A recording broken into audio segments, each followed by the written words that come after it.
On the 4th of May, 1903, Judge James B. Markham stood on the steps of the Breathitt County Courthouse. He was a man of the law, a symbol of order in a land that had forgotten the meaning of the word. A single shot echoed from a nearby window, sharp and final. The judge staggered back into his own courthouse and fell dead, a public execution designed to send a chilling message. In this corner of Kentucky, the only law that mattered came from the barrel of a gun. This was not an isolated act. It was a declaration of war in a place that had already earned its name, bloody Breathitt. Was this a county of savages, or was it a place where honorable men were locked in a desperate battle for the very soul of the mountains? The truth, as always, is far more complicated and far more terrifying. Today, we trace the story of how power, greed, and an ancient code of honor turned a quiet county into a battlefield. To understand the blood that was spilled, you must first understand the ground that soaked it up. Late 19th century Breathitt County was a world unto itself, a labyrinth of fog-choked hollows and ancient hills that guarded its secrets fiercely. It was a place where the rhythms of life were dictated by the seasons, not by the clocks of a distant government. The people here were bound to the land and to each other by ties of blood and shared hardship. They were proud, self-reliant, and deeply suspicious of any authority that didn't carry their last name. The deepest scar on the soul of these mountains was the Civil War. Kentucky was a border state, a fractured land where loyalties were a personal and often fatal choice. In Breathitt, neighbor fought neighbor, and in some tragic cases, brother fought brother. When the official war ended, the fighting did not. Men returned home not to peace, but to simmering resentment. They brought their rifles with them, along with the grim knowledge that violence was a swift and effective way to settle a dispute. The old Union and Confederate grudges never truly died. They just became the fault lines for the family wars that would follow. This brutal history reinforced an older, unwritten law, the Code of the Mountains. In this isolated world, family was everything. It was your government, your army, and your only true safety net. An insult delivered to your cousin was an insult delivered to you, and it demanded an answer. Justice wasn't something you waited for a judge in a powdered wig to dispense. It was something you took yourself, often at the end of a path with a rifle in your hands. This wasn't seen as murder, it was seen as balancing the scales. This code was born of necessity. When your nearest neighbor is a mile away and the county seat is a day's hard ride, you learn to solve your own problems. A man's word was his bond, and his honor was his most valuable possession, worth more than his land, his livestock, or even his life.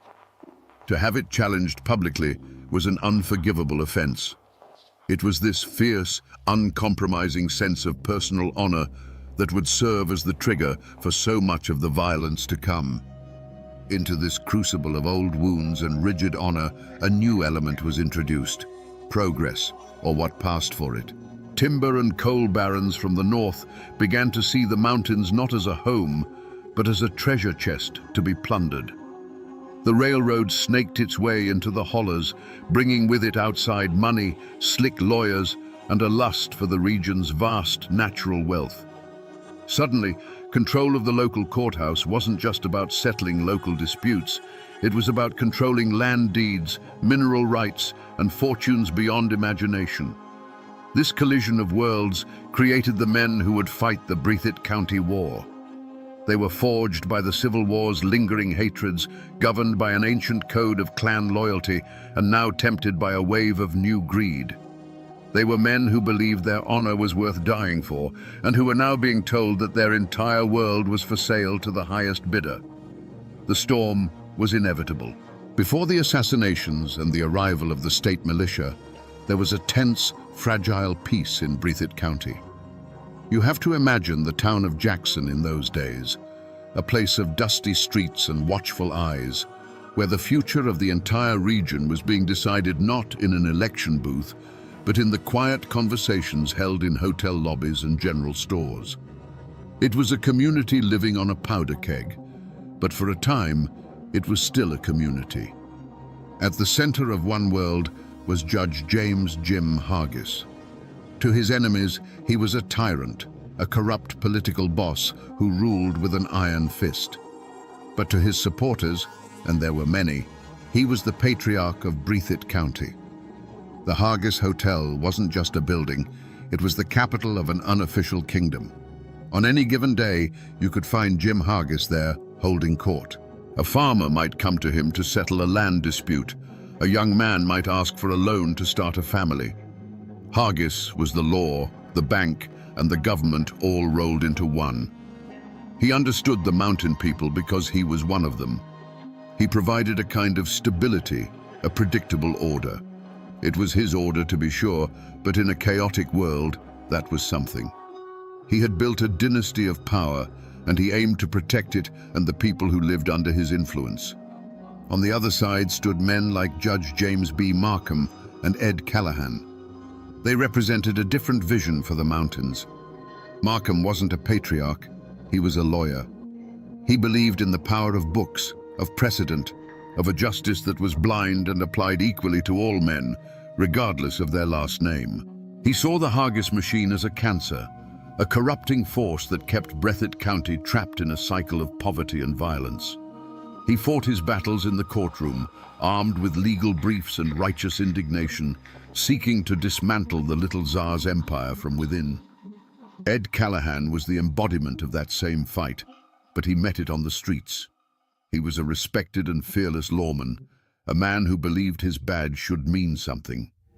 Where Hargis commanded loyalty through favors and fear, Callahan earned respect through raw courage.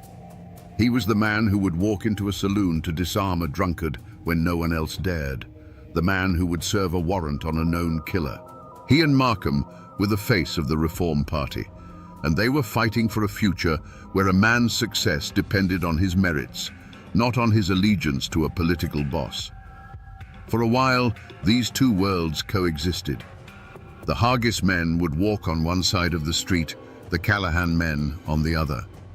Business was conducted, families were raised, and life went on under a veneer of civility. But everyone knew the peace was hollow. These were not just two political factions, they were two fundamentally different futures vying for control of the same small patch of earth. One side was fighting to protect the world they had built, the other was fighting to build a new one. Both believed they were in the right. And in the mountains of Kentucky, when two sides both believe they are right, the result is almost always bloodshed. But peace is a fragile thing, and in every great tragedy, there is a crack in the armor of the men who stand at its center. For James Hargis, that flaw was a pride as old and unyielding as the mountains themselves. His control over Breathitt County was not a political office, it was his birthright. He had built his world through sheer force of will, and he could not tolerate the slightest challenge to his authority. To him, opposition was not a difference of opinion. It was a declaration of personal war. This wasn't the hot-headed pride of a young brawler. It was a cold, calculating force. They say that years earlier, a merchant in town had dared to publicly support one of Hargis's political rivals. Hargis didn't send men with guns. He did something far worse. He quietly passed the word. The man's credit was cut off at the bank. His suppliers suddenly had trouble filling his orders. Friends who had known him for 20 years would cross the street to avoid speaking to him. Within a year, the man was bankrupt and broken, forced to leave the county in shame. Jim Hargis didn't just defeat his enemies, he unmade them. This absolute refusal to share or cede power was his great strength, and it would become the engine of the coming war. The fatal flaw of the reformers, of men like Judge Markham and Ed Callahan, was the mirror image of Hargis's pride. It was a rigid, almost naive faith in the power of the law itself. They truly believed that the system, if followed correctly, was strong enough to protect them. They believed that a court order held more power than a Winchester rifle, and that a properly filed indictment could bring down a king. They saw the corruption of the Hargis machine and believed they could dismantle it piece by piece with the tools of their trade: legal arguments, witness testimony, and appeals to a higher authority. When the threats against them began, whispered in the street and delivered in unsigned notes. Their response was to seek injunctions and write letters to the governor in Frankfurt. They trusted in a process that Jim Hargis had spent a lifetime learning how to manipulate and control from the inside. They were honorable men trying to play by the rules in a game where their opponent had already burned the rulebook. This faith in paper and ink, in a world that still answered to lead and steel, would prove to be a fatal miscalculation. And so the stage was set. On one side, a man whose pride would not allow him to bend. On the other, men whose principles would not allow them to break. It was a collision of two opposing kinds of stubbornness, two incompatible definitions of justice. In the suffocating quiet of the Kentucky mountains, there was no longer any room for compromise. A single spark was all that was needed to make the whole valley burn. The spark finally landed in 1902. It wasn't a public argument or a contested election. It was the sharp, ugly crack of a rifle in the dark. The target was James Cockrell, the town marshal of Jackson. But Cockrell was more than just a lawman. He was Jim Hargis's right hand. He was the muscle that backed up the little Tsar's quiet orders, the walking, breathing symbol of the Hargis machine's control over the streets. When Cockrell walked by, people understood who was in charge. His authority flowed directly from the rocking chair in the Hargis Hotel. One evening, he was cut down from ambush. It was a classic feud-style killing, a shot from the shadows, with no warning and no chance to fight back. In the code of the mountains, this was more than murder. It was an act of profound disrespect. It was a message, written in gunpowder and blood, sent directly to Jim Hargis. It said, "Your man is not safe. Your power is not absolute. Your walls can be breached." For a man like Jim Hargis, whose entire world was built on a foundation of unshakable authority, this was the ultimate insult. His pride, the very core of his being, had been publicly challenged in the most brutal way imaginable. This wasn't a legal matter to be sorted out by investigators and juries. This was a personal attack on his house, his name, and his honor. The gears of the official law were too slow, too uncertain. The only justice that mattered now was the swift, terrible justice of the clan. The Hargis faction didn't wait for proof. In their minds, there was only one group with the motive and the audacity to carry out such an act: the Callahan-Markham reformers. The accusation was made instantly and publicly. The word went out through the hollers and across the ridges. The opposition had crossed a line from which there could be no return. They had spilled first blood. That single shot changed everything. It tore away the thin veil of civility that had covered the county's tensions. The conflict was no longer about politics or legal maneuvering. It had become a blood feud. The time for filing motions in court was over. The time for filing coffins had begun. The cycle of vengeance, that terrible grinding engine of mountain warfare, had been switched on. And once it starts, it doesn't stop until it runs out of bodies to consume. In the days that followed James Cockrell's murder, a heavy silence fell over Breathitt County. It was the silence of a held breath, the kind of quiet that comes before a lightning strike. The elders of the community, men who still carried the scars of the Civil War, saw the signs. They had seen this kind of storm gather before. Preachers took to their pulpits, pleading for peace. Respected old men, who owed allegiance to neither faction, went as intermediaries, their hats in their hands, begging for calm and reason. They warned that this was a fire that, once lit, would consume the innocent along with the guilty. These warnings fell on deaf ears. They went to the Hargis Hotel and spoke to the little Tsar himself. Jim Hargis would listen to them patiently, his face a mask of cold granite. He would offer them a drink, thank them for their concern, and then show them the door. In his mind, their pleas for peace were an insult. How could there be peace when his man lay in the ground, struck down from the dark? To compromise now, to let the matter be handled by a slow and corruptible legal system, would be a show of weakness.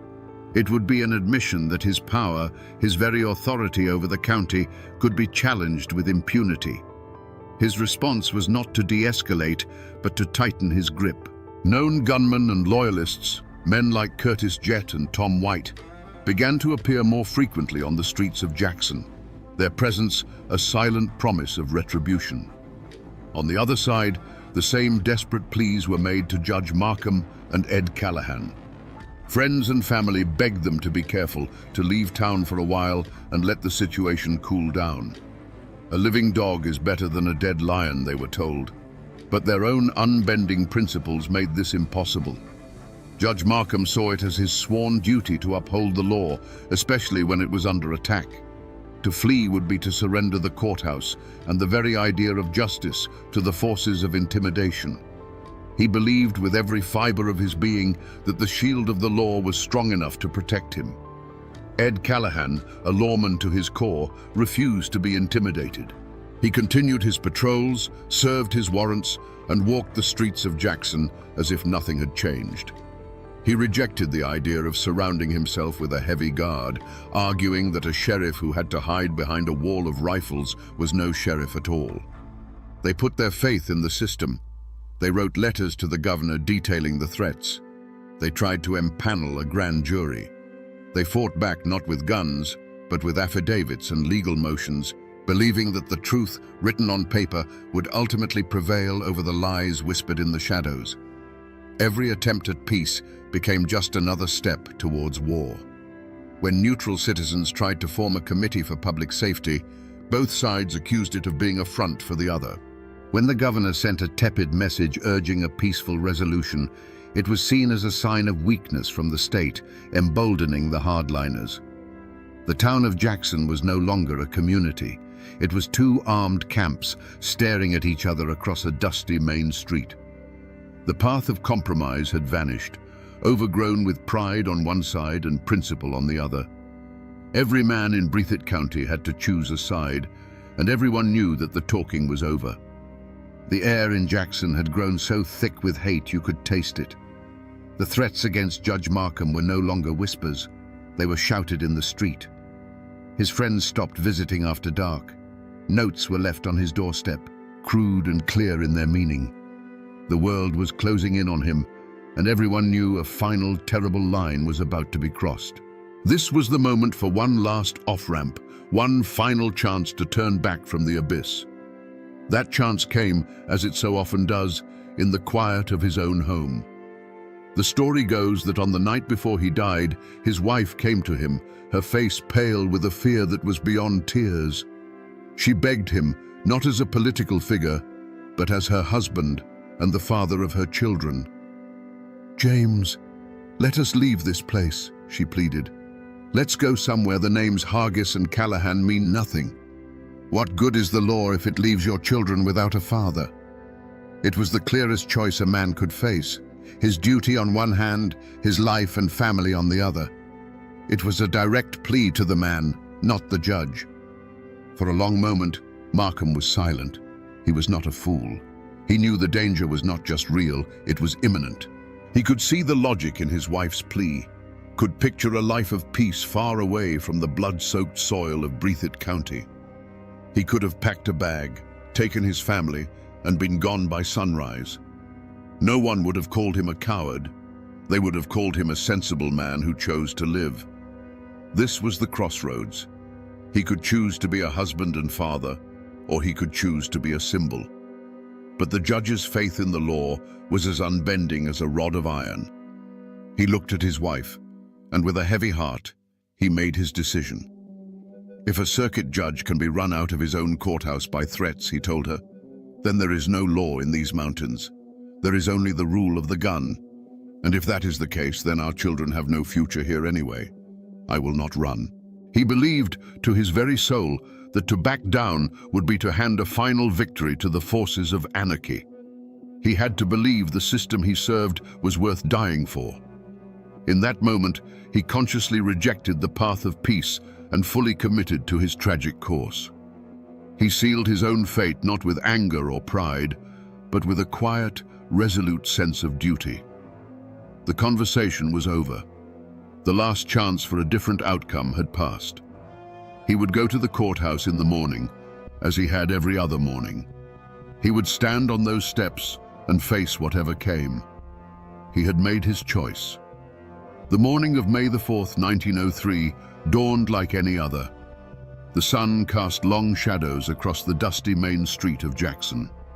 Inside the Breathitt County Courthouse, the air was thick with the familiar smell of old paper and stale tobacco.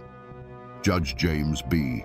Markham presided over his cases, his voice calm and steady, a small island of order in an ocean of simmering chaos. When the day's business was done, he walked out onto the front steps, pausing for a moment to speak with a friend, the tension of the courtroom momentarily behind him.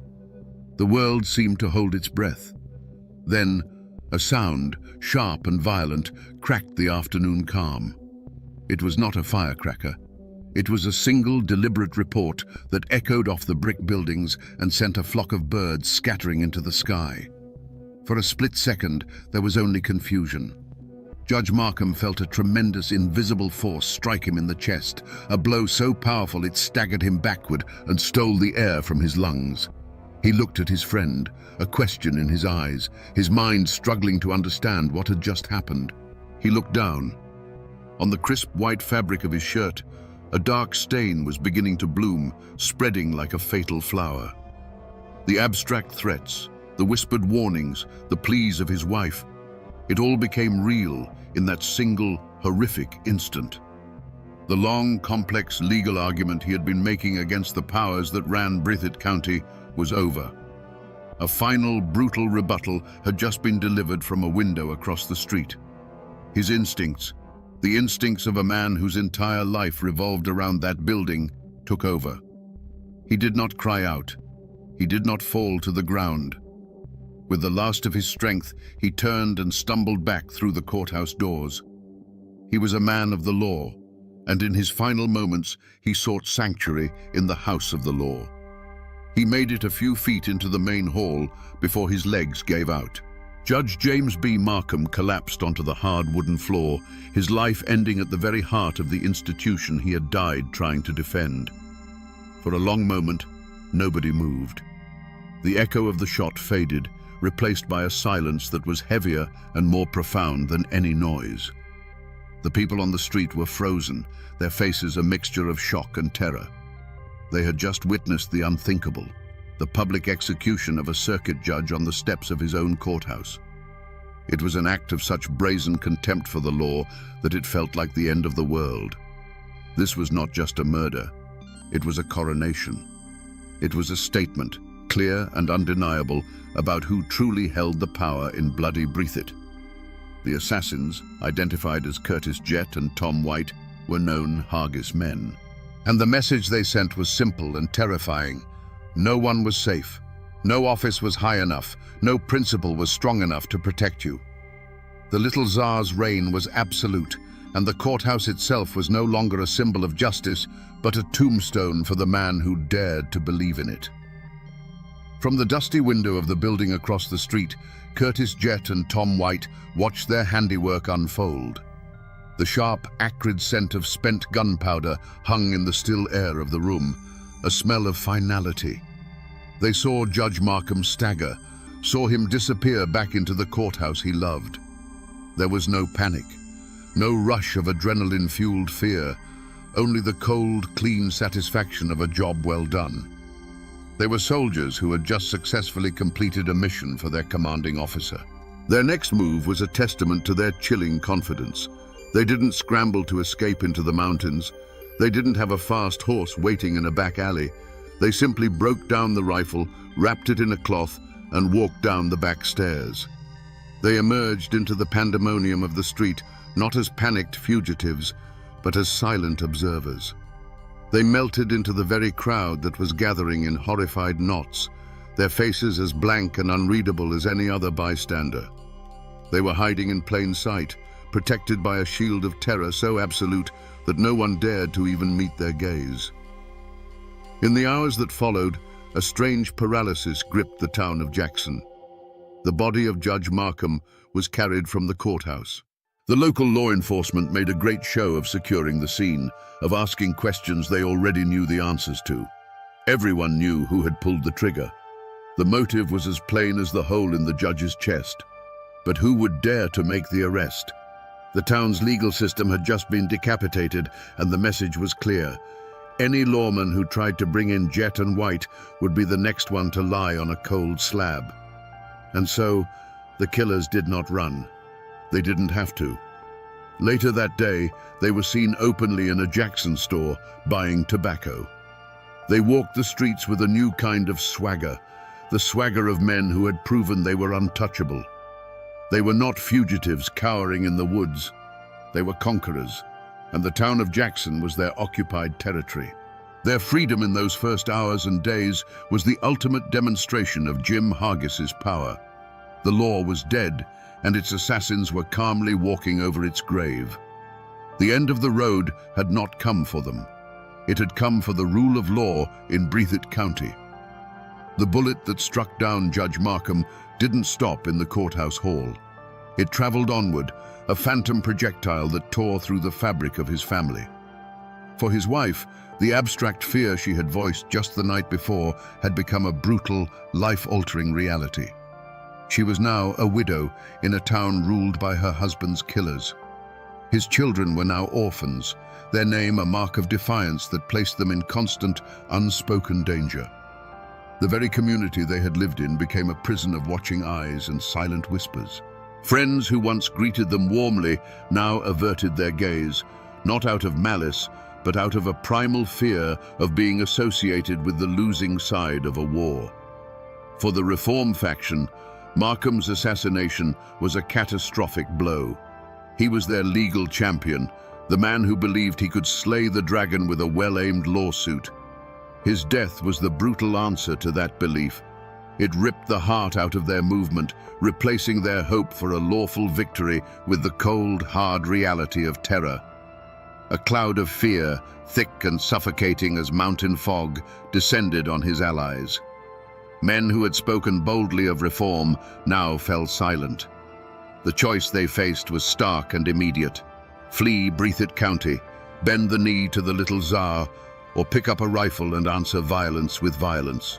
The murder's ripple effect spread through the entire community.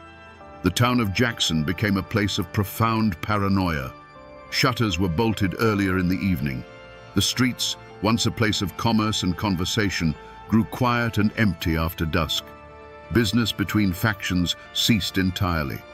A man's last name became his uniform, and the simple act of walking down the street was a declaration of allegiance. The courthouse, once the center of civic life, was now viewed with dread, no longer a house of law, but a monument to a failed idea. The assassination didn't end the violence, it guaranteed its escalation. The scales of justice, or what passed for it in the mountains, were now grotesquely unbalanced. Such a public and high-profile killing demanded an answer. The cycle of vengeance now required a blood payment of its own, and the Callahan faction, robbed of their legal path, began to see the gun as their only remaining option. The murder of the judge directly led to the murders that followed of the sitting sheriff and then of his successor, Ed Callahan himself. The tragedy of Judge Markham's death was not just his own. The wreckage left behind wasn't just a grieving family and a dead lawman. It was a shattered community, a broken faith in the idea of civilization itself. Jim Hargis had not just eliminated a rival, he had murdered hope. And in its place, he had enthroned fear as the one true king of bloody Breathitt. The murder of a circuit judge was an act so audacious it could not be ignored, not even by the distant state government in Frankfurt. The carnage in Breathitt County had become a national embarrassment. In 1904, the governor declared the county to be in a state of insurrection and sent in the militia. This was not a small detachment of men. It was an invasion force. Hundreds of soldiers armed with modern rifles and Gatling guns arrived on the train, marching through the streets of Jackson with fixed bayonets. They were a foreign army, sent to impose a foreign law. Their primary mission was to ensure that Curtis Jett and Tom White could be tried without the jury being intimidated or the courthouse being burned to the ground. The trial became a spectacle. The courthouse was no longer a public building. It was a military fortress. There were soldiers on the roof, a guard with a bayonet at every door. The proceedings inside were a perfect illustration of the clash between two worlds. The prosecution came with law books, eyewitness testimony from terrified citizens, and the complex machinery of the state's legal system. And on the other side sat Jett and White. They did not carry themselves as common criminals racked with guilt. They sat with a quiet, defiant arrogance, like captured soldiers being tried by an enemy tribunal. In their minds, and in the minds of their supporters, they had broken no real law. They had acted according to the ancient mountain code, loyalty to their chief. They had eliminated a threat to their clan and its leader. Their defense was not one of innocence, but of justification. They were merely the instruments of a will greater than their own, soldiers in a war that the men in powdered wigs could never understand.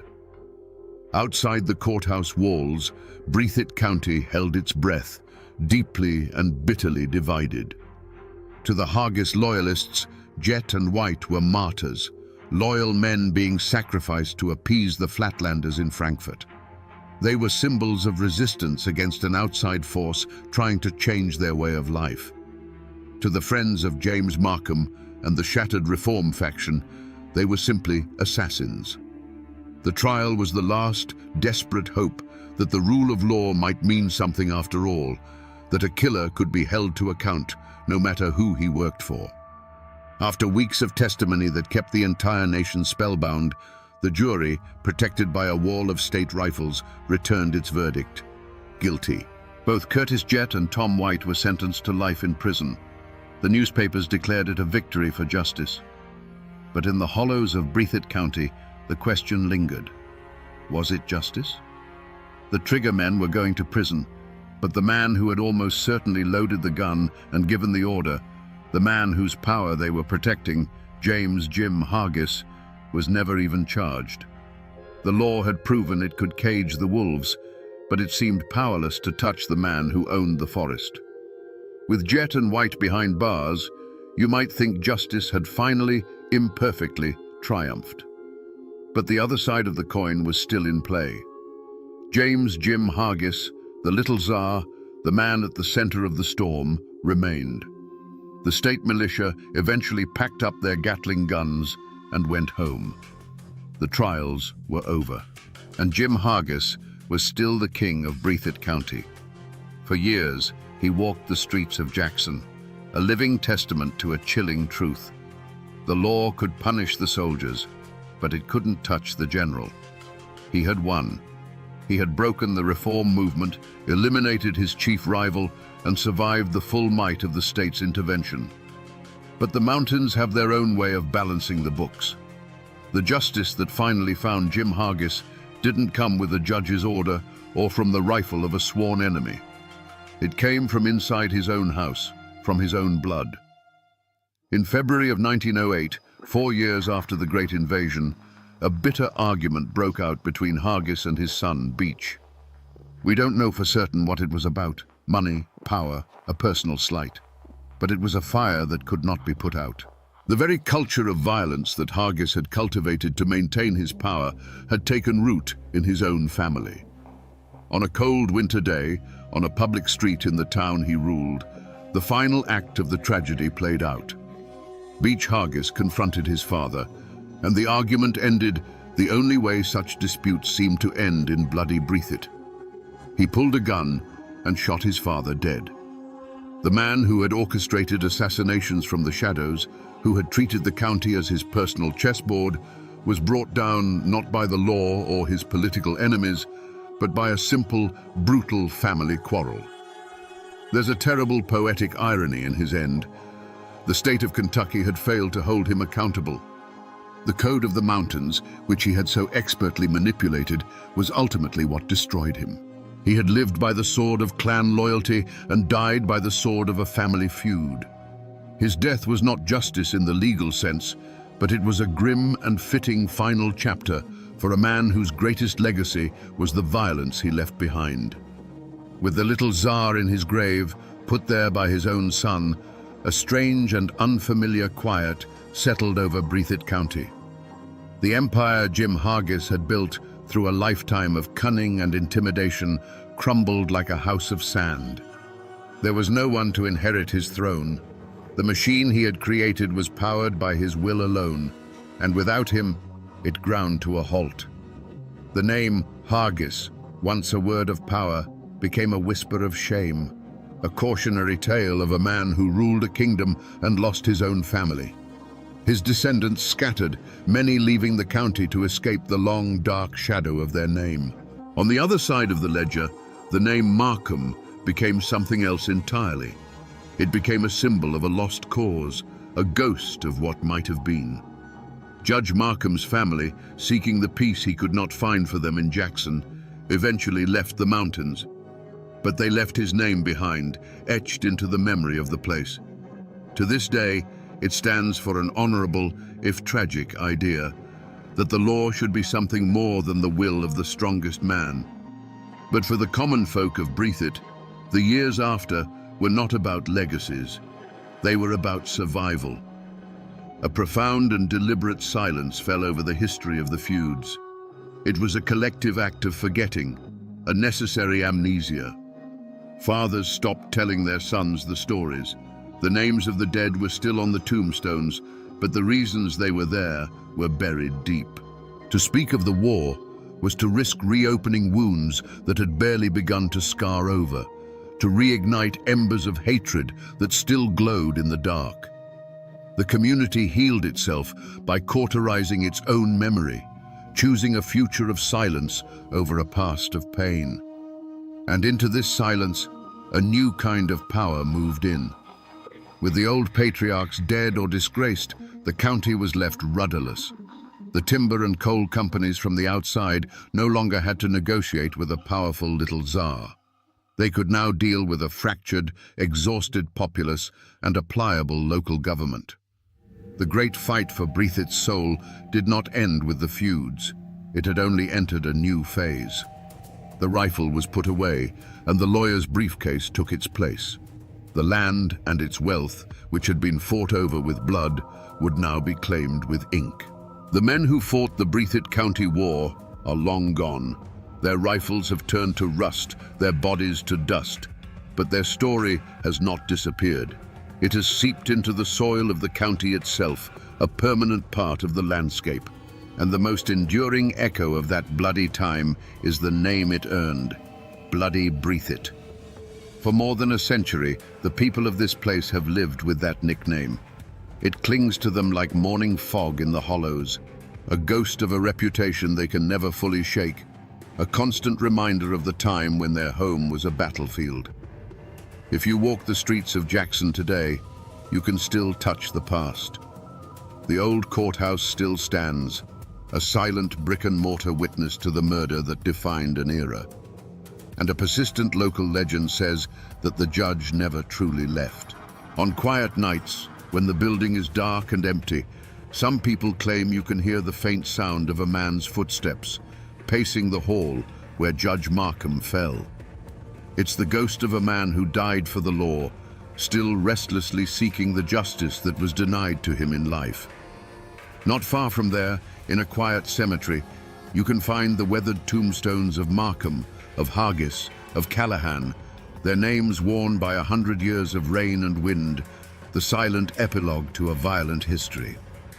The story of the feuds is rarely found in official history books.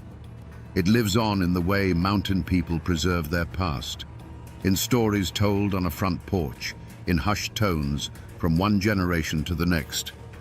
It has become a cautionary tale, a lesson taught to the young about the terrible price of pride and the destructive power of vengeance. The specific details may blur, the names may fade, but the core of the story remains. A warning about the darkness that can be unleashed when good men do nothing and powerful men do as they please. the spirits of the two main antagonists still haunt the county in their own ways. The ghost of Judge Markham is a sad one, a symbol of principle and sacrifice. But the ghost of Jim Hargis is something else entirely. It is the ghost of absolute power, of a time when one man's will could override all law and morality. He represents the old, untamed spirit of the mountains, both its strength and its terrifying brutality. Though the man is gone, his shadow, the memory of that kind of power, lingers as a reminder of what this place once was.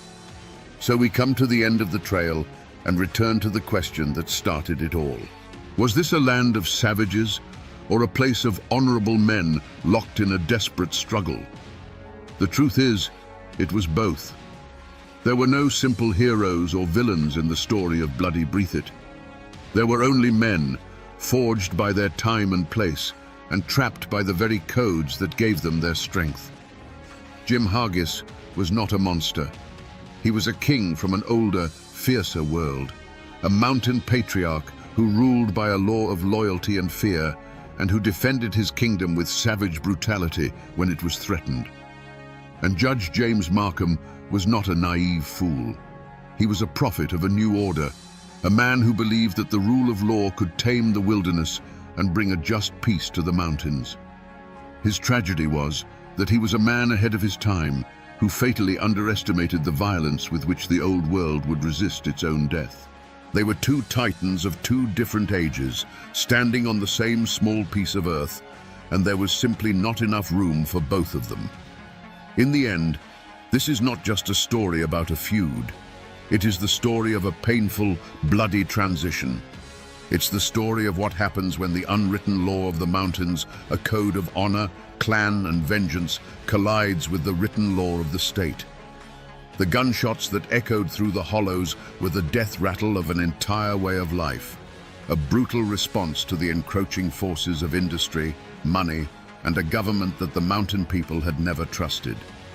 The blood that soaked the courthouse steps was the terrible price of that change. And that, my friends, is the Ballad of Bloody Breathitt. It is a grim and lasting reminder that a man's greatest strength can become his most profound weakness, and that when the old ways of a place are forced to die, they seldom die quietly.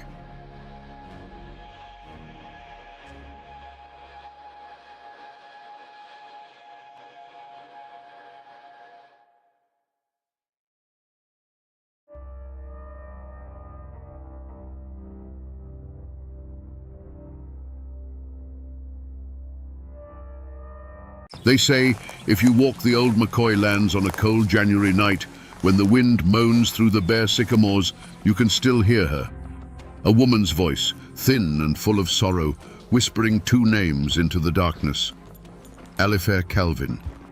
It's the ghost of Sarah McCoy, they say, the living curse of the great feud, a mother forever searching for the children who were murdered right before her eyes. But how does a person become a ghost while they're still breathing? How does a tough, resilient mountain matriarch, the very heart of a family, get broken so completely that her grief itself becomes a local legend? Hers is not a story of bullets and bravado. It's the story of what happens after the guns fall silent, and of a sorrow so deep it haunts the hills to this very day. Today, we separate the woman from the haint and trace the path that led Sarah McCoy into that long, lonely darkness. To understand the woman, you first have to understand the mountains that made her. Sarah Mullins was born in 1829 into a world of sharp ridges and deep, isolated hollows along the Kentucky side of the Tug Fork. This wasn't a land of easy living. It was a place that demanded everything from you: your strength, your sweat, your resilience. The seasons were harsh, the soil was rocky, and the outside world with its formal laws and governments was a distant rumor. Life was governed by a different set of rules: the turning of the seasons, the needs of the family, and the unwritten code of the hills. She was a Mullins before she was a McCoy, and like all mountain families, they lived by a simple, powerful creed: you take care of your own. Sarah's childhood wouldn't have been one of play and schooling. Her education came at her mother's side, learning the hard-won lessons of survival. She learned how to birth a child and how to bury one. She learned which roots could break a fever and which berries were poison. She learned to mend clothes, cure meat, and stretch a handful of cornmeal to feed a hungry family through the dead of winter. It was a life that forged a quiet, unbreakable strength into the very marrow of her bones. There are no documents that tell us of a single, defining moment in her youth. But the life of every mountain girl was filled with them. You can imagine a winter so fierce it threatened to starve the family out, and a young Sarah, not yet a woman, helping her mother keep a dying fire alive. You can picture her nursing a younger sibling through a sickness, learning for the first time that hollow-eyed fear that comes when a loved one's life hangs by a thread. These small, forgotten battles were her forge, tempering her into a woman who could endure hardship without complaint, because complaining was a luxury the mountains never afforded. In 1849, that quiet strength was joined with the formidable pride of Randolph McCoy. Randall, as he was known, was a stubborn, unbending man, quick to see a slight and slow to forgive a debt. When Sarah married him, she wasn't just becoming a wife, she was becoming the bedrock of a new dynasty. Her life's work would now be to build a family, to raise sons and daughters who carried the McCoy name. He was the stone wall facing the world. She was the mortar holding it all together, the quiet force that turned a rough log cabin into a home.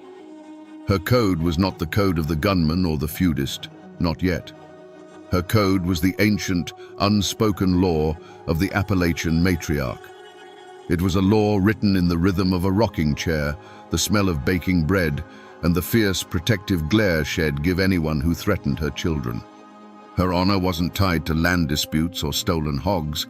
It was tied to the well-being of the 13 souls she brought into this world. Her domain was the hearth. Her ambition was a full pantry, and her loyalty was absolute, not to a cause, but to the lives she had created. Before the first shots of the feud echoed in her memory, Sarah McCoy's world was one of simple, profound purpose. Her domain wasn't the courthouse or the battlefield. It was a rough-hewn log cabin on a Kentucky hillside, a home that was overflowing with the noise and chaos of life. While Randall was out wrestling a living from the rocky soil or nursing a grievance with a neighbor, Sarah was the quiet gravity that held their chaotic world in orbit. The cabin wasn't just a shelter, it was her life's work, a testament to her endurance, filled with the smell of wood smoke and stew and the constant hum of her children's lives. And what a life it was. She was the mother of 13. Imagine that. 13 times she went through the trial of childbirth, and 13 times she held a new life in her arms.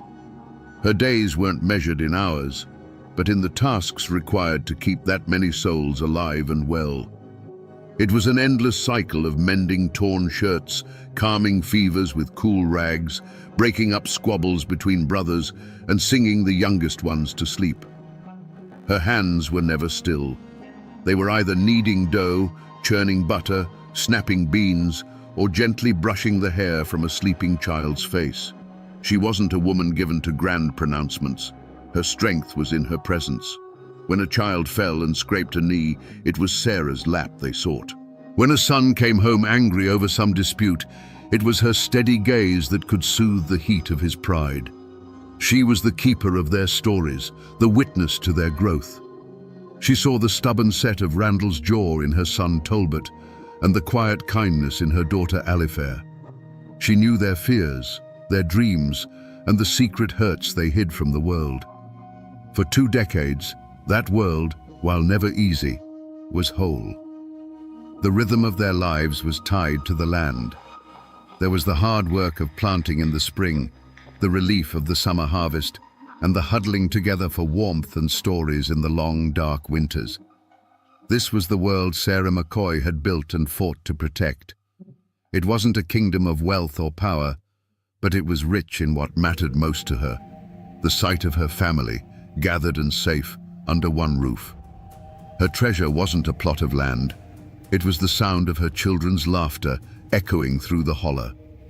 This was what was at stake. Not honor, not a family name, not the ownership of a stray pig. For Sarah, the escalating tensions with the Hatfields across the river were a terrifying threat to the only thing she held sacred. Every angry word Randall brought home, every dark rumor that drifted over the tug fork was like a tremor beneath the foundation of her home. She was a mother standing guard over a precious, fragile piece, and she could feel a storm gathering on the horizon that threatened to wash it all away. Every great tragedy is driven by a fatal flaw, a crack in an otherwise strong foundation. For Randall McCoy, it was his unbending pride. For his sons, it was their quick, violent temper. But Sarah's flaw was something far more subtle and heartbreaking. It wasn't a sin, but a virtue taken to a terrible extreme. Her absolute, unconditional love for her family. Her love was so powerful, so all-consuming, that it blinded her to any path that required her to stand against her husband or her sons. She saw her duty not as guiding them, but as enduring with them, no matter the cost. We see this flaw in sharp relief after the tragedy of 1882. The Hatfields had captured 3 of her sons, Tolbert, Farmer, and Randolph Jr., and, in an act of brutal frontier justice, tied them to pawpaw trees and executed them. The grief that fell upon Sarah's house was a physical thing, a suffocating shroud. This was the moment where a different kind of woman might have broken. She might have screamed at Randall, "Your pride has already cost me 3 sons. Are you waiting for it to take the rest?" She could have begged him to leave the valley, to sell the land, to save what was left of their family from the fire of his feud. But she didn't. Her love and her grief fused into a kind of hardened, silent resolve. To suggest leaving would have felt like a betrayal of her murdered boy's memory. To question her husband's path would have been to break the sacred code of a mountain wife. And so, she stood by him. While the men spoke of honor and revenge, Sarah's world was one of empty chairs at the dinner table and ghosts in every corner of the cabin. Her loyalty, once the family's greatest source of strength and comfort, now became the quiet engine of its destruction. She would support their fight, even if it led them all to the grave. This unwavering devotion was, for most of her life, her greatest strength. It's what allowed her to raise 13 children in the harshest of conditions. It was the bedrock on which the McCoy family was built. But in the face of a blood feud, that same strength became a profound weakness. It made her a passive participant in her own family's annihilation. She couldn't see that sometimes the most loving act is to say no more. She couldn't imagine a world where her family was separated or their honor was compromised, and that inability to envision a different future trapped them all on the path to ruin. And so, she supported Randall's stubborn refusal to back down. She nursed the anger of her remaining sons and tended to the family's wounds, all while the storm gathered closer. Her flaw was not malice or pride. It was a love so deep it couldn't admit the possibility of defeat or retreat. She was the heart of the family, and she would continue to beat in rhythm with it, even as that rhythm became a death march. Her love had built their home. Now that same love would inadvertently help burn it to the ground. For 5 long years after the pawpaw tree executions, the feud had become a war of whispers and shadows. The grief in Sarah's home was a constant, cold presence, but the open bloodshed had ceased. A fragile, unspoken truce held the valley in its grip, the kind of quiet that feels heavier than noise. But in the winter of 1887, the McCoy clan, led by their kinsman and lawyer Perry Cline, made a fateful decision. They decided to fight the Hatfields, not with rifles in the hollers, but with warrants in the courts. This was the spark that would ignite an inferno. Cline, who held a deep personal grudge against the Hatfields, used his influence to have old murder warrants from 1882 reissued in Kentucky. He then deputized a rough, fearless man named Bad Frank Phillips to hunt down the Hatfields responsible for killing Sarah's sons. To the outside world, this was the law taking its course. But in the mountains, this was a profound and unforgivable insult. It was seen as a coward's move, an attempt to use outside authority to settle a family matter. You didn't send a lawman to do a man's work. It was a direct challenge to the sovereignty of the Hatfield clan and their patriarch, Devil Anse. The affront became an invasion when Frank Phillips and his posse crossed the Tug Fork into West Virginia. They were armed, they had the law on their side, and they began to hunt Hatfields on their own soil. They captured several men, and in the process, a Hatfield ally was killed. The news of this invasion, this violation of their territory by a McCoy-led force, reached Devil Anse like a declaration of war. The fragile truce was shattered. The Hatfields' response would not be in a courtroom. It would be swift, total, and merciless. For Sarah, this news was not a victory. It was a death sentence. When she learned that the law was being used as a weapon, a cold dread must have settled deep in her bones. She, more than anyone, knew the nature of the men they were provoking. She had seen their brand of justice firsthand at the base of 3 pawpaw trees. While the men in her family may have felt a surge of righteous power, Sarah would have felt the earth begin to tremble beneath her feet. The point of no return had been crossed. The men had kicked the hornet's nest with the lawyer's boot, and she knew the swarm would be coming for her home. Her immediate visceral reaction wouldn't have been one of anger or pride, but of a mother's paralyzing fear. She would look at her daughter Alifair and her son Calvin, the 2 children who remained with her in that isolated cabin, and see them with new, terrified eyes. They were no longer just her children. They were the targets. Her fatal flaw, that unwavering loyalty, now chained her to this reckless course. She couldn't protest. She could only pray. The men had lit the fuse, and Sarah was left to do nothing but watch it burn closer and closer to her door. For the first time in 5 years, a dangerous kind of hope flickered in the McCoy men. With Frank Phillips and his posse raiding West Virginia, they felt the tide turning. Justice, or at least their version of it, seemed within reach. But the whispers that drifted back across the Tug Fork were as cold and dark as a winter creek. Friends and neighbors, men who knew the Hatfields not as names on a warrant, but as flesh and blood forces of nature, brought warnings to Randall. They spoke in low, urgent tones of men gathering at Devil Anse's command, of the cold fire they'd seen in Jim Vance's eyes. These weren't formal offers of peace. The time for that had long passed. These were the desperate pleas of a community that could feel the ground getting ready to shake. "Take your family and go, Randall," one might have said. "Go to Pikeville, anywhere, just until this blows over. A piece of paper won't stop a bullet." They were warnings born of experience, a deep mountain wisdom that understood that provoking a man like Jim Vance was like cornering a rattlesnake. You might have the right to do it, but you'd be a fool to expect to walk away unharmed. But Randall McCoy, his pride now buttressed by the authority of the law, was deaf to these pleas. To him, leaving would be running. It would be an admission of defeat, a betrayal of the sons already in the ground. "We have the law on our side now," he'd retort, his jaw set like stone. He mistook the warrants in his pocket for a shield, believing the outside world's rules now applied to this ancient, personal war. He and his remaining sons walked with a newfound confidence, blind to the fact that they were marching their families straight towards an open grave. Sarah saw it, though. She saw the truth not in Randall's defiant words, but in the silence that followed them. She saw it in the way neighbors averted their eyes, in the sudden quiet that fell over a room when she entered. She could feel her family being walled off, isolated by her husband's stubborn pride. The warnings the men ignored, she heard as a deafening roar. She knew the Hatfields. She knew what they had done to her boys at the pawpaw trees, and she knew they had done it without the pretext of a legal invasion. What would they do now, with their homes raided and their kinfolk dragged away in irons? Her path of no compromise was one of silent, terrified endurance.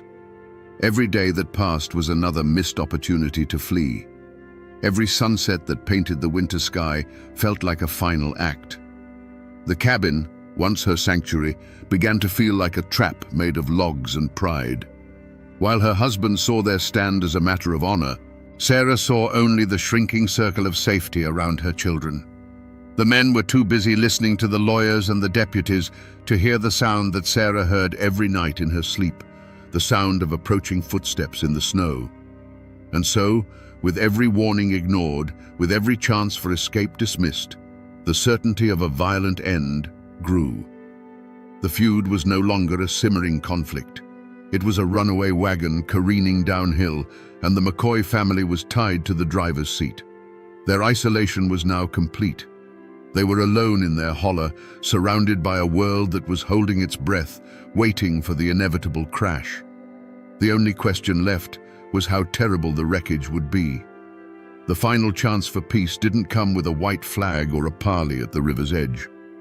It came in the dead of night, on New Year's Eve, 1887, inside the four walls of the McCoy cabin.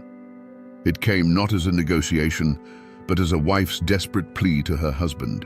The children were asleep, their breathing soft and even in the cold air.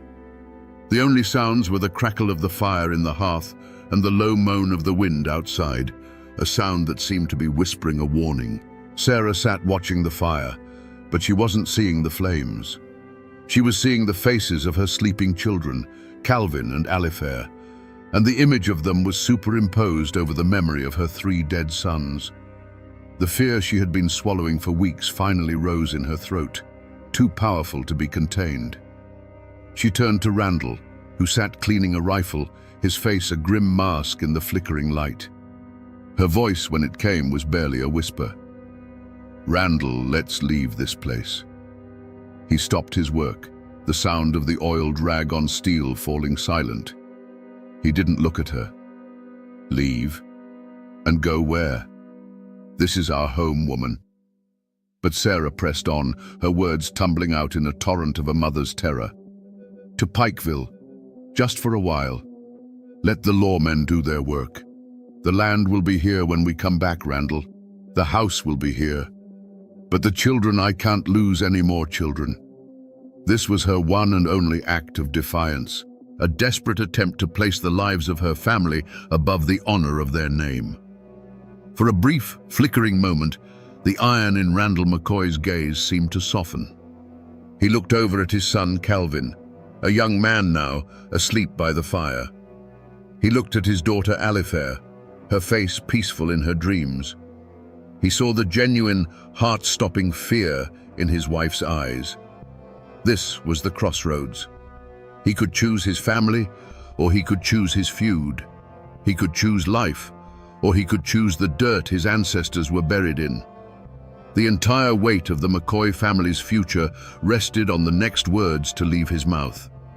He shook his head, slowly at first, then with a final, terrible certainty. "And let them say I ran? Let Jim Vance and his murdering kin tell their children that Randall McCoy was a coward who abandoned his home and the graves of his sons." He stood up, his voice low and hard. "No, Sally. We are McCoys. We don't run." With that, the final door slammed shut. He had made his choice. He had chosen pride. Sarah said nothing more. She simply stared into the fire as the last ember of hope died, turning to cold, grey ash. The silence that filled the cabin now was the silence of a tomb waiting for its occupants. It started not with a shout, but with the sound of the world breaking. A splintering crash from the door, and then the night outside the McCoy cabin exploded. The family's dogs, which had been barking frantically, fell suddenly, horribly silent. The air turned to thunder. Flashes of orange light punched through the thin wooden walls, each one a deafening crack that seemed to rip the fabric of the cold January night. For Sarah, the world shrank to the terrified faces of her children, illuminated in strobing, violent bursts of light. The cabin was no longer a shelter, it was a cage. Then came a new smell, sharp and hungry. Kerosene. A sudden, whooshing bloom of light appeared at the windows and beneath the doors, painting the inside of the cabin in a ghastly dancing orange. The dry roof caught with a hungry roar, and the heat became a living thing, a monster breathing down on them, driving them out into the open. Smoke, thick and acrid, filled their lungs, turning every breath into a choking gasp. The home Sarah had built with her own 2 hands was now a furnace, an altar for a terrible sacrifice. Her son Calvin, now a man, grabbed a rifle, his face a mask of desperate courage. He lunged for the main doorway, a silhouette against the rising flames, trying to give his family a chance to escape out the back. From the darkness came a single sharp report, a sound louder and more final than all the others. The argument that had been Calvin's young life was suddenly, permanently over. He simply crumpled and was gone from the doorway, leaving a void where her son had stood just a heartbeat before. A new sound cut through the chaos, Alifair's scream, raw with terror and grief. "Stop it, please, stop!" She bolted from the smoke-filled room into the freezing yard, a desperate prayer on her lips, her hands outstretched as if she could physically push back the violence. Outside, in the hellish, flickering firelight, another shot rang out across the holler. The screaming stopped, just like that. In the snow, her daughter's frantic motion ceased, and a terrible, unnatural stillness took its place. Instinct, the purest and most primal force a mother knows, took over. Sarah scrambled out into the freezing air, her world narrowing to the still shape in the yard. She fell to her knees beside Alifair, a mother's wail tearing from her throat, a sound of absolute ruin. A dark shape loomed over her, a man's form silhouetted against her burning home. There was a swift, dark movement in the air above her. Not a sound, not a pain, just a blinding flash of white light behind her eyes. The world tilted on its axis. The roar of the fire and the crackle of gunfire faded to a distant, muffled hum. The cold, soft snow rose up to meet her, and the night, which had been so full of fire and noise, went utterly and completely black. The first thing she felt was the cold. Not the bracing cold of a winter night, but a deep, seeping cold that seemed to be coming from inside her own bones. Consciousness returned not as a gentle dawn, but as a slow, agonizing crawl out of a black, silent pit. There was a ringing in her ears, and the ground was wet beneath her cheek. The sharp, bitter smell of wet ash and burnt pine filled the air. For a moment, there was nothing else, just cold, silence, and the smell of ruin. Slowly, she pushed herself up. A crushing weight of pain exploded in her skull, a blinding agony that made the world swim. Her hand went to her head and came away slick and dark, with something that wasn't melted snow. Her eyes focused. Above her, the stars were still glittering, cold and indifferent. But where her home should have been, there was only a jagged black skeleton, its ribs smoldering faintly against the night sky. And then, she remembered, fire, gunshots, screaming. Her gaze fell upon a shape in the snow nearby, a dark bundle, unnaturally still. Alifair. The name was a thought, not a sound. Sarah crawled towards her, the pain in her head forgotten, her body moving with a will of its own. The snow beneath her daughter was stained a dark, impossible color. She reached out a trembling hand and touched her child's face. It was as cold as the frozen earth. A great, silent bell had been struck inside her soul, and the ringing had shattered everything. There was no scream, no cry. The sound was trapped somewhere deep inside her, unable to escape. Her eyes lifted toward the charred remains of the doorway. She saw him then. Calvin. What was left of him? The sight did not add to the horror. It simply confirmed it. The world had ended. This was what came after. She was no longer a wife or a mother. She was a witness, a survivor left behind in the graveyard of her own life. There was no triumph, no shock, no regret. There was only a vast, hollow emptiness where a heart had once been. She didn't flee into the mountains. She didn't stand her ground. She simply knelt there in the blood-soaked snow, a frozen statue between her two dead children, staring at the smoldering corpse of her home. Hours later, when the first grey light of dawn threatened the sky, Randall and the others who had escaped crept back out of the woods. They found her there. She looked at them, but her eyes were vacant, seeing something far away, or perhaps nothing at all. Randall had survived the night, but the woman he found in the ashes was not the wife he had left behind. The Sarah McCoy, who had raised 13 children and anchored a family, was gone forever, and in her place was only a ghost. The fire that consumed the McCoy cabin sent shockwaves of a different kind across the mountains. The immediate wreckage wasn't just timber and ash, it was human.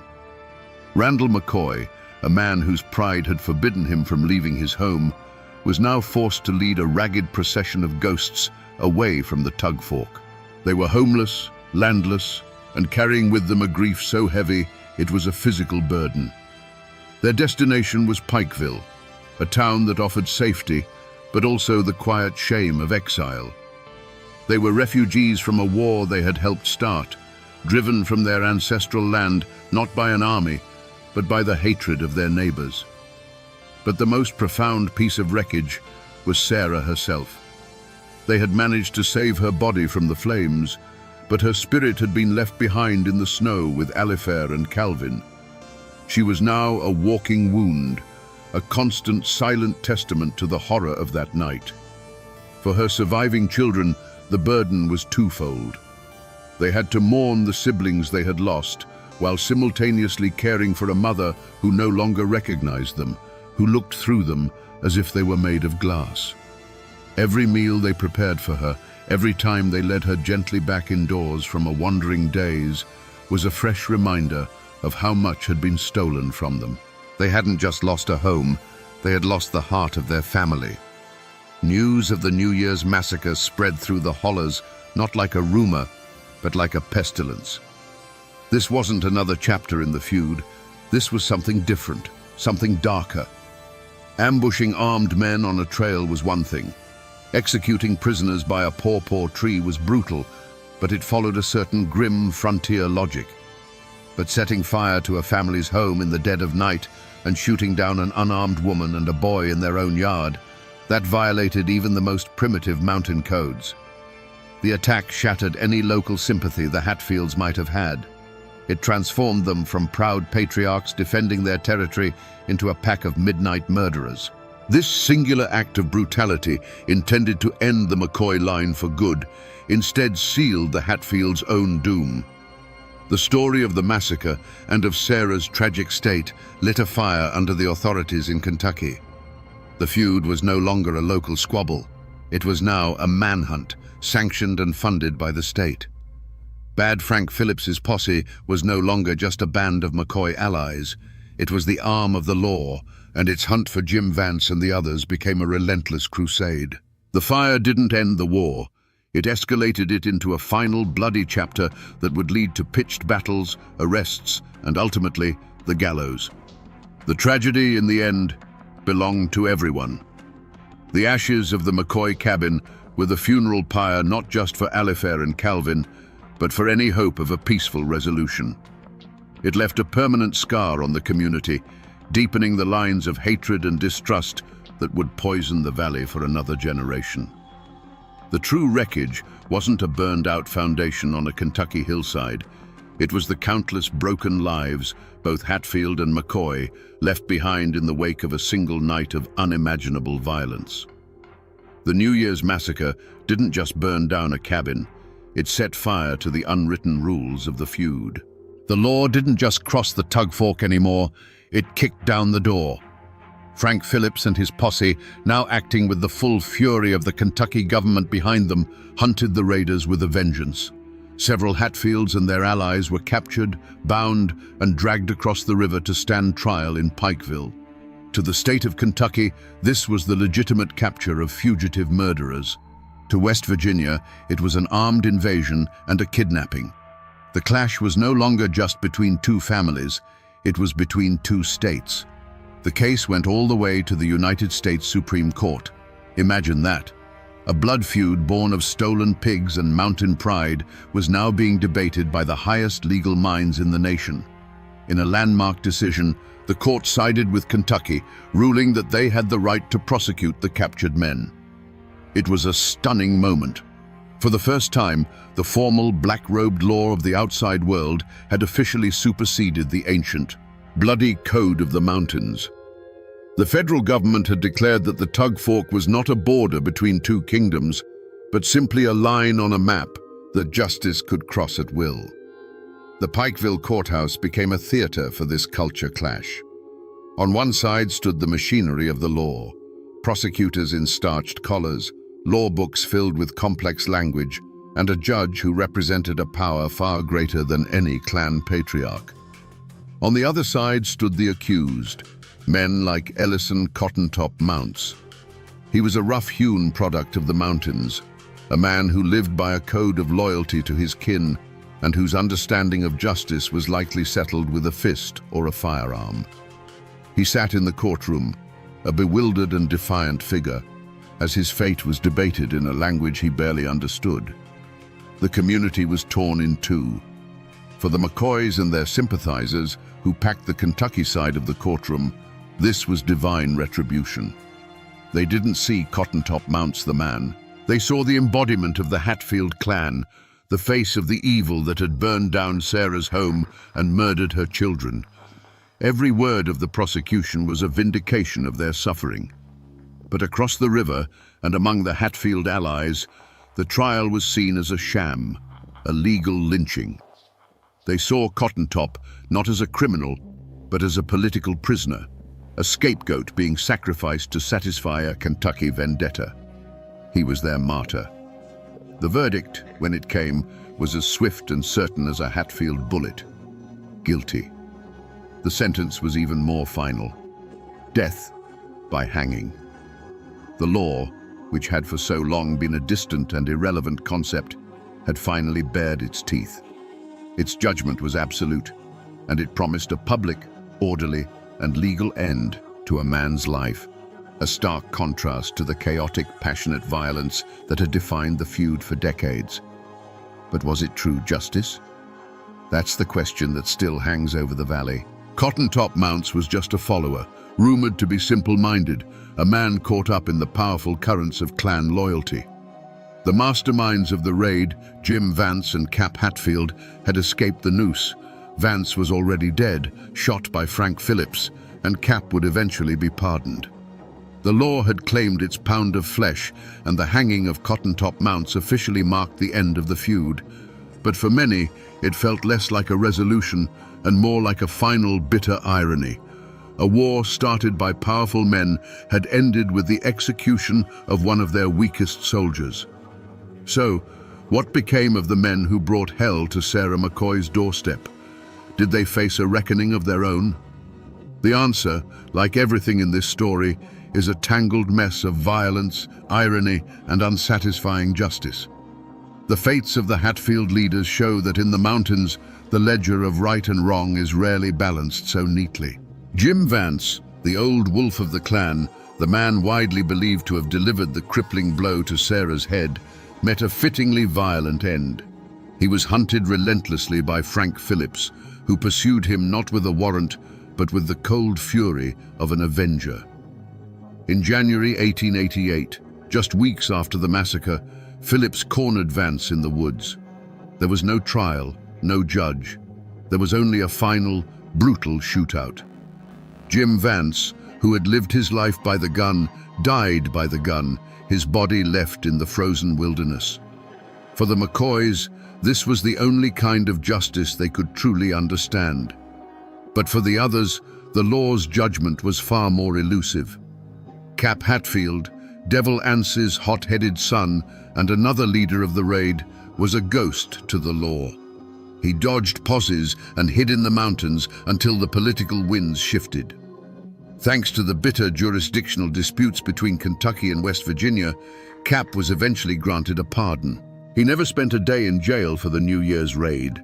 In a twist of staggering irony, the man who had acted as judge, jury, and executioner in Sarah's yard went on to become a lawyer and land agent, living a long and prosperous life. He died an old man, a respected member of his community, the blood of that night, a distant, unpunished memory. And what of the patriarch himself, Devil Anse Hatfield? He was the man in whose name it was all done, yet he never faced a single legal consequence for the feud.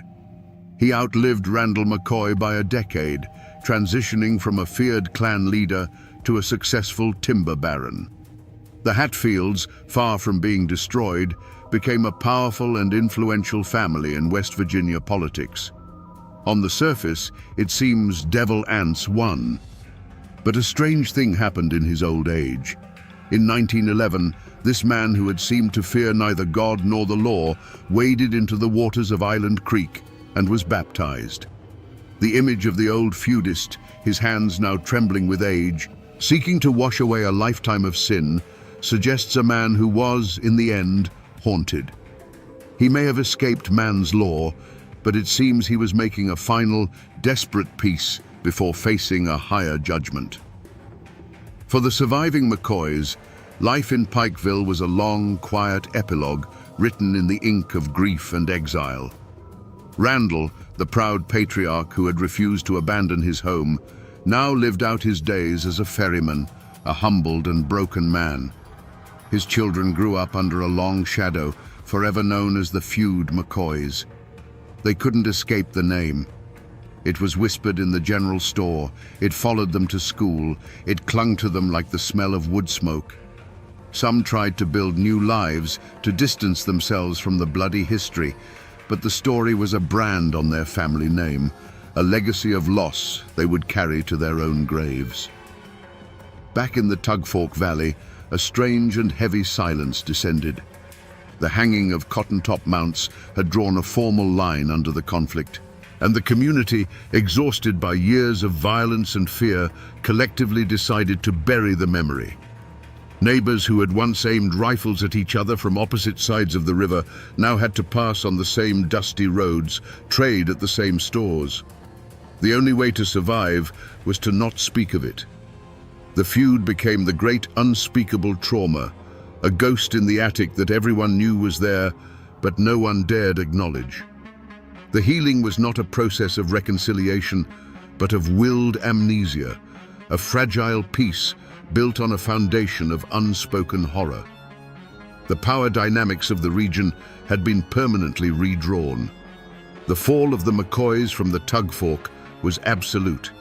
Their land was gone, their influence shattered, their name reduced to a cautionary tale.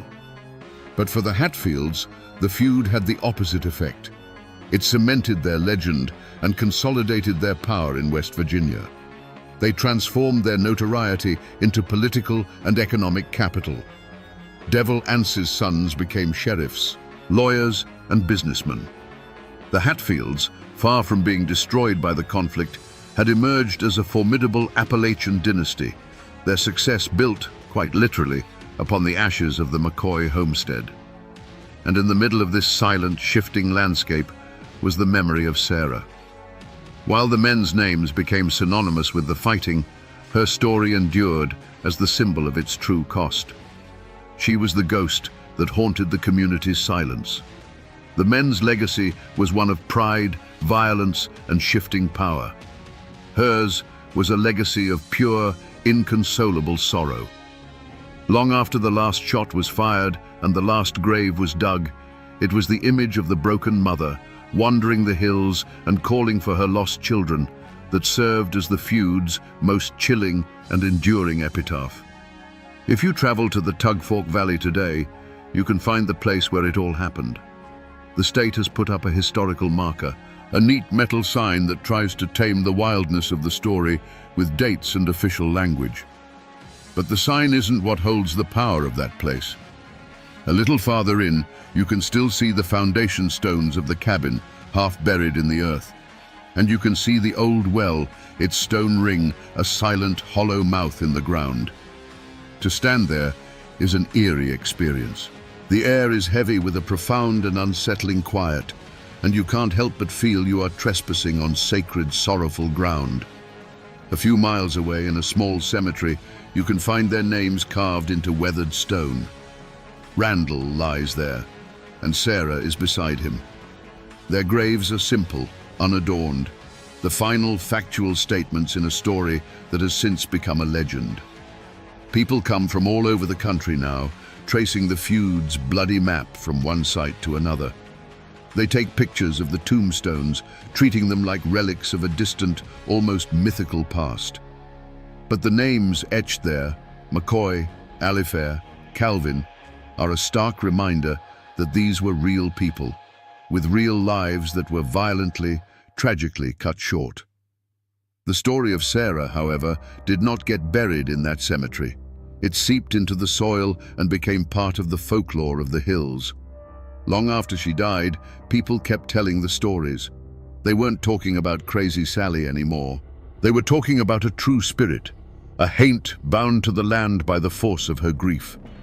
Hunters moving through the woods at dusk would swear they heard a woman's voice carried on the wind, whispering those two names. Travelers would tell of a sudden, bone-deep cold that would settle over them near the old cabin site, the kind of cold that has nothing to do with the weather. Her tragedy has been transformed.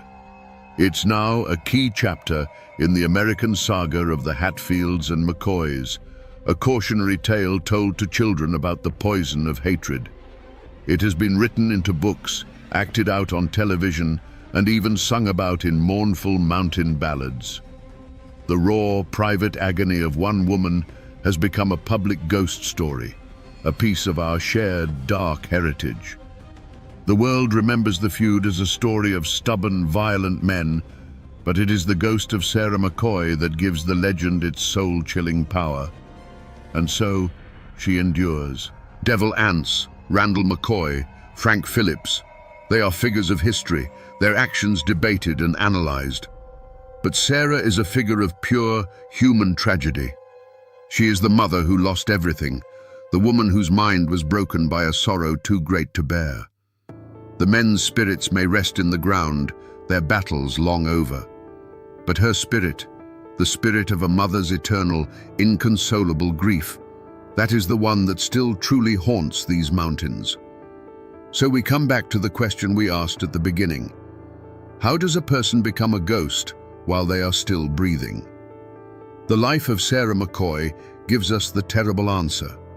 She was neither a hero nor a villain in this legendary war. She was the battlefield itself. The men fought over honor, land, and pride, but it was on the terrain of her heart that the true cost was tallied. Her story strips away any romance from the feud and shows us the raw, ugly truth. The deepest wounds aren't made by bullets, but by the memories they leave behind. In the end, this is a story about the terrible math of hatred. It shows that in a conflict fueled by pride, the price is always paid by the innocent. It is a brutal lesson that a mother's love, the most powerful force in the human world, cannot shield her children from the consequences of the foolishness of men. The curse of Sarah McCoy wasn't supernatural. It was the simple, horrifying curse of survival, of being the one left behind to count the graves and remember the screams. The names Hatfield and McCoy are now written in history books, symbols of a uniquely American conflict.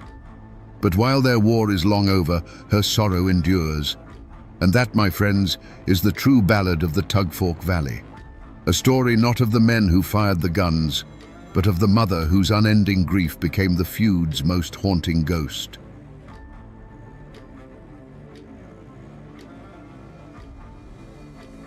In the coal-dusted hollows of eastern Kentucky, whispers followed Luana Mooney like a cold mountain fog.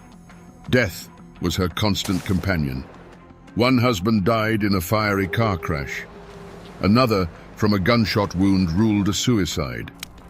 A lover was consumed by a house fire that left her miraculously unscathed. Was she the unluckiest woman in all of Appalachia, cursed by some dark mountain hex? Or was the simple, tired-looking woman a calculating predator, collecting insurance policies like funeral bouquets? Today, we separate the chilling facts from the folk legend to uncover the truth behind the woman they called the Black Widow. To understand the darkness that followed, you first have to understand the world that Luana and her first husband, Jim Muncie, inhabited in the early 1970s. Pike County, Kentucky, was a land of stark contrasts. Breathtaking mountains, ancient and stoic, cradled valleys choked with the grit of the coal industry. The air itself seemed heavy, a mix of damp earth, wood smoke, and the ever-present metallic tang of the mines. Life here was carved out of the rock, and it was just as unyielding. Jim Muncie was a product of this world, an ordinary man, which in Pike County meant he was extraordinarily tough. He likely spent his days deep in the earth, his face permanently smudged with coal dust, his hands calloused and strong. He was the kind of man who worked without complaint, because complaining didn't pay the bills or put food on the table.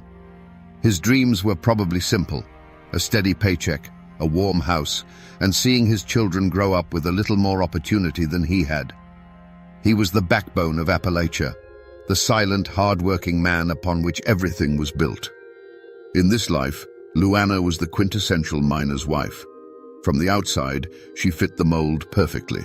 She kept a home, raised a family, and bore the quiet anxieties that came with loving a man who worked in one of the most dangerous professions on earth. Neighbors saw a plain, unassuming woman, her face etched with the same weary resignation as so many others in the holler. She was part of the community, another soul bound to the rhythm of the mine whistle and the slow turning of the seasons. But the hollers are more than just collections of houses. They are intricate webs of observation. Nothing goes unseen. Every family's struggle, every hushed argument, every small joy is noted and filed away in the collective memory of the community. People survived by leaning on each other, but that closeness meant there were no secrets. The community was a safety net, but it could also be a cage where everyone knew your past and watched your future. And beneath the surface of this hardscrabble existence, a dangerous current flowed. In a world where a man's life was a daily gamble against collapsing rock and failing equipment, death was never a stranger. It was a practical matter. Life insurance wasn't an abstract financial tool. It was often the only legacy a man could leave his family, the one final payday earned with his very life. And for a mind that saw the world not as it was, but as a series of problems to be solved, this grim reality held a terrible, hidden logic. Little did anyone know, Luana Mooney wasn't just living in this world, she was studying it. After Jim Muncie's car plunged into that ravine, the initial reaction in the holler was exactly what you'd expect, a wave of genuine, heartfelt sympathy. Casseroles appeared on Luana's doorstep. Neighbors offered to watch the children. The church ladies spoke in hushed, sorrowful tones about the poor widow. In Appalachia, community is the bedrock of survival, and when one of their own falls, everyone feels the tremor. Luana played the part of the grieving widow well, her face a mask of quiet devastation. But memories in the mountains are as long as a winter's night, and observation is a finely honed skill. The first whispers weren't accusations, they were just questions. A few of the older men who'd known Jim his whole life scratched their beards and wondered aloud how a man who knew those treacherous roads like the back of his hand could have made such a fatal mistake. The talk was quiet, confined to front porches after sundown, but it was there. Then came the matter of the insurance. No one begrudged a widow her due, but the speed with which Luana settled the claim raised an eyebrow or two. It seemed too efficient, too businesslike for a woman supposedly crippled by grief. The most potent silence came from the Muncie clan itself. Families in these parts are fiercely loyal, woven together by blood and shared hardship. They closed ranks, supporting Jim's children, but a subtle coldness was directed at their mother. Perhaps they remembered old arguments over money, or the way Luana seemed to pull Jim away from his kin. They never said a word against her publicly. That wasn't the way, but their support felt obligatory, their embraces lacking warmth. They watched her, their gazes heavy with an unspoken history that only they knew. This fertile ground of quiet doubt was all it took for rumors to take root and grow like kudzu. Whispers began to slither through the community, each retelling adding a new, darker detail. I heard they were fighting something awful the night before the crash, someone might say at the general store. Heard he was talking about leaving her, another might add. There was no proof, no evidence for any of it. But in a place where gossip travels faster than a telephone call, truth and speculation soon became hopelessly entangled. The sympathy began to curdle into suspicion. Every word was another dry twig laid carefully at Luana's doorstep, just waiting for a spark. A few years passed, and the quiet murmurs about Jim Muncey's death might have faded into the background hum of mountain life. But Luana made a move so audacious it snapped the community to attention. She found comfort, and then a new husband, in the arms of Norman Muncey, her late husband's cousin. In a place where bloodlines are sacred and certain boundaries are never crossed, this union was a scandal. It felt wrong, a violation of memory and respect that sent a jolt through the Muncey clan and the entire holler. Norman, however, seemed blissfully unaware of the shadow he was stepping into. He was a man clearly smitten and perhaps a little naive. He started talking, bragging to his buddies over a beer after a long shift.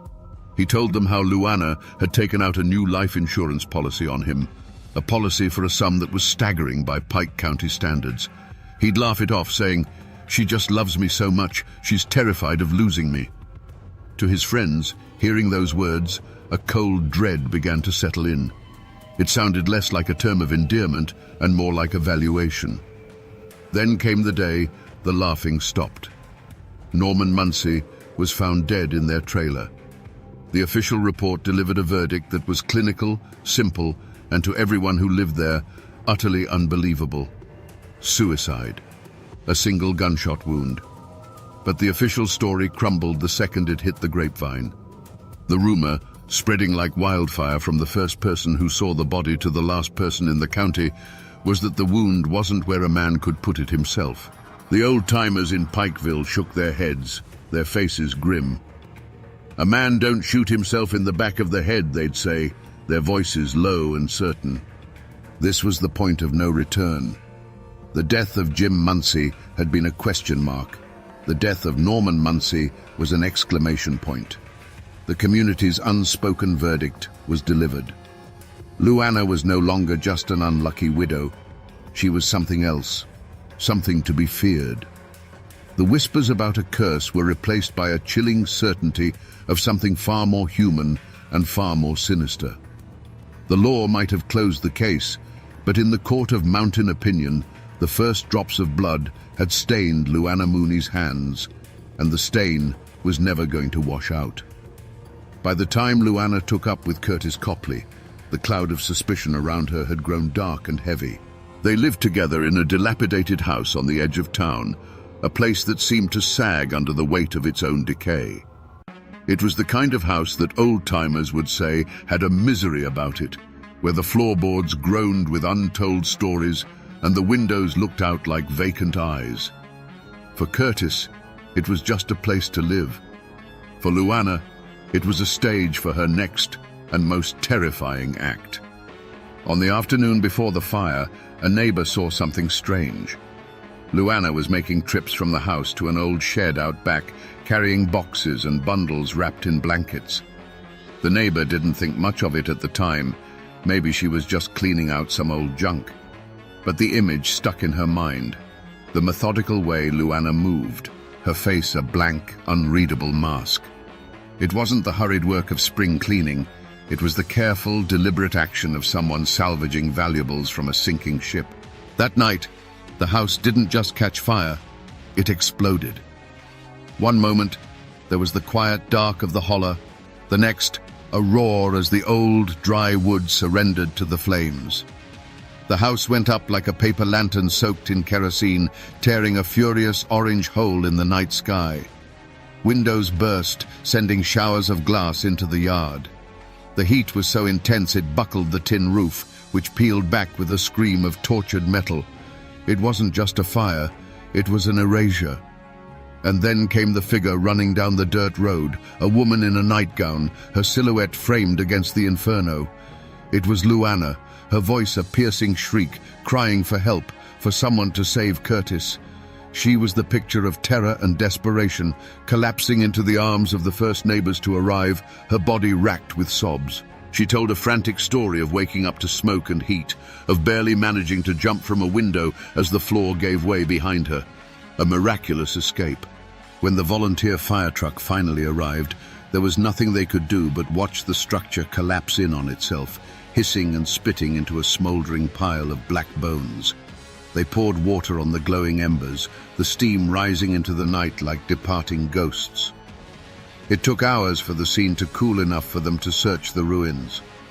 Inside, amidst the charred timbers and ash, they found what was left of Curtis Copley.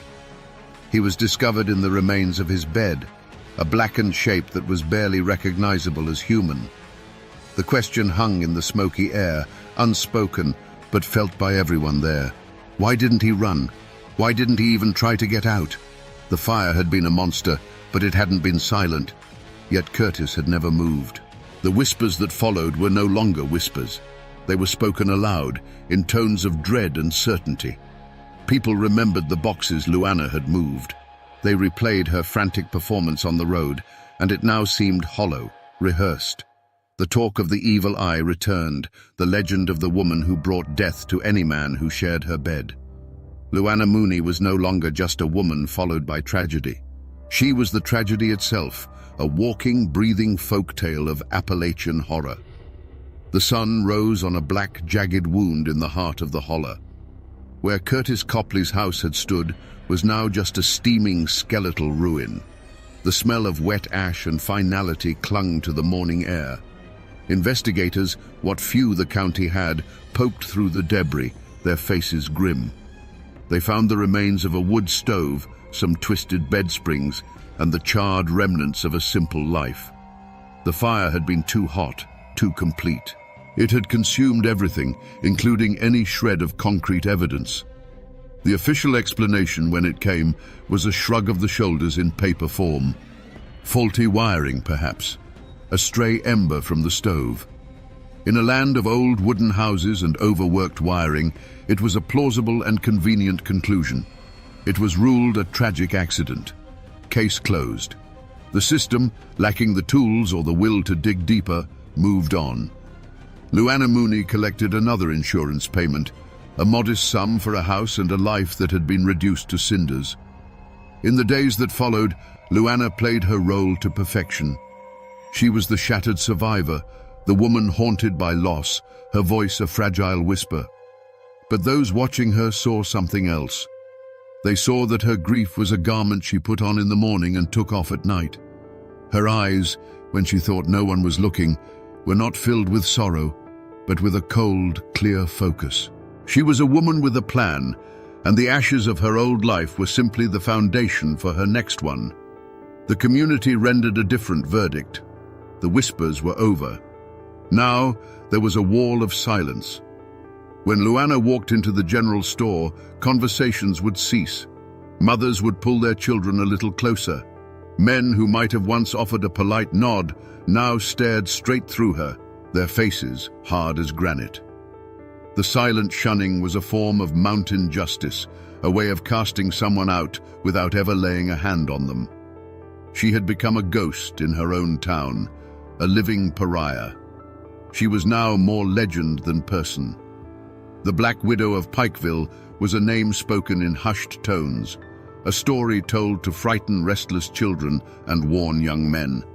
She was the embodiment of the darkness that could hide behind a plain face, a boogeyman born from their own community. The fear was palpable. Who would be next?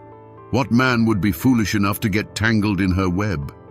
It seemed impossible, and yet, in the desperate poverty of Appalachia, there was always someone willing to take a gamble, someone who believed they could outsmart the devil herself.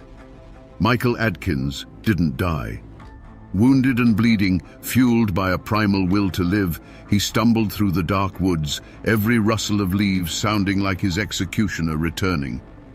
He finally collapsed on the doorstep of a remote house, his plea for help a ragged gasp. That desperate cry for help was the shot that finally broke the silence. the one that the law could not ignore. It reached the ears of Pike County Sheriff Charles Fuzzy Kesey, a man who had been carrying the weight of Luana's story for years. For Kesey, the rumors were more than just holler gossip. They were a series of ghosts he couldn't lay to rest. Michael Adkins, alive and talking, was the proof he had been waiting for. The hunt began immediately, but it wasn't for Luana. Kesey was smarter than that. He knew Luana was a fortress, her walls built of lies and feigned innocence. The weak point, the unlocked gate, was the hired help, Danny Lee Ross. Deputies found him easily. He wasn't a hardened criminal hiding in some mountain cave. He was a scared young man, haunted by what he had done, and he folded the moment the law cornered him. There was no fight left in him, only the sickening weight of his conscience. They brought Ross back to the sheriff's office, the air thick with the smell of stale coffee and impending justice. Under the harsh fluorescent lights, away from Luana's influence, the dam of his fear finally burst. The story came pouring out in a torrent of guilt and terror. He told them everything. He described the cold, methodical way Luana had laid out the plan, her voice calm as she discussed the best way to kill her husband. He talked about the promise of money, a sum that must have seemed like a fortune to a young man with no prospects. He recounted the botched ambush, the look in Michael Adkins's eyes, and his own panicked flight. With every word Ross spoke, the web of rumor and myth that had protected Luana for a decade was being systematically dismantled and replaced by a cold, hard chain of evidence. Sheriff Kesey now had a confession, a motive, and a living victim. The ghosts of Norman Muncie and Curtis Copley and Jim Muncie now had a voice. The posse had been formed, not of men with rifles, but of sworn statements and legal warrants. The hunt for the Black Widow was finally on. The arrest itself was eerily quiet. There were no sirens, no dramatic showdown. The deputies pulled up to her small house, the place where she must have felt untouchable.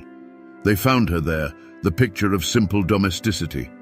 But when she saw Sheriff Kesey at her door for the first time, a flicker of something other than grief or innocence crossed her face. It was the cold, flat look of a predator that knows it has been trapped. There was no struggle, no denial, no tears. She listened impassively as they read the charges, her hands held out for the cuffs as if she were merely accepting a package. As the cold steel clicked shut around her wrists, a silence fell over the holler. The hunt was over. The Black Widow was in a cage. The trial of Luana Mooney wasn't just a legal proceeding. It was an Appalachian spectacle. The old Pikeville courthouse, a building that had seen its share of feuds and moonshine cases, became the epicenter of the county's universe.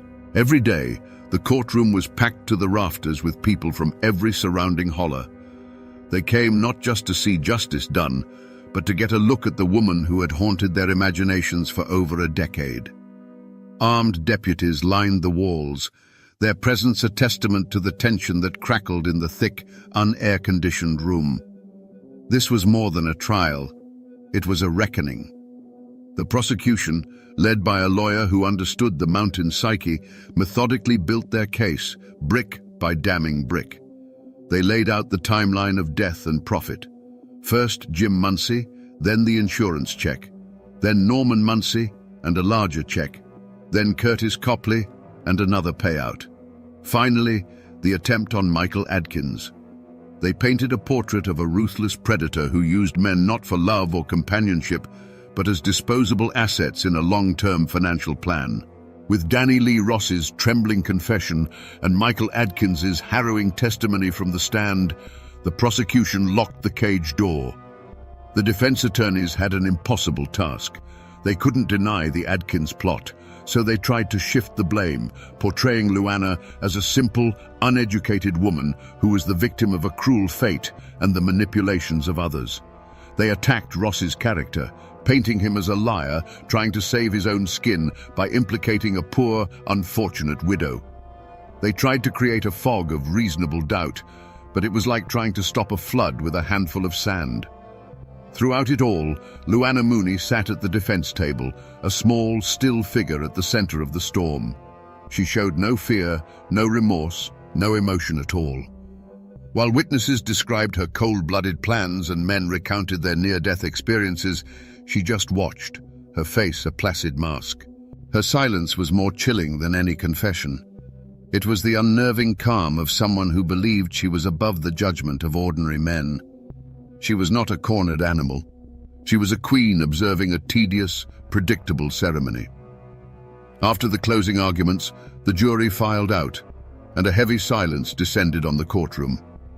The wait wasn't long. When they returned, the foreman, a stern-faced coal miner, wouldn't look at Luana. He handed the paper to the clerk, whose voice cut through the tension. On the charge of conspiracy to murder Michael Adkins, guilty. On the charge of murdering Norman Muncie, guilty. A collective breath was released in the room, not a cheer, but a deep, shuddering sigh of relief and finality. Luana Mooney was sentenced to life in prison, the law of men finally catching up to her. But was it truly justice?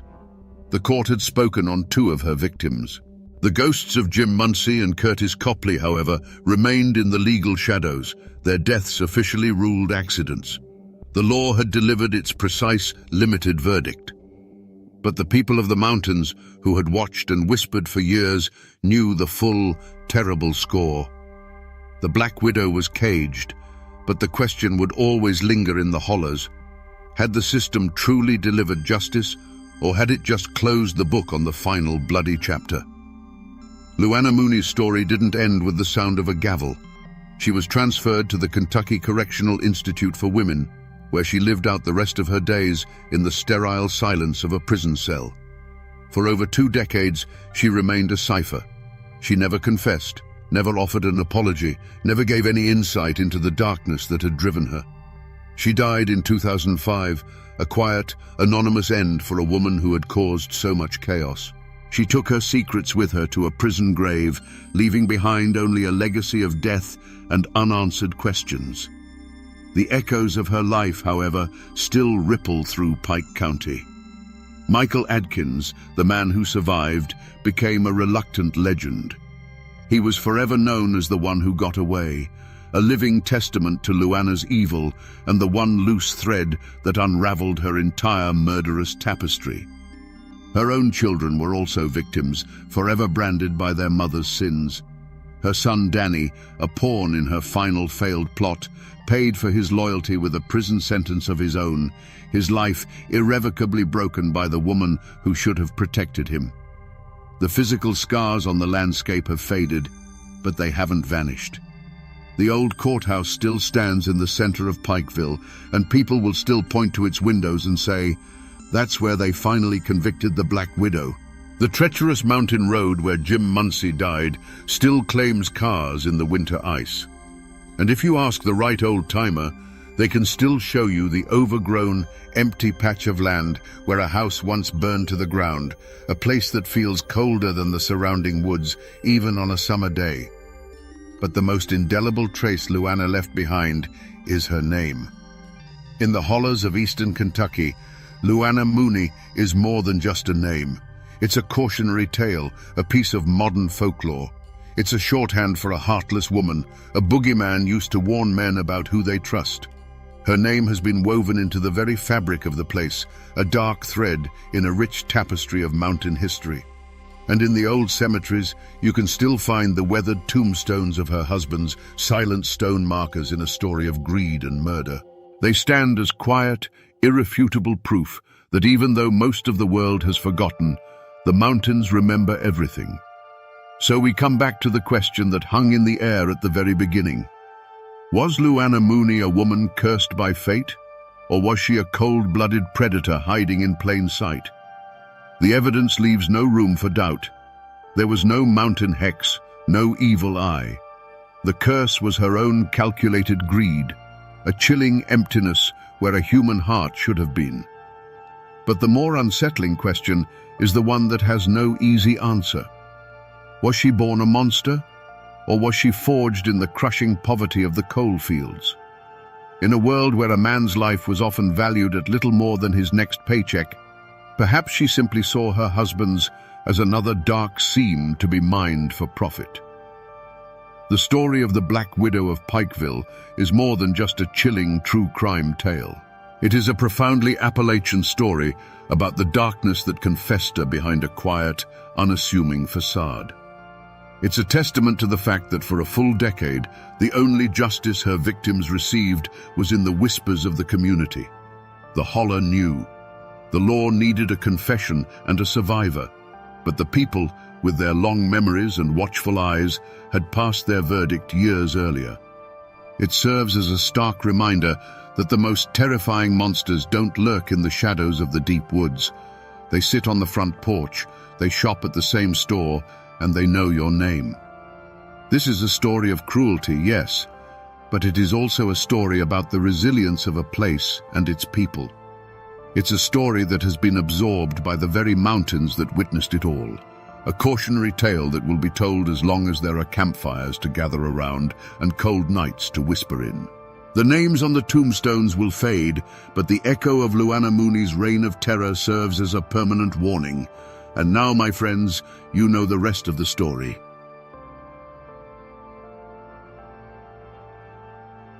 They say the law came to Perry County, Kentucky, on the back of a horse. But on a cold day in May of 1889, it died on the courthouse steps with a single rifle shot that echoed like a crack of doom. The man who fell was Judge Josiah Combs, a respected elder who believed the law was greater than any family's grudge. He was wrong. That single shot wasn't just a murder, it was the bloody climax of a war. How did a place like this descend into such savagery? What drove men to assassinate the very symbol of justice? Today, we trace the river of bad blood back to its source, to tell the ballad of the Perry County War. To understand the blood that was shed, you first have to understand the ground it soaked into. In the 1880s, Perry County wasn't just a place on a map. It was a world unto itself, walled in by the ancient, unblinking mountains of eastern Kentucky. The Kentucky River was its one slow artery to the outside, and news traveled up it on flatboats at a crawl. Life here was hard, carved out of the steep hillsides with an axe and a plow. A man's wealth was measured in the corn he grew, the hogs he raised, and the children who bore his name. In this isolation, a different kind of law took root. It wasn't written in any book, but every man, woman, and child knew it by heart. It was the mountain code. Family was everything. Your kin were your nation, your army, and your only true shield against a harsh world. An insult to your third cousin was an insult to you, and it had to be answered. A man's honor was his most sacred possession. It was a fragile thing, easily bruised by a stray word or a sideways glance, and once broken, it could only be mended with blood. The state government in Frankfurt was a distant rumor, and its laws were seen as suggestions at best, an unwelcome intrusion at worst. Justice was a personal matter, dispensed from the barrel of a Winchester rifle. Into this closed world, whispers of change began to drift. Men with strange accents and fancy surveying tools started appearing in the hollows. They were agents of the great northern corporations, geologists and timber scouts who saw something the local folk had taken for granted. They didn't see steep hillsides. They saw mountains of virgin hardwood. They didn't see rocky soil. They saw the richest seams of bituminous coal on God's green earth. The railroad, they promised, was coming. And with it would come a flood of money that would make the old ways of life seem like a dream. Suddenly, the prize wasn't just survival, it was a fortune. And the key to that fortune was locked inside a single building, the Hazard Courthouse. The men who held the offices of sheriff, county clerk, and judge didn't just keep records, they controlled the future. They oversaw the land deeds, they set the tax rates, and they enforced, or chose not to enforce, the law. Whichever clan controlled that courthouse would control who got rich and who got left behind when the coal boom hit. This was the Forge. It took the old mountain code of honor and family loyalty and superheated it with the coming fire of industrial greed. Every election became a battle, every political dispute a potential vendetta. The stage was being set for a war, fought not by soldiers in uniform, but by neighbors and cousins. They weren't just fighting for power anymore. They were fighting for the soul of the mountains, and they were willing to turn their home into a killing ground to win it. Before the shooting started, you could still see the men for who they were, not just the leaders of warring armies. Take Joe Eversole. He wasn't some wild-eyed mountain brawler. He was a man who fought with words, a lawyer who could tie a man in knots with a well-phrased argument in the Hazard courthouse. He'd sit with his family on his porch, not cleaning a rifle, but reading a newspaper from Lexington or Frankfurt, talking about the future. He spoke of railroads cutting through the mountains like steel rivers, of coal mines bringing payrolls and prosperity to families who had only ever known back-breaking farm work. His children would listen, and his wife would watch him, and they saw a man building a kingdom not of fear, but of progress. He was a Republican in a staunchly Democratic county, a man who saw the outside world not as a threat, but as an opportunity. He saw the coming corporations as partners, and he intended to be the man who brokered the deal, ensuring his family and his followers would be the first in line to reap the rewards. To his clan, Joe Eversole wasn't a warmonger. He was a visionary, the only man smart enough to guide them into the coming century. Then there was Benjamin Big Ben French. If Joe Eversole was the future, Big Ben was the living, breathing embodiment of the past. He was the sheriff, but his real power came from the sheer force of his presence. He was a massive man, built like one of the oak trees on his land, and his authority was absolute. He didn't need a law book. His word was law. On a Saturday afternoon, you'd find him on the steps of his store, a benevolent titan settling a land dispute between two farmers with a quiet word and a look that promised there would be no more argument. He was the patriarch of his clan in every sense of the word. He was surrounded by a web of kin who looked to him not just for leadership, but for protection. He was suspicious of the foreign money and the smooth-talking lawyers like Eversole. To Big Ben and his people, the coal under the ground wasn't a commodity to be sold to the highest bidder from Philadelphia. It was their birthright, part of the land their grandfathers had fought and bled for. Protecting that land and the old way of life it supported was his sacred duty. He was the wall that stood between his people and a changing world they did not trust. A man's greatest strength is often just the other side of the coin from his deadliest weakness. For Joe Eversole, his sharp, educated mind was his greatest asset, but it was also his blind spot. He saw the world as a chessboard, a place of logic and calculated risks. He believed the old mountain ways, the fierce pride, the stubborn loyalty to the past were simply obstacles to be outmaneuvered. He couldn't understand that in Perry County, honor wasn't a piece on a board. It was the board itself. He once publicly debated an old farmer loyal to the French clan, systematically tearing apart the man's fears about the railroad with facts and figures, and ending by calling his concerns ignorant sentiment. Joe won the argument, but he lost the room. He had shown contempt for their code, and in the mountains, contempt is a sin that demands a heavy price. Big Ben French, on the other hand, was ruled by a pride as massive as his own frame. It was the source of his power, the reason men would follow him into a fight without a second thought. But it was a rigid, unbending thing. For him, there was no such thing as a strategic retreat or a minor compromise. Every challenge, no matter how small, was a test of his authority that had to be met with overwhelming force. They tell a story of how a minor land dispute that could have been settled with a handshake and a jug of whiskey was instead escalated by French into a public standoff, simply because the other party was a distant cousin of the Eversoles. He wasn't just defending his land, he was defending his name, and he was willing to risk blood over it. This was the crack in each man's armor. Joe Eversole's ambition made him believe he was smarter than the old code, that he could push and prod and modernize without consequence. He saw Ben French not as a man to be respected, but as a stubborn relic to be swept aside by the march of progress. And Big Ben French's pride made it impossible for him to ignore a single one of those prods. He saw every move Joe Eversole made not as a political calculation, but as a direct, personal insult to his family and his way of life. One man could not stop pushing, and the other could not bend. Their flaws were perfectly matched, a lit fuse reaching for a barrel of gunpowder. It was no longer a question of if the county would explode, but when. The final break, the moment the bad blood turned to poison, didn't happen in a courtroom or a political debate. The legend says it happened where so many mountain feuds begin, over a bottle of whiskey and a game of cards. In 1886, in a smoke-filled room in Hazard, Joe Eversole and Ben French sat across from each other. The air was already thick with tension, but the liquor loosened their tongues and sharpened their contempt. A dispute over the game, a simple accusation of cheating or a misplayed hand, quickly spiraled. It was no longer about cards. It was about everything. Joe Eversole, with his lawyer's wit, made a sharp, condescending remark about the old ways, a jab at the French clan's stubborn resistance to progress.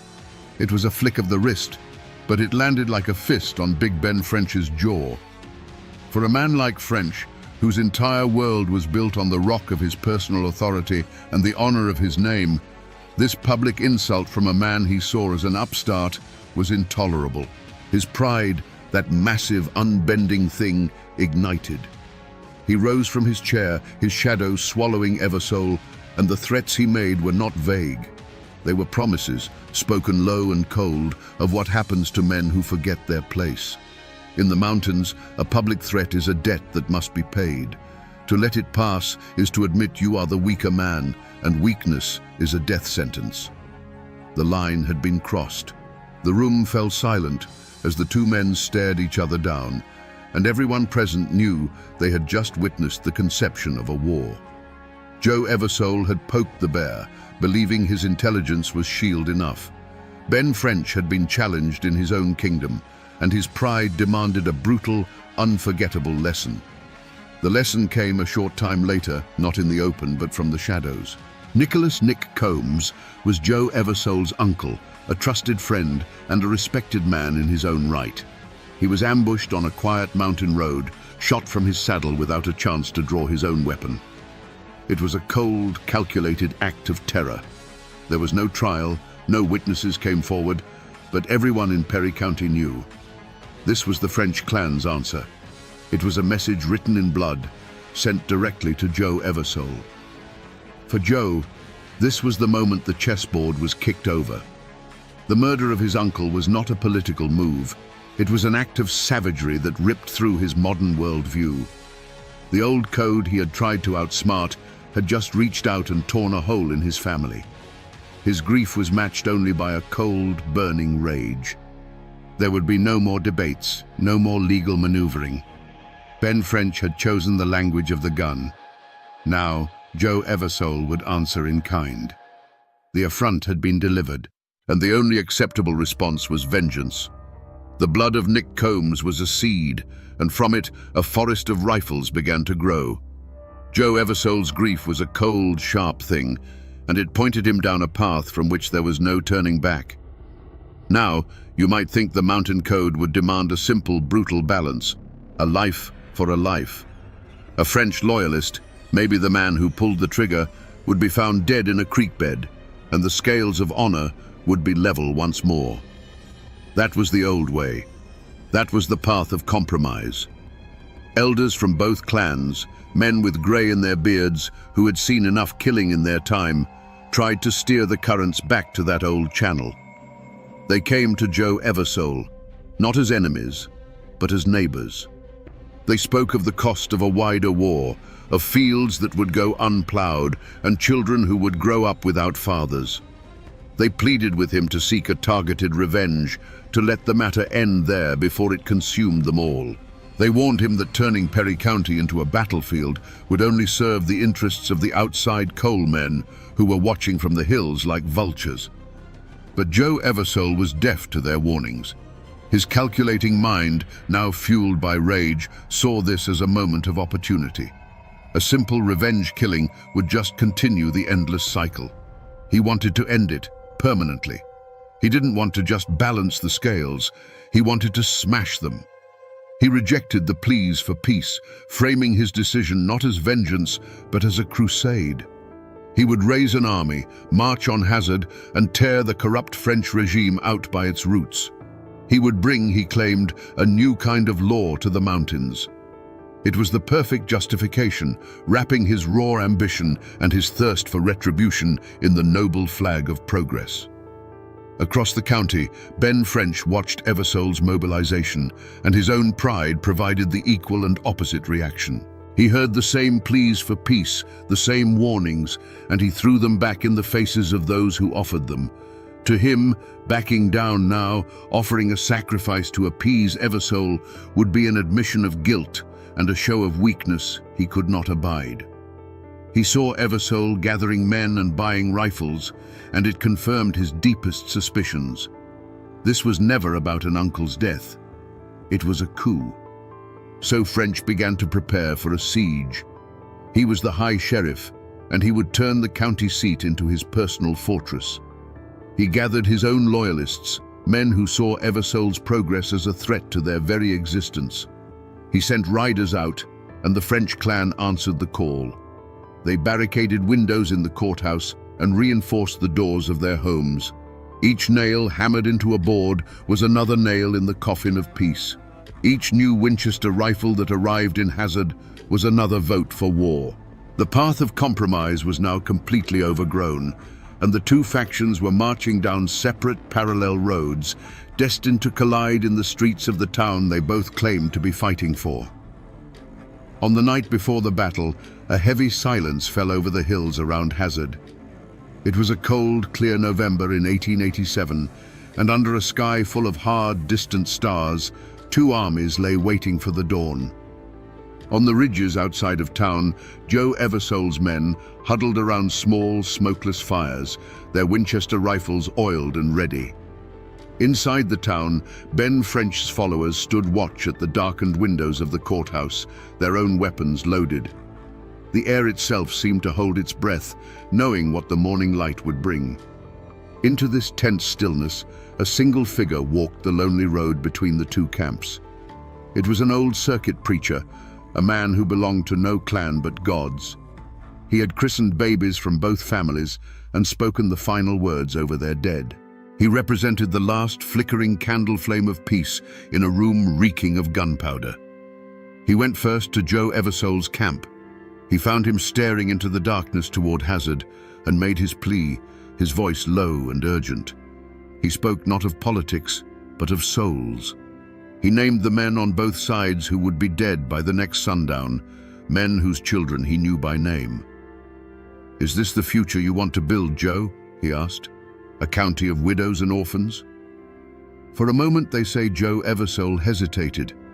He looked at the faces of his own men, young and old, farmers and loggers who had put their faith in him. He saw the terrible cost of his ambition laid bare. This was his final crossroads. He could call it off, accept the stalemate, and live with his uncle's death unavenged. But then he thought of Nick Combs lying dead on that lonely road, of Ben French's public insult, of the future he had promised his people. His fatal flaw, that cold, calculating logic, took over.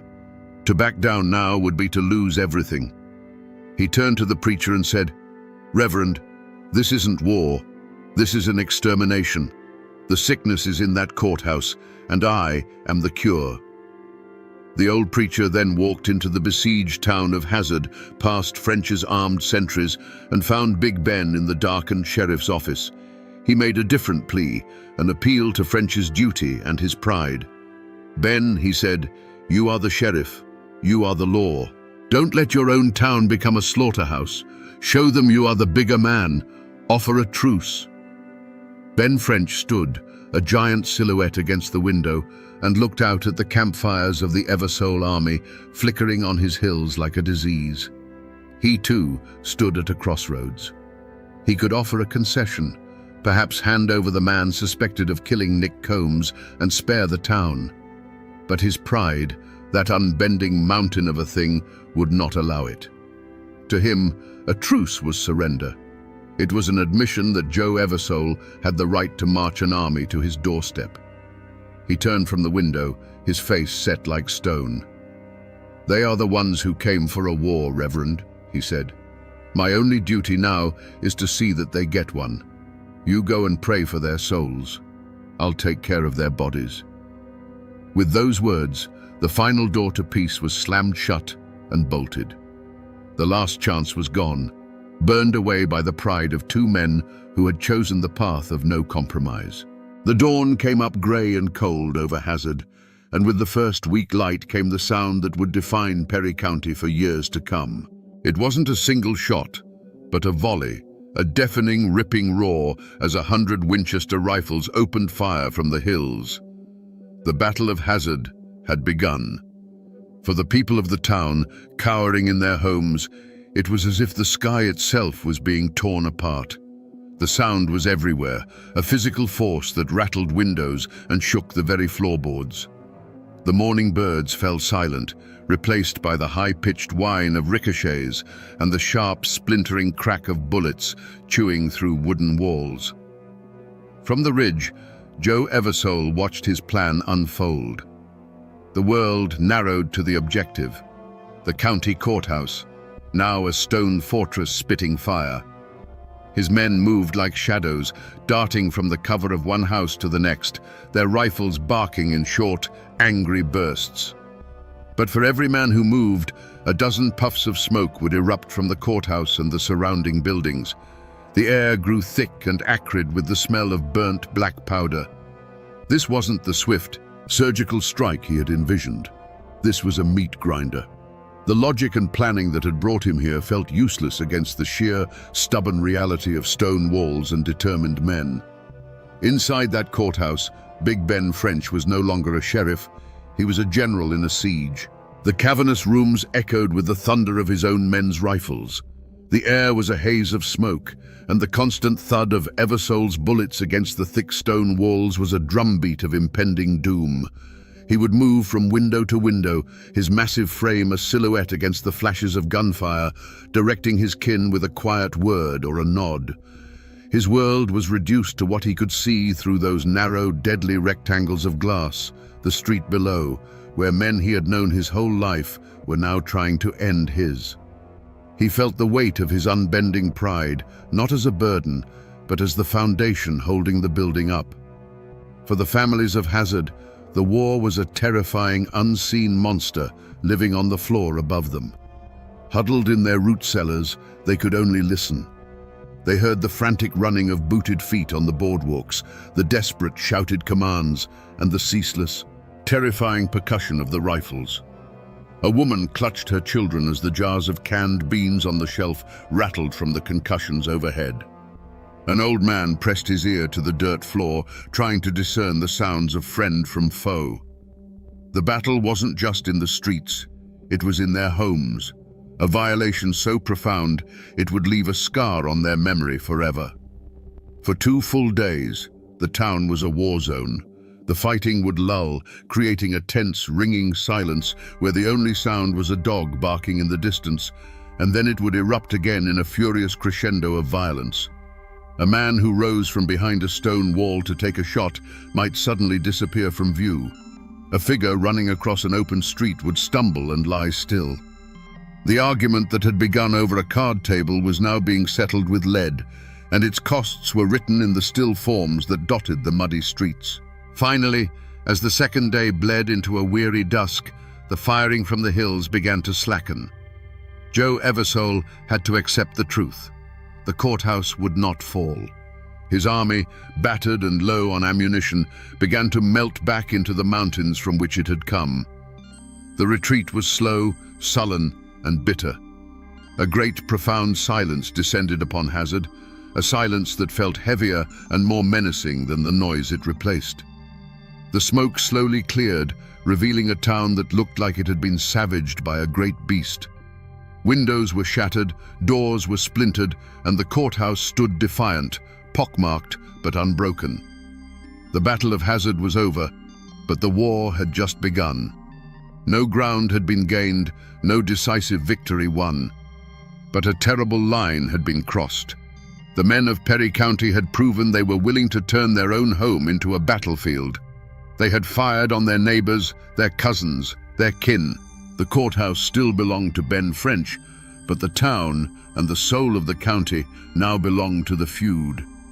As the last shots faded, Joe Eversole's grand army was gone. It had dissolved, melting back into the hollows like a dirty spring snow. The retreat was a grim, silent affair. There was no order given, just a shared, unspoken understanding that the battle was lost. Men carried their wounded on makeshift litters, their faces grim with exhaustion and defeat. Joe Eversole rode with them, his visionary's fire banked to a cold, hard ember of humiliation. He had promised his people a swift victory, a new order. Instead, he had led them into a bloody stalemate and left his dead in the streets of Hazard. In the cold twilight of the mountains, he could feel the weight of his failure and the burning need for a different kind of war. The road of the open soldier had ended. The path of the assassin was just beginning. Back in Hazard, Ben French walked out of the pockmarked courthouse into the ruins of his town. He was the victor, but there was no triumph in his eyes. He stood on the steps and surveyed the damage. The sour smell of gunpowder and fresh splintered pine hung heavy in the air. A dead horse lay in the street, and further down, a shape under a blanket told a story he didn't need to hear. Doors creaked open, and the faces of the townspeople peered out, their eyes full of a new kind of fear. They weren't looking at a sheriff who had saved them, but at a warlord who had made their home a battlefield. He walked the muddy streets, his boots crunching on shattered glass. He saw the bullet holes that stitched across the front of the general store, the gouges in the church steeple. He had held his ground. He had beaten back the usurper. His pride was intact. But the cost was written on every building, on every frightened face. This victory tasted like ash and gunpowder. He knew, with a certainty that settled deep in his bones, that this was not the end. Joe Eversole would not simply accept this defeat. The war would not be fought with armies anymore. It would be fought in the dark, on lonely roads, with a single shot from a hidden rifle. He had won the battle, but in doing so, he had sentenced his county and himself to a long, slow bleed. The road hadn't ended. It had just become a darker and more treacherous path for everyone. The silence that followed the Battle of Hazard wasn't peace. It was the sound of a held breath. The Eversole army had retreated, but the war had spread, seeping like a fever into every cabin and hollow in Perry County. Before the battle, you could be a man who was friendly with both sides. After, there was no middle ground. The fighting had drawn a line of blood and gunpowder through the heart of the community, and every single person was now forced to stand on one side or the other. A nod that wasn't returned, a glance held a second too long. These were now potential death sentences.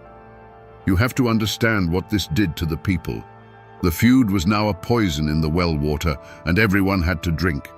Men who had hunted together since they were boys now watched each other through the sights of a rifle.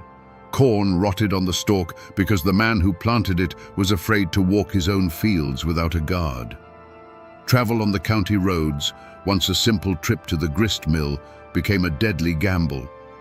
Every rustle in the trees, every shadow that fell across the path, could be an ambush. The doors that had always been open to neighbors were now barred at night, and men slept with their Winchesters not just by their beds, but in them. And the wreckage wasn't just measured in the dead. Think of the families left behind. For the wife of a man killed in the fighting, his death was just the beginning. Her grief was compounded by shame, by the poverty that followed, and by the terrible knowledge that her sons were now expected to inherit their father's rifle and his list of enemies. The war wasn't just killing the men of Perry County. It was mortgaging the souls of their children, baptizing them in a legacy of hatred that they had no part in creating. The community, that fragile web of trust and mutual support that allows life to function in such an isolated place, was shredded. Friendships that had spanned generations were severed overnight. Business partnerships dissolved into bitter accusations. Even church on Sunday became a tense affair, with French loyalists sitting on one side of the aisle and Eversole sympathizers on the other, the preacher's words about forgiveness falling like seeds on barren stone. The feud had become a cancer, and it was eating the county alive from the inside out. The tragedy no longer belonged to Joe Eversole or Ben French. It now belonged to everyone. The murder of a judge on the courthouse steps was an act of blasphemy against the state. It was a message sent in powder and lead that the feudists believed their law was the only law that mattered. They were wrong. The news of Judge Josiah Combs' assassination reached the governor's mansion in Frankfurt, and the reaction was swift and furious. Governor Simon Bolivar Buckner was an old soldier, and he saw this not as a crime, but as an insurrection. He sent the state militia back into Perry County, but this time their orders were different. They weren't there to keep the peace. They were there to hunt. The state put a price on the head of the man everyone believed was the killer, Bad Tom Smith. And his trial, when they finally captured him, was a spectacle. It was more than the trial of one man. It was the trial of the Mountain Code itself, put in the dock to be judged by the outside world. Imagine the scene. A formal courtroom, with a judge in a black robe, lawyers with stacks of books and witnesses sworn in on a Bible. And in the defendant's chair sat Tom Smith, a man whose entire life had been governed by a different Bible, the simple, brutal creed of loyalty and retribution. The clash of cultures was palpable. The prosecution built its case with evidence, timelines, and legal arguments. They spoke of malice aforethought and conspiracy to commit murder. But the testimony from the mountain folk spoke a different language. They talked of who was kin to whom, of old insults, of debts of honor that had to be paid. The state's lawyers asked, "Did you see the defendant break the law of Kentucky?" But the silent question in the eyes of the local people was, did he betray his clan? Was he a loyal soldier? The court was trying to prove a crime. The feudists were trying to understand a move in their war. The community was torn in two. To the Eversoles and their allies, and to the growing number of people simply sick of the bloodshed, Tom Smith was a monster, the devil himself, and the trial was long overdue justice. They saw the law as a savior, the only force strong enough to break the cycle of killing. But to the French faction and those who clung to the old ways, he was a soldier captured by a foreign power. They saw him as a scapegoat, a man taking the fall for a war that everyone had a hand in. To them, the trial was a sham, an act of conquest by the state government in Frankfurt, which had never cared about their lives until a man wearing one of its robes was killed. He was a criminal to the state, but a martyr to his cause. The verdict was never truly in doubt. The state of Kentucky had to make an example of Bad Tom Smith. It had to prove that its authority was absolute, that its law reached into the deepest, darkest hollows, and that it was stronger than any clan's code of honor. He was found guilty and sentenced to hang. Was it justice? For the family of Judge Combs, yes, but for Perry County, it was something else entirely. It was a declaration. The old world was over. The state was here to stay, and its judgment didn't come from a quiet word between patriarchs. It came at the end of a rope. You might think the story ends there, with the snap of a rope and the fall of the feud's most fearsome soldier. You might think justice, however brutal, had finally tidied up the mess in Perry County. But the truth of the mountains is never that clean. The law that had been so absolute with a hired gun like Tom Smith suddenly became very flexible when it came to the powerful men who had started the war. What became of Big Ben French, the patriarch who had turned the courthouse into his personal fortress?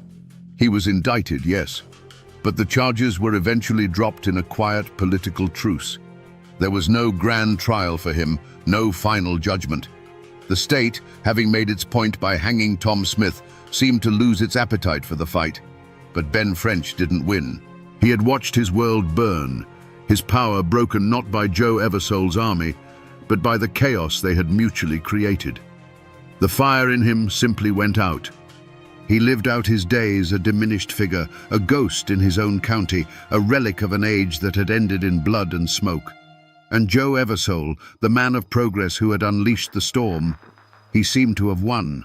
His chief rival was broken, and the state had crushed the heart of the French faction's enforcers. A few years after the war sputtered out, he was living in Virginia, a successful man who had seemingly escaped the consequences of his own bloody ambition. But the mountain code he had tried to outmaneuver had a longer reach than he ever imagined. The feud found him. He was assassinated, shot down far from the Kentucky hills, a final bloody postscript proving that the hatred he had helped create was a debt that would eventually be paid in full. But the true antagonists, the ones who had provoked the entire conflict without ever firing a shot, faced no consequences at all. While the French and Eversole clans were busy digging graves for their sons, the agents of the Northern Coal and Timber Corporations were busy drawing lines on maps. They had watched patiently as the local leadership bled each other dry. In the ruin and poverty that followed the war, they swept in.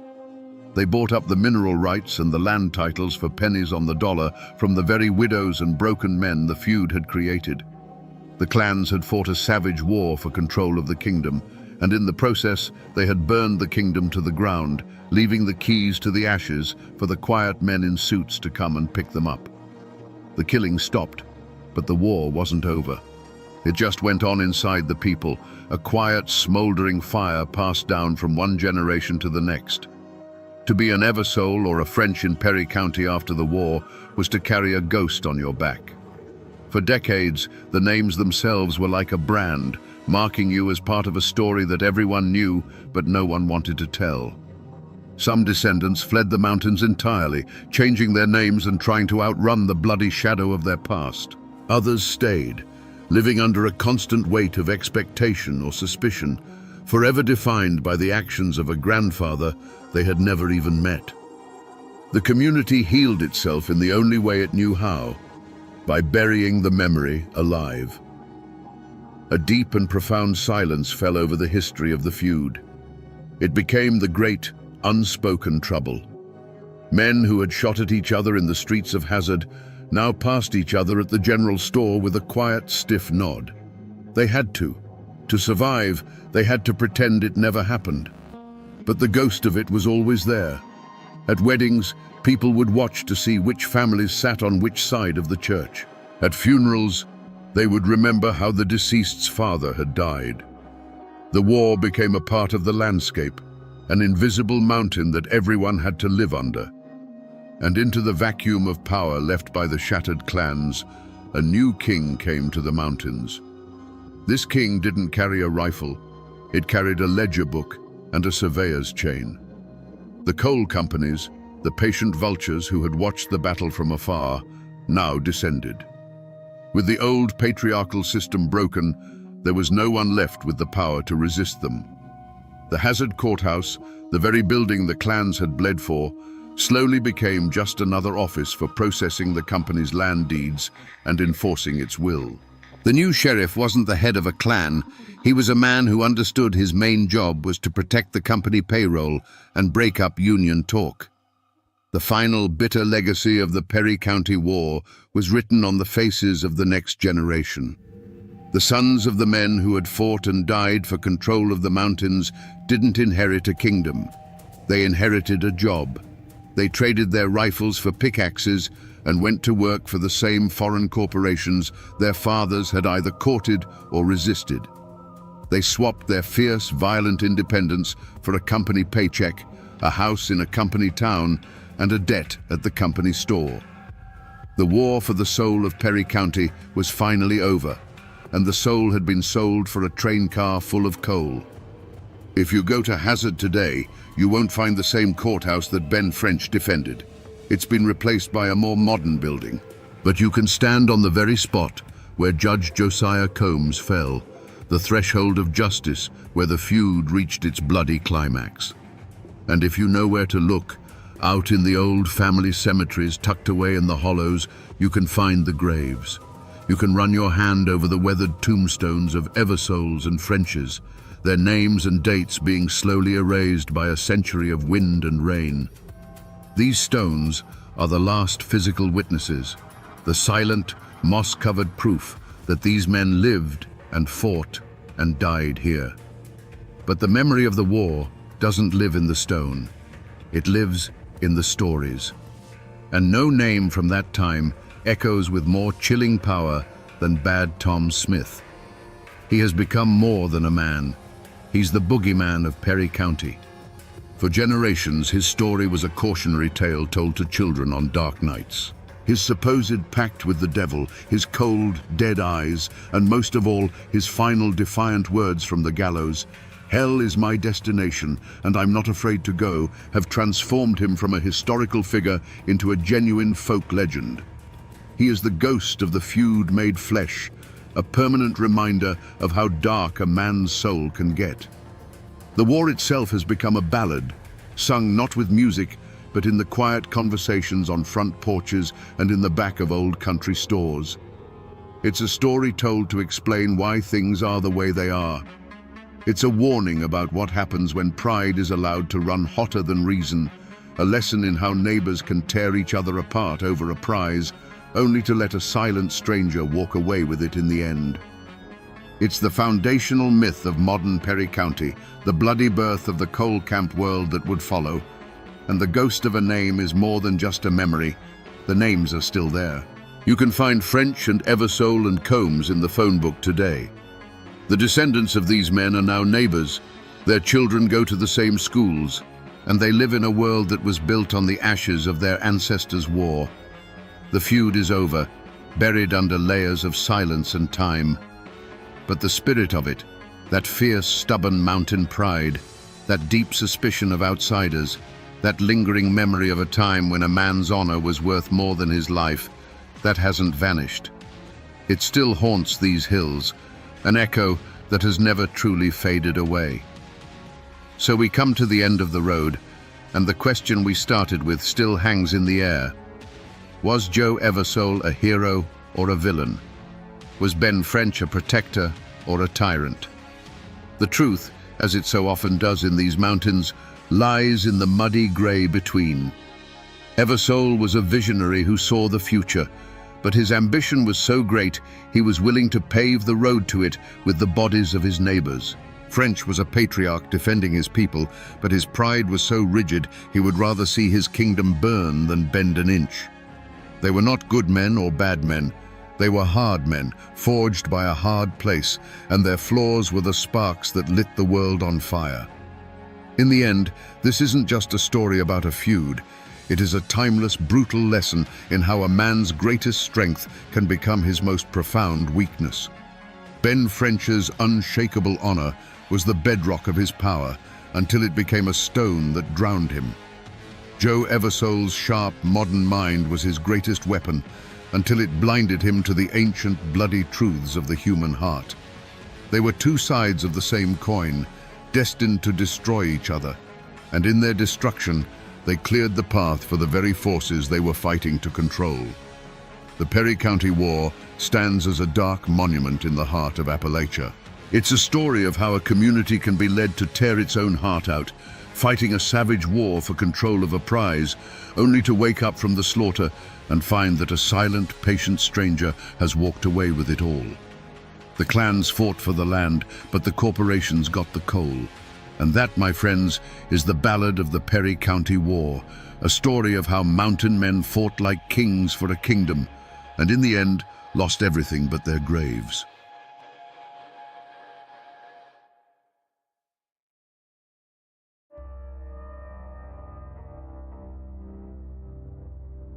If you stand here today on the Alamance battlefield, the only sounds you'll hear are the rustle of wind in the Carolina pines and the distant hum of a highway. It's a quiet, solemn place. The monuments here tell a story of rebellion, of backcountry farmers who rose up against a corrupt government and were crushed for it.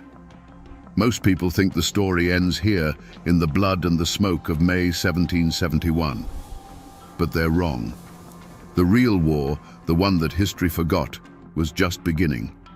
Today, we're going to listen past the roar of the battle to the whispers that followed, the story of a war fought not by men with guns, but by women with nothing left to lose. Let's go back. Back before the battle, before the monuments.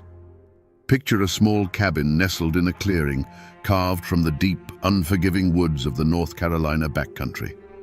The air hangs thick with the smell of wood smoke and damp earth.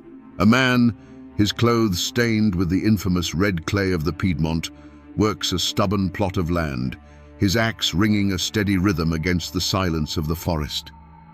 This isn't a life of riches. It's a life of pure, back-breaking self-reliance. Every crop pulled from the ground, every log shaped for the cabin wall, is a victory. Inside, his wife moves in a constant practiced dance of survival. She is churning butter, mending clothes by the light of a tallow candle, tending to a pot of stew over the hearth, and keeping one eye on the children playing on the packed dirt floor.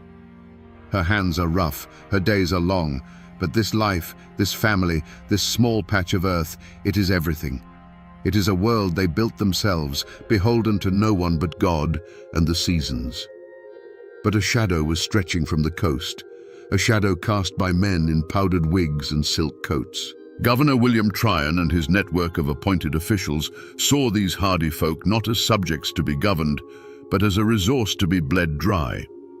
A sheriff, smelling of perfume and entitlement, would ride into a clearing like this one, his horse trampling the family's kitchen garden. He wouldn't ask for a share of the crop. He demanded hard cash for taxes, a thing as rare as diamonds on a frontier that lived and breathed on trade and barter. Imagine the bitter injustice. A farmer, unable to produce the coins he simply doesn't have, is forced to watch as that same sheriff seizes the tools he needs to plant next year's corn, or the milk cow that keeps his children from starving. This wasn't law. It was extortion, plain and simple. Justice in the courts was a farce, sold to whichever man had the heaviest purse. So the men did what honest men do when the law becomes the criminal. They organized. They called themselves regulators because all they wanted was to regulate the government's greed, to demand an honest accounting for their taxes. They weren't traitors dreaming of a new flag. They were fathers and husbands trying to protect their homes. They petitioned, they protested, and they prayed for fairness. But in the halls of power, their pleas fell on deaf ears, and the stage was being set for a confrontation that would burn their world to the ground. In a quiet corner of the state archives, history feels like a physical thing. You can smell it in the dry, brittle paper. And here, under the low, humming lights, is a document that was supposed to be the final word on the Regulator Rebellion. It's a proclamation issued by Governor William Tryon in the days following his victory at Alamance. The script is elegant, the language is absolute. It lists the names of men now branded as outlaws, fugitives to be hunted down. For all others, it offers a pardon, but only if they come forward and swear a humiliating oath of allegiance to the very government that had been robbing them blind. On the surface, this paper is a victor's decree. It's the official story etched in ink. The rebellion is over, the king's authority is restored, order has returned to the backcountry. To most, this document is a period at the end of a sentence, a historical footnote. But it's not. If you read between the lines of this cold, legalistic text, you find something else entirely. You find a threat. This isn't just a pardon, it's a weapon. By demanding the men come out of hiding and swear an oath, Tryon was turning every cabin into a potential trap. He was leveraging the family, the bond between husband and wife, father and child. This piece of paper was a declaration that the war was no longer on the battlefield. The war was now moving to the hearth, to the kitchen, to the conversations whispered in the dead of night. It raises a terrifying question, one that this official document completely ignores. What happens to the women? What happens when their husbands are ghosts in the forest and the government is at their door, holding a piece of paper that promises either submission or ruin? The smoke from the Alamance battlefield had barely cleared when a new kind of army descended upon the backcountry. This wasn't the formal militia of Governor Tryon. These were smaller, crueler patrols, sent to enforce the peace with the tip of a bayonet. They rode from farm to farm, the jingle of their bridles and the creak of saddle leather announcing a new, more intimate kind of terror. In the hand of every officer was a copy of the governor's proclamation, that promise of pardon twisted into a cudgel. Imagine a woman named Martha Bell standing in the doorway of her small cabin. Her husband Samuel fought with the regulators. He hasn't been seen since the battle. She hears the horses before she sees them, and her heart turns to a cold stone in her chest. A half-dozen militiamen ride into her yard, their faces slick with arrogance. The officer, a man whose uniform is far too clean for these dusty parts, dismounts and approaches her. He doesn't ask how she is. He doesn't offer condolences. He unrolls the proclamation. He reads the words, his voice dripping with condescending authority. He speaks of the king's mercy, of the offer of pardon for any man who presents himself and swears the oath. Then his eyes narrow. "Where is your husband, madam? This document says he has until the 10th of July to submit. If he does not, he is declared an outlaw and a traitor." Martha says nothing. Her face is a mask of stone. "His life is forfeit," the officer continues, "and so is this land, this property." When her silence stretches on, his thin patience snaps. This was the true purpose of their visit. It wasn't about finding the men, it was about breaking the women. He gestures to his soldiers. "Confiscate their provisions for the crown's use. The families of traitors do not eat." They move with practiced efficiency, overturning her barrel of flour, spearing the salted pork with a bayonet, and leading away her only milk cow. They leave her standing in the dust, with nothing but the mocking words of the proclamation hanging in the air and the hungry cries of her children inside the cabin. This scene was repeated over and over across the hollows and hills. The seeds of a new, desperate war were being sown, and the women of the backcountry were beginning to understand that surrender was not an option. History books can give you names and dates, but to find the heart of a story, you have to talk to the people who carry it in their blood. Down a winding gravel road, on a porch that has seen more than a century of summer storms, I found Elara Vance. She's a woman in her late 80s, with hands that speak of a life of hard work and eyes that hold the quiet, fierce pride of her ancestors. Her family has lived in these hills since before they were even part of the United States, and the stories they pass down aren't found in any official archive. As we sat in rocking chairs, the afternoon sun filtering through the leaves of a massive oak, I asked her about the women of the regulation. A slow smile touched her lips. She told me that the history books get it all wrong. They paint the women as passive victims, as weeping widows waiting to be saved or pardoned. "That wasn't it at all," she said, her voice a low, steady hum. "They weren't victims. They were soldiers in a different kind of war. They just didn't use muskets." She leaned forward, her gaze distant, as if she were looking back through time itself. She told me the story of her great-great-great-grandmother, Sarah, whose husband was one of the men with a price on his head. One day, a patrol of militia rode right up to her cabin, their officer demanding to know where her husband was hiding. Sarah knew he was less than 20 feet away, concealed in a cramped root cellar beneath the floorboards. One wrong word, one flicker of fear in her eyes, and they would all be lost. "My grandmother always said," Elara told me, her voice dropping to a near whisper, "that Sarah learned that day that a fool with a gun is still a fool. And the greatest trick a woman had was letting a man believe he was smarter than her." Sarah didn't cry or plead. She put on a look of weary defeat, told the officer her husband had fled west towards the mountains, and then, with a sigh, offered the patrol the last of her cornmeal and bacon. It was a calculated risk. It was an act of profound defiance disguised as one of total submission. That single moment, that quiet, terrifying decision, was the point of no return. It was the moment Sarah, and hundreds of women like her, stopped being survivors and became spies. Let's follow that story, Alara told, back into the shadows of that cabin. Imagine the suffocating stillness. Sarah moves with a forced, unnatural quiet, hushing her children with a look, her ears straining for any sound from outside. Every creak of the floorboards above the root cellar must feel like a drumbeat to her husband, huddled in the damp darkness below. The air is thick with fear, a living thing that presses in on them from all sides.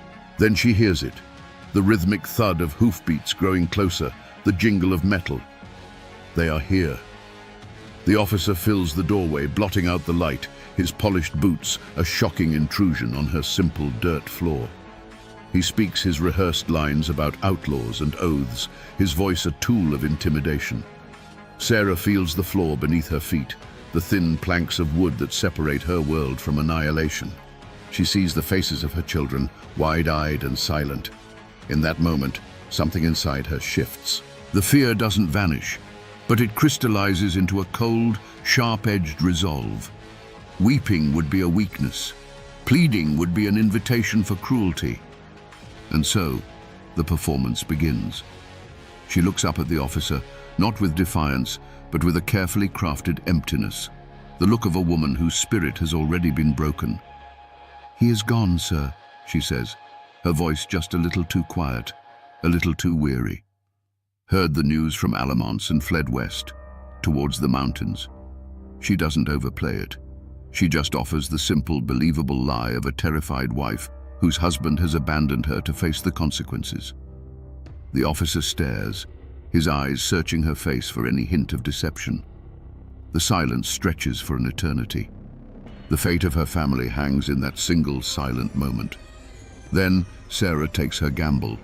She makes herself smaller, pulling her shawl tighter.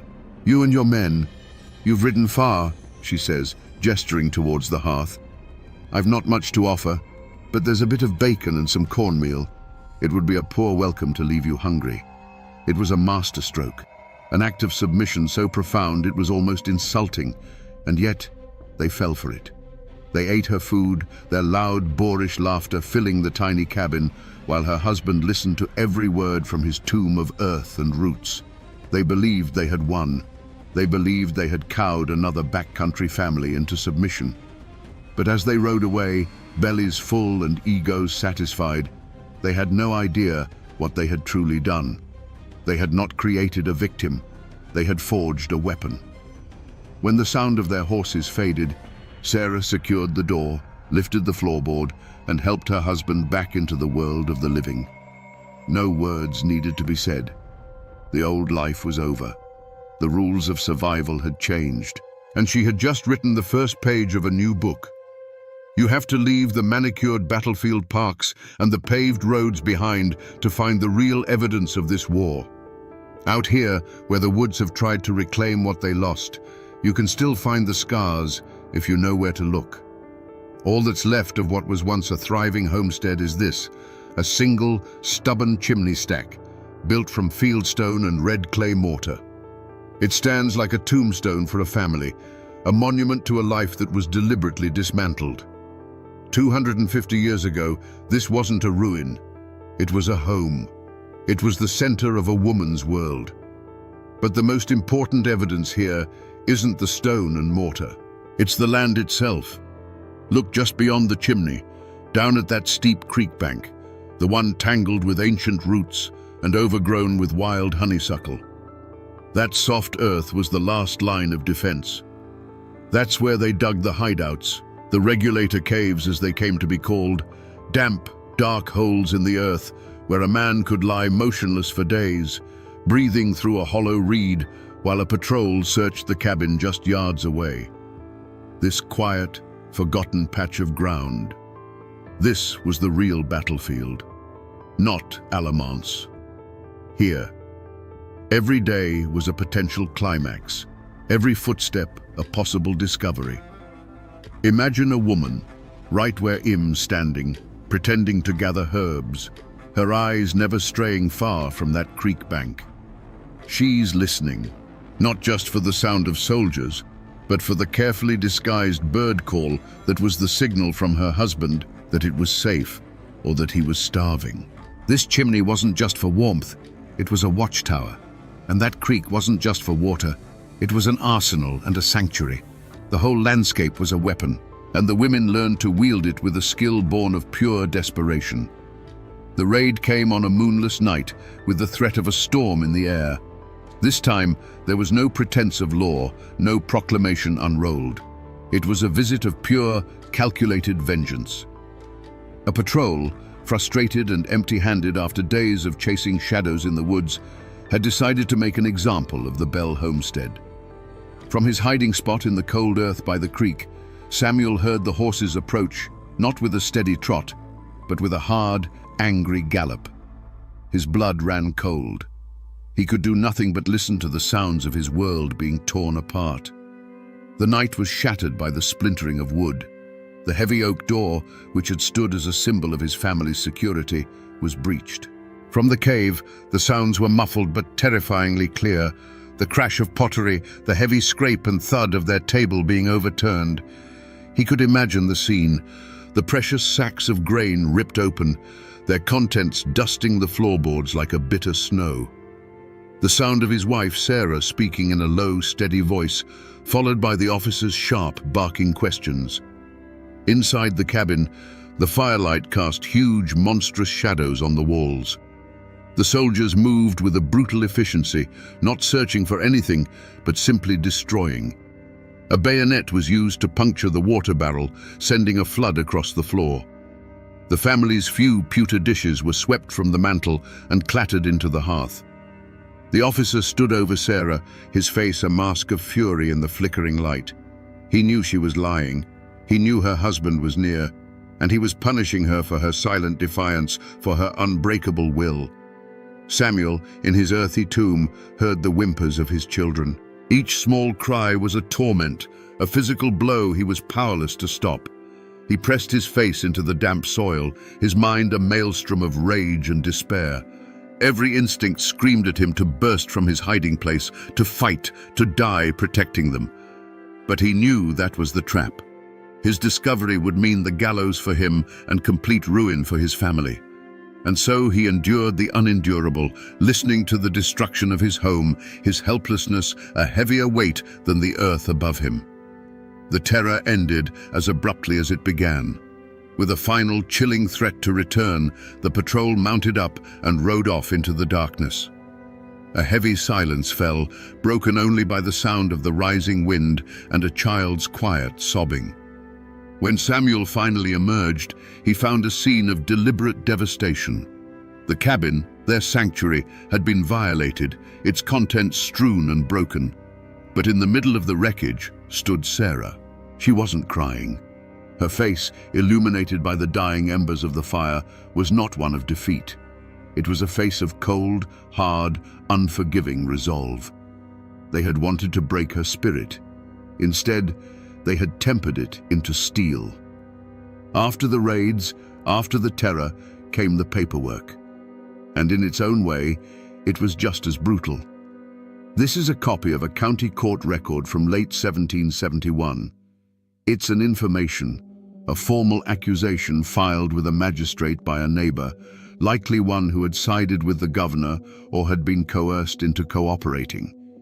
It's filled with the dry, dispassionate language of the law, but what it describes is the very heart of the women's resistance. It says here, the informant states that Martha Ryde, wife of the outlaw James Ryde, did on 3 separate occasions leave parcels of foodstuffs, to wit, corn pone and salted meat, in the hollow of the old sycamore tree by the creek. To the court, this was a crime, providing aid and comfort to a known traitor. But what was it really? It was a wife, likely risking a whipping or worse, trying to keep her husband from starving to death in the woods. The law had turned a simple act of love into an act of treason. Here's another line concerning a different woman. It accuses her of spreading false reports with the intent to mislead a patrol of the king's militia. We know what that means. That was the warning network. That was a woman telling her sister down the road that a patrol was headed her way, using coded language and sending a child as a messenger. The official record calls it sedition. They called it survival. This is how they did it. They used the sterile, emotionless language of the law to criminalize every single tool the women had. Loyalty to a husband became harboring a fugitive. A warning to a neighbor became hindering an investigation. They stripped the humanity from these women's actions, reducing them to a list of offenses on a piece of parchment. And these documents weren't just records, they were weapons. They were the legal justification needed to take the next step, to move from random terror to systematic persecution. They were the prelude to arrests and trials where the women themselves would be forced to stand before the very system that had declared their families forfeit. The law, when it finally came for Martha Reed, did not arrive with a roar. It came in the form of two men, a local sheriff and the neighbor who had informed on her, standing at her cabin door in the grey light of dawn. There was no struggle.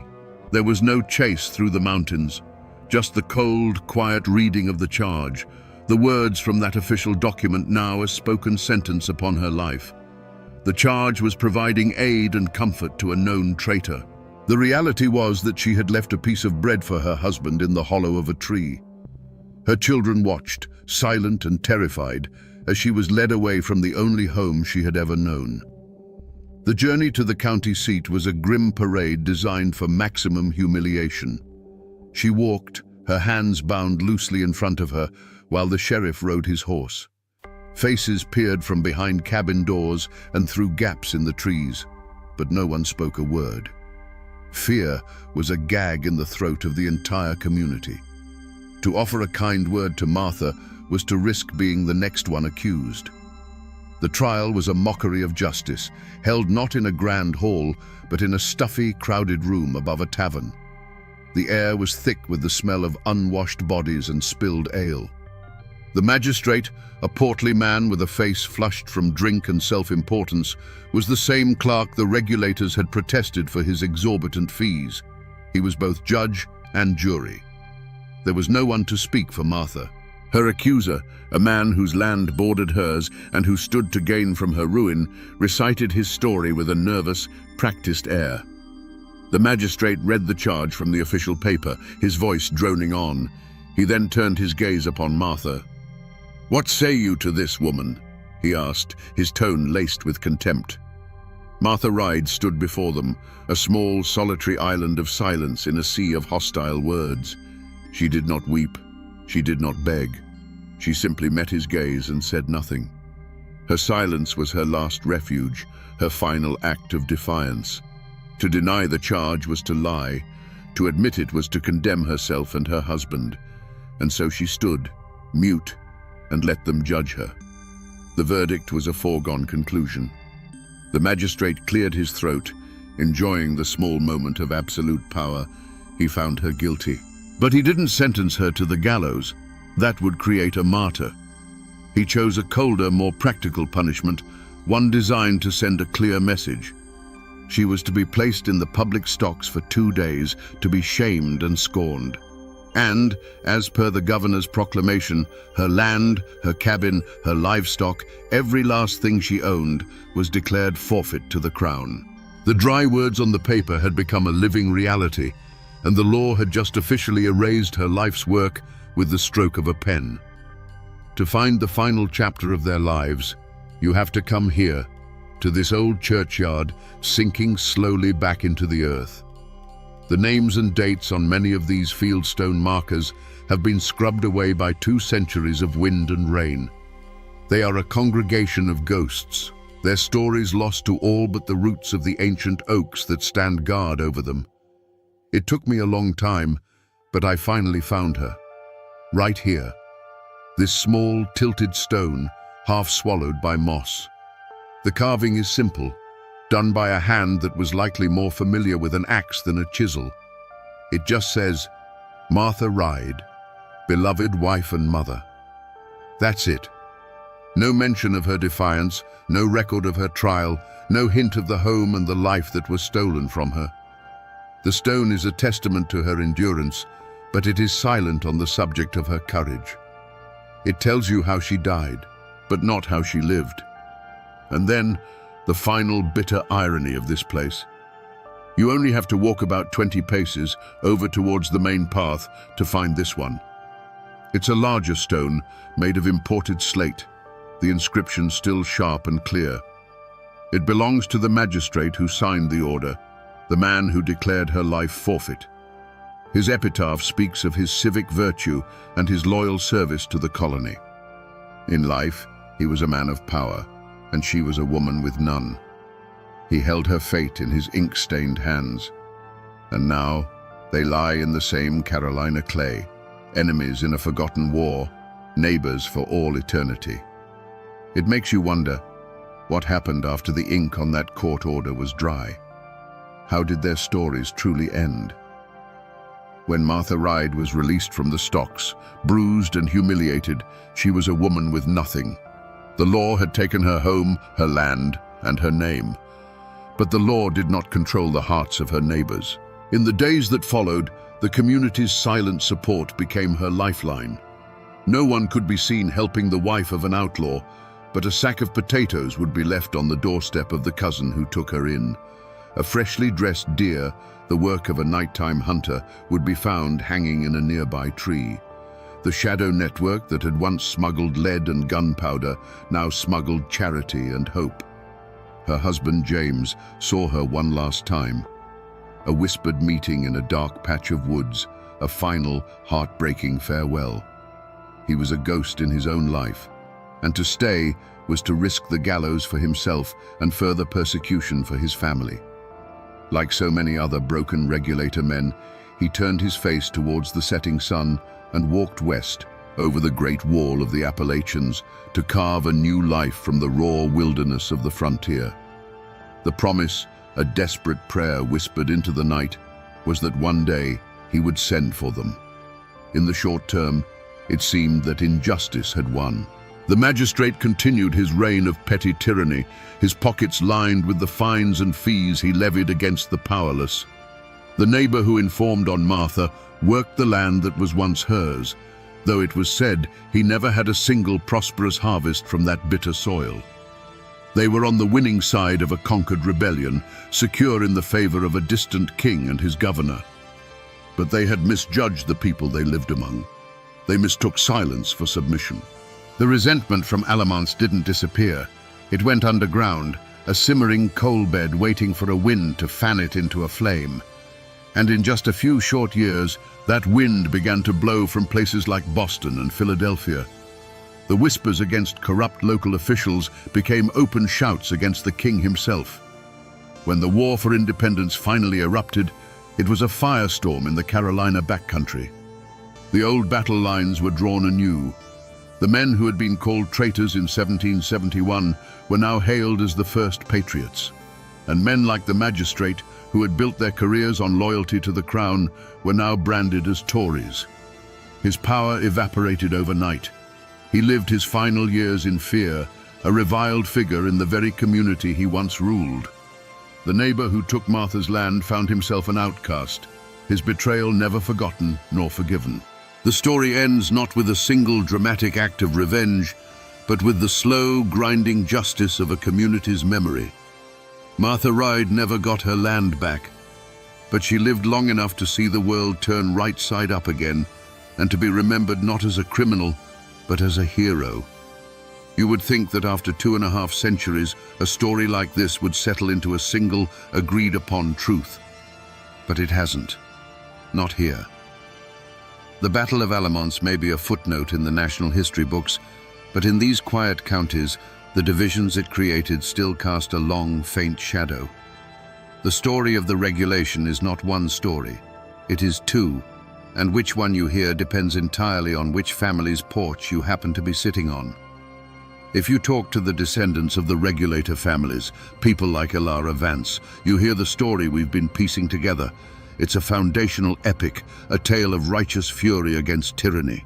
They'll tell you with a burning pride that their ancestors weren't just farmers.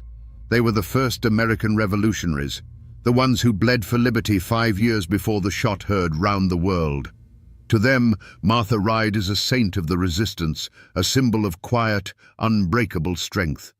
The women of the Shadow Network are the unsung heroines of a guerrilla war for freedom. But if you find your way to the descendants of the families who sided with the crown, the story inverts itself completely.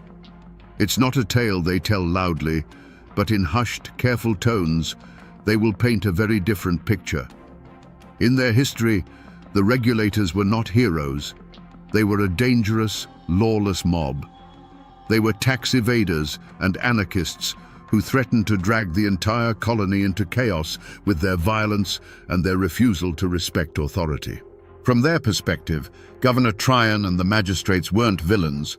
They were the forces of law and order, bravely trying to hold civilization together on a wild frontier.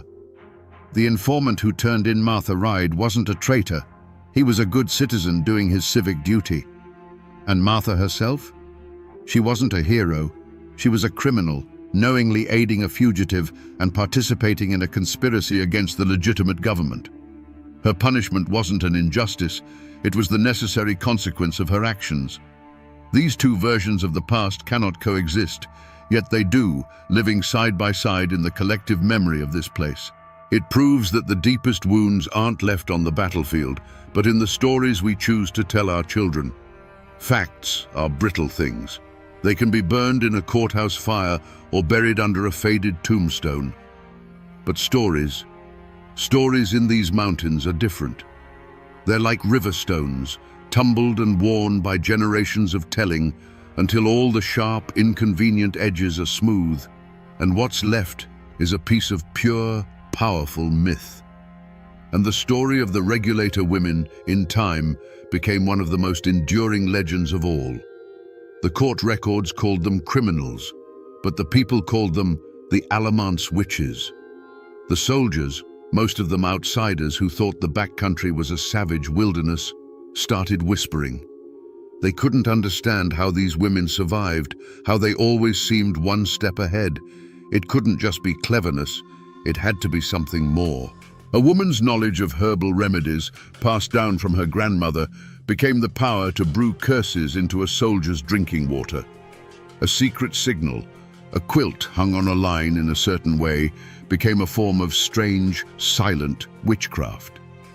The women's ability to navigate the dark, tangled forests became proof that they could call upon the spirits of the land to lead patrols astray into swamps and briar patches. The women knew what the soldiers were saying, and they let the rumors grow.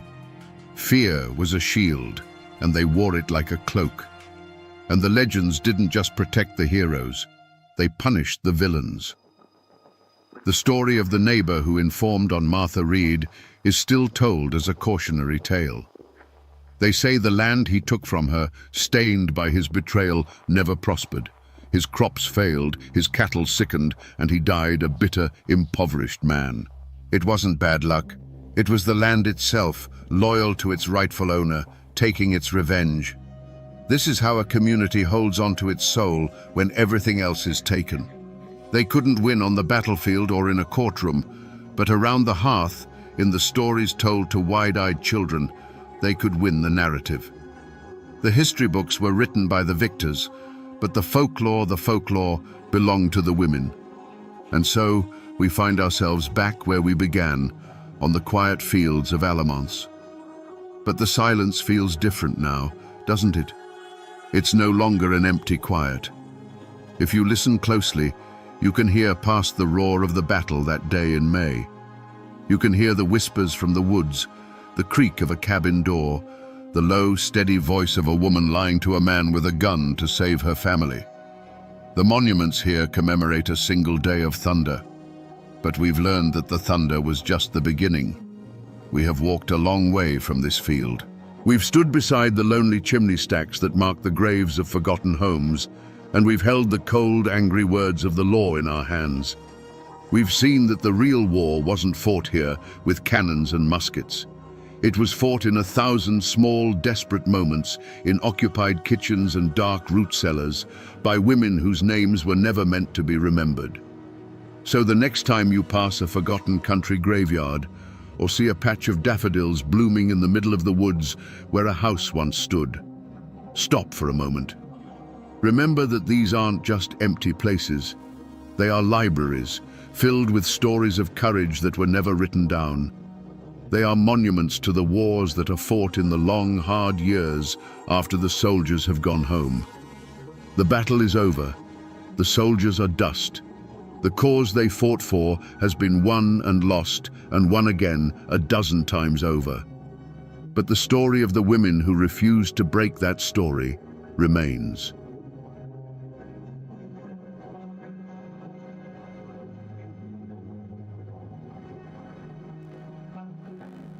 You can find places like this all over Appalachia.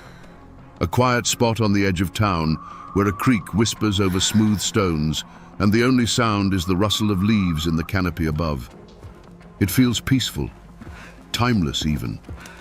But this ground, right here on the outskirts of Winston-Salem, holds a memory soaked in blood and betrayal. Over a century ago, this gentle quiet was shattered by the crack of a pistol. This is the very spot where they found a young woman named Ellen Smith. Her life ended by a single bullet fired straight into her heart. Her story became a legend, immortalized in one of America's most famous murder ballads. But a song is not the whole truth. Today, we're going to peel back the layers of that old, mournful tune and listen for the real story. We're here to ask the questions the ballad never answered. Who was Ellen Smith, and why did the story of her death refuse to die? Let's turn back the clock to 1892. Winston-Salem, North Carolina, was a town caught between two worlds. The sweet, heavy scent of curing tobacco from the new R.J. Reynolds factories hung in the air, a promise of new money and new industry. But just beyond the town limits, the old ways of Appalachia held fast, a world of hard work, strict honor, and unwritten rules that could govern a person's life and death. It was a place of opportunity, but also a place where a person's reputation was everything, especially for a young woman trying to make her way alone. Into this world came Ellen Smith. She was barely 19, a girl from the surrounding foothills who, like so many others, was drawn to the town by the prospect of a steady wage. She found work as a maid at the Zinzendorf Hotel, a bustling hub where the wealthy tobacco barons mixed with travelers and local townsfolk. By all accounts, she was pretty, quiet, and hard-working. She carried out her duties, changing linens and serving meals, likely dreaming of a life far removed from the hard-scrabble farm she had left behind. She was just one of hundreds of anonymous girls hoping for a bit of luck, maybe even a bit of love. And then there was Peter de Graaf. If Ellen was invisible, Peter was anything but. He was handsome, always dressed in fine clothes, and moved with the easy confidence of a man whose father was a well-respected citizen. He had a place in society, a name that carried weight. But beneath that polished surface, a different reputation festered. Peter was known to be a heavy drinker, a gambler, a man with a taste for women and trouble. He was charming, yes, but it was a dangerous charm, the kind that promised excitement but often delivered ruin. Their worlds collided within the walls of the Zinzendorf Hotel. He, the privileged customer, she, the humble servant. It was a classic, perilous dynamic. A man like Peter de Graaf would have seen a girl like Ellen Smith as a simple conquest, a dalliance with no consequences. But for Ellen, the attention of such a man, someone so far above her station, must have felt like a fairy tale. He was a glimpse into a world of comfort and status she could only dream of. And so, it began. An affair that was, for a time, an open secret whispered about in the hotel kitchens and the town's back alleys. Peter would visit her. They'd be seen walking together near the edge of town, away from judging eyes. To the rest of the world, it was a familiar, predictable story. But for the two people living it, it was a path that was quickly leading them toward a dark and unforgiving horizon, a point from which neither of them would ever truly return. A story like this isn't just found in the dirt and leaves of a crime scene.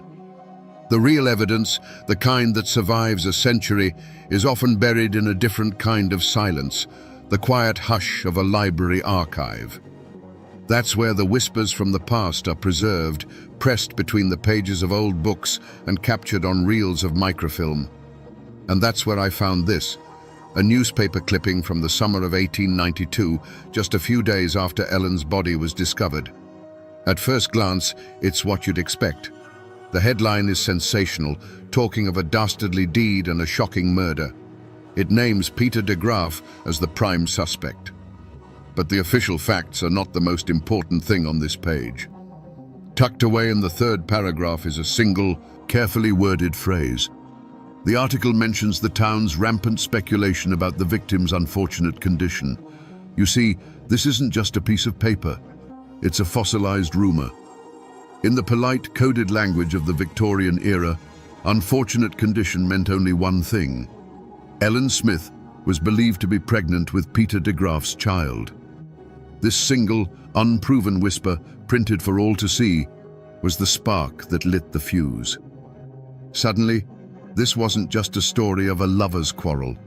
It was a story of honor, shame, and desperation. This one sentence transforms the entire narrative. The affair was no longer a secret dalliance. It became a time bomb.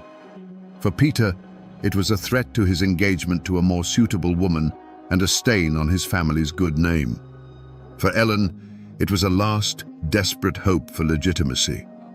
The question this old newspaper forces us to ask is a heavy one. How does a whispered rumor in a small southern town build enough pressure to end in a gunshot? That newspaper clipping only reported what everyone was whispering.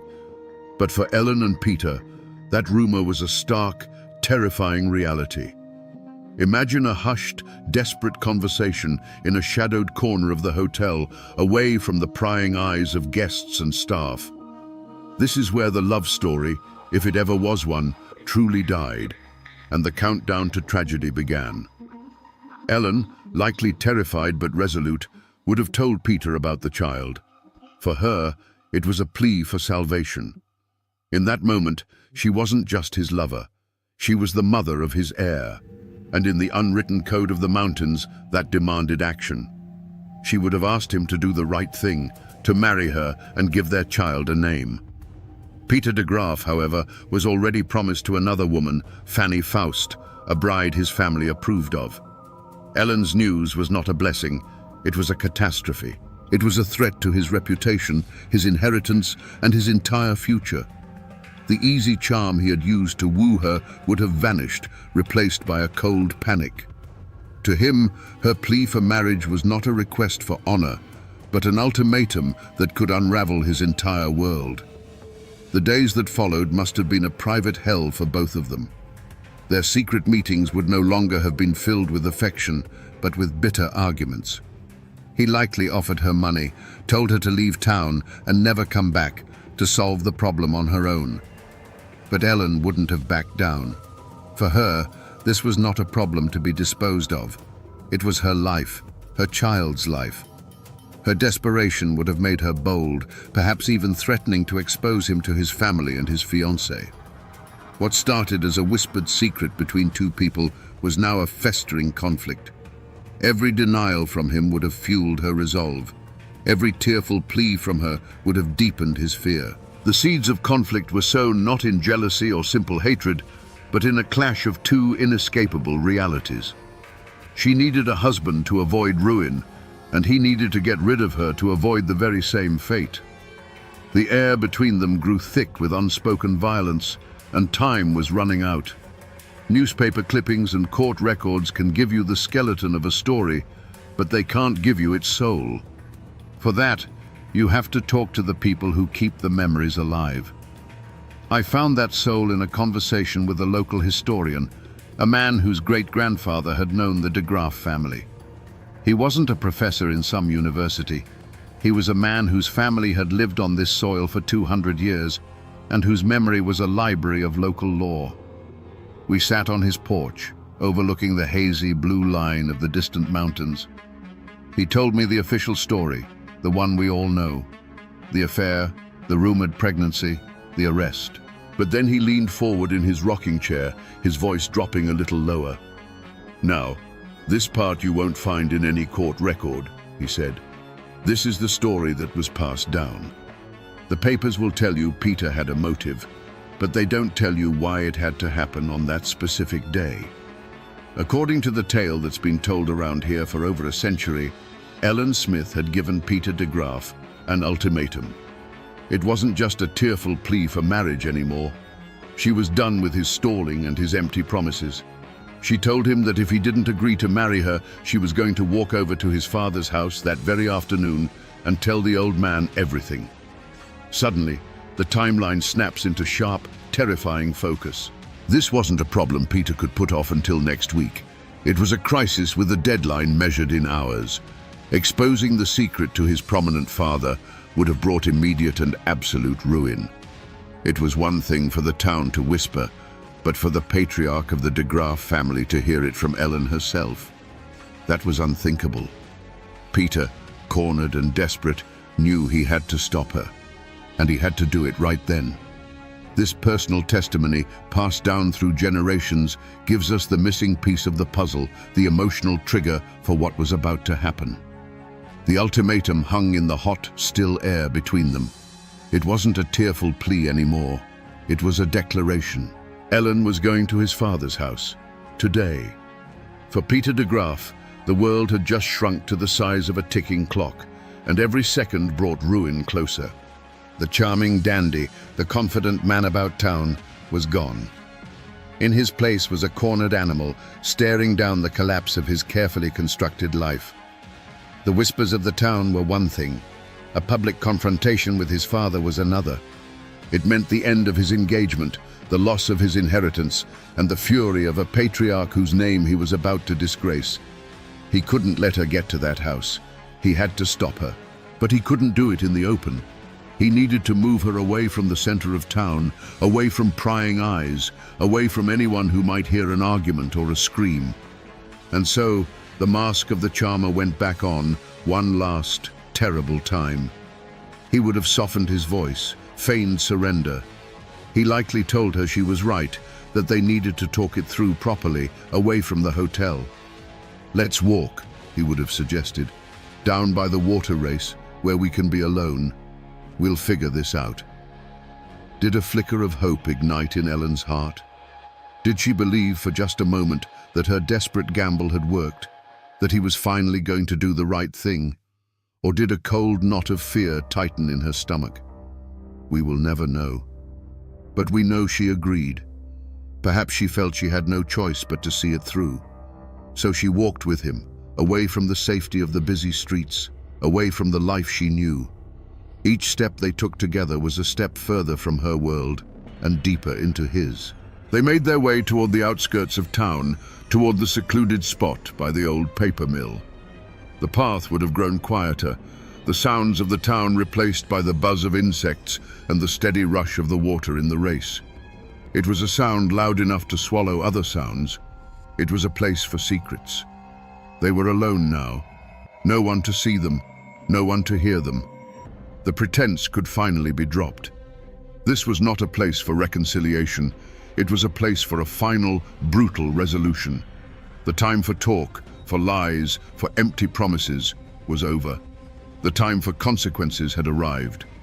Standing there, with the sound of the water in his ears and the threat of his ruin standing before him, Peter de Graaf made his choice. In that moment, the path forward narrowed to a single violent act. There was no turning back. And so, I've come back to this place. The old paper mill is long gone, its foundations swallowed by a century of weeds and vines. But the path is still here, and the water race, though now just a shallow, meandering creek, still whispers the same story to the stones. There are no historical markers, no monuments. This place has been allowed to forget, to let nature cover up the memory of what happened here. But the scar is the landscape itself. There are no bullet holes in a wall to show you, no faded bloodstains preserved under glass. The evidence is the geography of the crime. Look how secluded it is, even now. You can see how the thicket of trees would have swallowed them, hiding them from the road. You can hear how the constant rush of the water would have been just loud enough to muffle the sound of a raised voice or a single sharp crack of a pistol. This is the real, physical proof. This clearing was not a random spot. It was chosen. This was the end of the line. Standing here, in the same oppressive summer humidity they would have felt, you can almost hear the final desperate words exchanged. This wasn't a sudden burst of rage. This was an execution, planned in the desperate few minutes it took to walk from the edge of town into this green, silent tomb. Right here, in this quiet, forgotten clearing, the final brutal act of our story unfolded. The time for lies was over. Standing in that secluded clearing, Ellen would have stood her ground, her voice steady with the conviction of a woman with nothing left to lose. She would have repeated her ultimatum one last time. I am going to your father's house.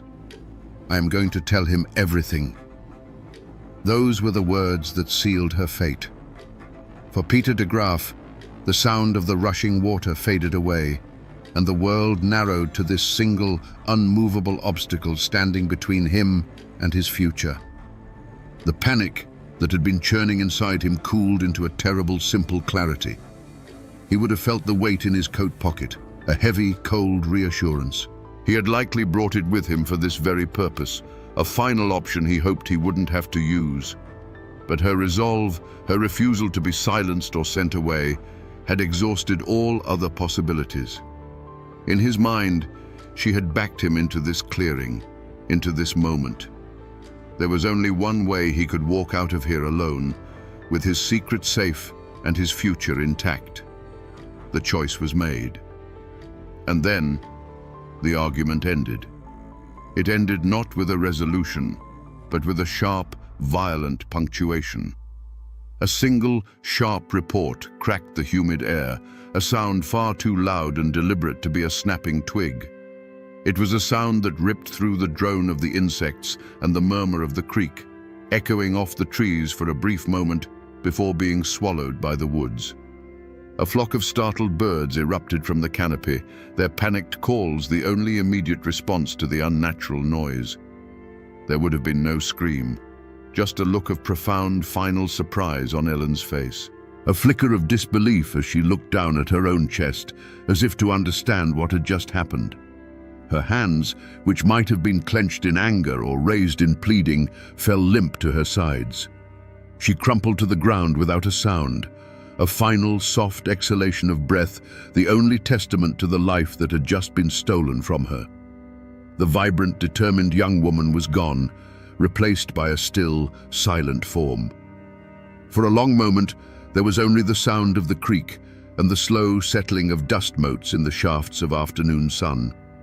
The air grew thick with the acrid smell of burnt powder. Peter would have stood there, his heart hammering against his ribs, staring at what he had done. There she was, poor Ellen Smith, lying on the cold, cold ground. A single dark circle, no bigger than a coin, began to blossom on the fabric of her simple dress right over her heart. It was a neat, tidy, and absolutely final solution to his problem. Then, the cold clarity shattered, and the animal panic returned. His survival instinct screamed at him to run. He turned his back on what he had done, on the woman who had carried his child and his secret. He didn't look back. The rustle of his footsteps, quick and desperate through the underbrush, was the last human sound to disturb the scene. The woods swallowed him up, leaving behind only an awful, profound silence. And in the clearing, the sun continued to shine, the water continued to flow, and the birds eventually returned to their branches. Nature, indifferent and eternal, began the slow work of reclaiming the scene. Ellen Smith was left alone, with only the indifferent sky and the whispering trees as witnesses to her final moments. The story of the violence lives in the soil of that clearing, but the story of the aftermath is preserved in a different kind of silence, the quiet, dusty archives of the Forsyth County Courthouse. Here, the raw, human tragedy of Ellen Smith's death was translated into the cold, formal language of the law. I've held the photocopies in my own hands. The coroner's report, the court docket, the arrest warrant. Each one tells a piece of the story, but it's a version scrubbed clean of all emotion. The coroner's inquest is a marvel of clinical detachment. It describes the location where the body was found and the position in which she was lying. And then, the cause of death is recorded with chilling simplicity. Gunshot wound. That's it. Just 2 words to extinguish a life filled with hope, fear, and a desperate love. There is no mention of the rumored child, no hint of the ultimatum that signed her death warrant. The official record reduces the entire complex tragedy of Ellen's final moments to a simple medical observation. Then you see Peter de Graaf's name for the first time in the court's ledger. The state versus Peter de Graaf. Charge, murder. Black ink on a ruled line. The paper doesn't record the terror he must have felt as he fled through the woods. It doesn't acknowledge the powerful weight of his family's name or the public's immediate, overwhelming assumption of his guilt. It just lays out a simple, brutal equation. 1 victim, 1 accused. The entire storm of passion and desperation is boiled down to a case number. Reading these documents is like looking at a photograph of a house fire. You see the structure, the smoke, the event itself. But you can't feel the heat. You can't hear the screams. You can't smell the ash. The law is concerned with facts, with evidence that can be presented to a jury. It has no vocabulary for the intricate web of honor, shame, and class that drove these 2 people to that secluded spot. But these dry, impartial papers, for all their lack of soul, were about to set in motion a manhunt that would make Peter de Graaf a household name across the state.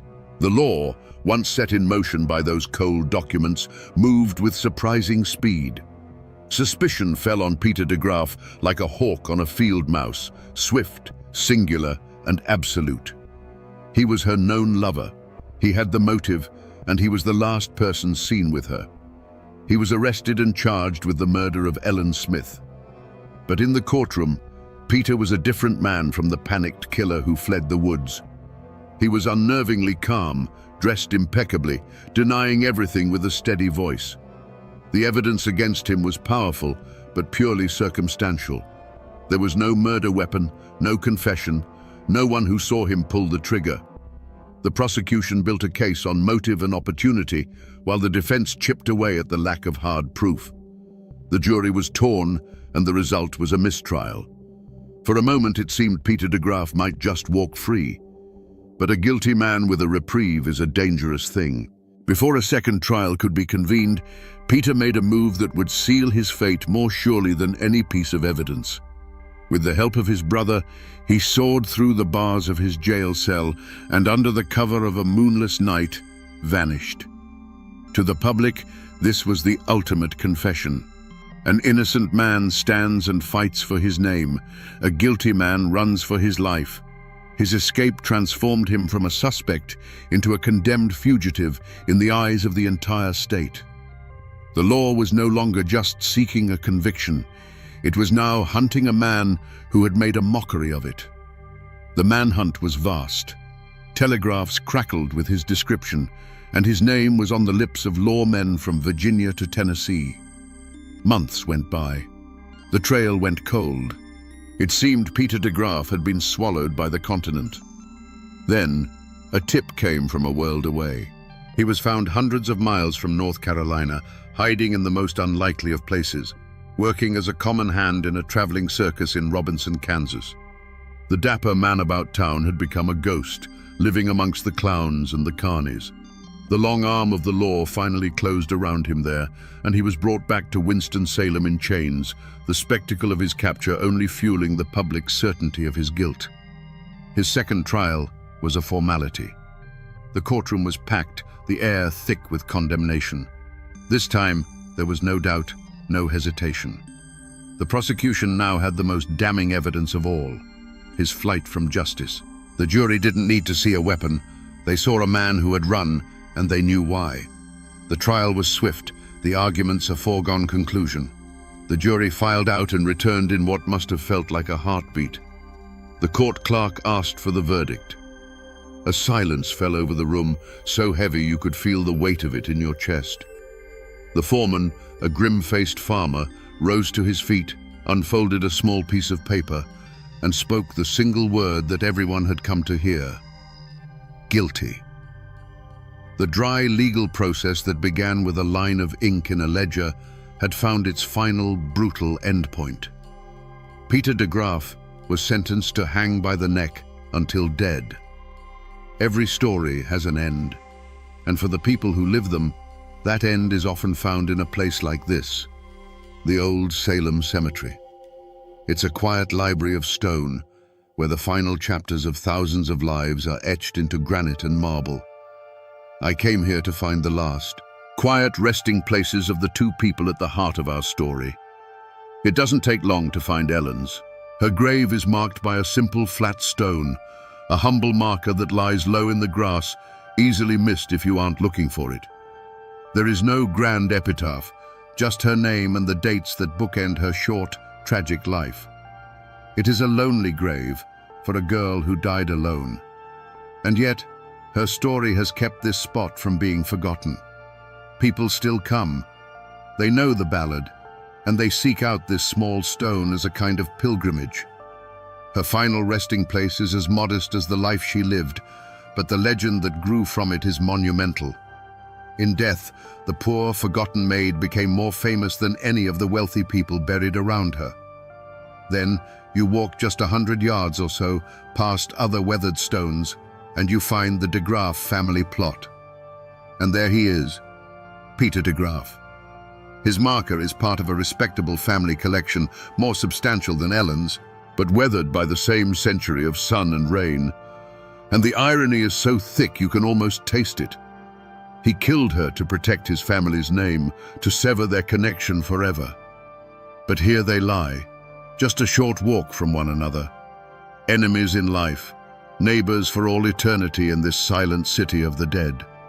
Seeing these two stones, so close and yet worlds apart, makes you realize that the gallows was not the end of the story.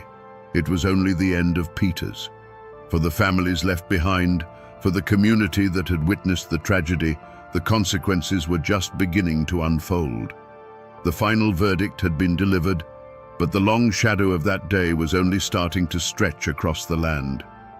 On February 8, 1894, a massive crowd gathered in Winston-Salem. It was a public holiday of the grimmest sort. They came to see Peter de Graaf hang. He was led to the gallows, and even in his final moments, he maintained his unnerving calm. He refused to confess. He did not ask for forgiveness. And here, the history of the event blurs into the legend. The story, the one that truly matters, is that as he stood on the gallows, with the rope around his neck, he handed a note to his brother. Some say it was a poem, a final confession scribbled on a scrap of paper. No one knows for sure if this note ever existed, but it didn't have to. The idea of it was enough. It was the confession the public craved, the final poetic admission of guilt that would become the very soul of the ballad. The trapdoor fell, and Peter de Graaf was gone. But the story was far from over. His execution did not bring peace. For Ellen Smith's family, there was no real victory. Their daughter was still gone, her name still tangled up in scandal. For the de Graaf family, the shame was permanent. Their son was a convicted murderer, his name a stain they would carry for generations. And for Fanny Fost, the woman Peter was supposed to marry, life was irrevocably altered. She had been saved from a marriage to a killer, but she would forever be known as the other woman in a famous murder case. The long shadow of that day fell across all of them. The survivors had to go on living in a town where every whisper, every knowing glance was a reminder of the tragedy. They had to rebuild their lives on the fractured ground of a scandal that was already becoming a local legend. The law had delivered its justice, the guilty party had paid the ultimate price, but the human cost continued to be paid in quiet grief and public shame for years to come. The event was over, but the memory, raw and painful, had just begun its long, slow burn into the community's consciousness. You would think that a story with a body, a killer, a trial, and an execution would have a clear, definitive ending. But it rarely works that way. The song that bears Ellen's name paints the picture in stark black and white. There is a villain, and there is a victim. Peter de Graaf, is the cold-hearted killer, and Ellen Smith is the poor, innocent girl he murdered. For the rest of the world, for anyone who has ever heard that mournful tune, that is the end of the story. It is a simple, powerful, and enduring morality tale. But when you spend time here, when you talk to people whose roots run deep in this soil, you find that the truth is never that clean. In the whispers and memories that were never set to music, a different, more complicated picture emerges. While no one defends what Peter did, the telling of the story shifts. In this version, Ellen is not just a passive lamb led to the slaughter. She is a woman who, finding herself in a desperate situation, used the only weapon she had, the threat of public shame. She gave an ultimatum, a high-stakes gamble in a game where she held very few cards. Likewise, in this whispered history, Peter de Graaf isn't a simple monster. He is a weak man, a foolish man, trapped by his own vices and the rigid expectations of his family. He was a coward, driven to an act of unimaginable cruelty, not by pure evil, but by the desperate fear of losing his social standing. This doesn't excuse him. It doesn't absolve him of his crime. But it recasts the story from a simple melodrama into a more complicated and perhaps more human tragedy about two flawed people crushed by the unforgiving social codes of their time. So which version is the truth? Was Ellen the pure innocent from the ballad, or the desperate gambler from the local law? Was Peter a cold-blooded predator, or a cornered coward? The answer is likely lost somewhere in the middle, in the unspoken words that passed between them in that clearing. The official record tells one story, the famous ballad tells another, and the quiet, persistent memory of the community tells a third. The truth, as it so often does, depends entirely on who is telling the story. And this is how a story truly becomes immortal. It's not in the court records or the newspaper clippings. In the mountains, a story survives when it is set to music.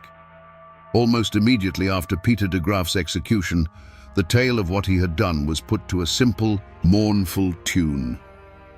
These murder ballads were the lifeblood of Appalachian history, a way of preserving cautionary tales and shocking news in a time before radio or television. They were the people's history, sung on porches and in parlors, passed down from one generation to the next.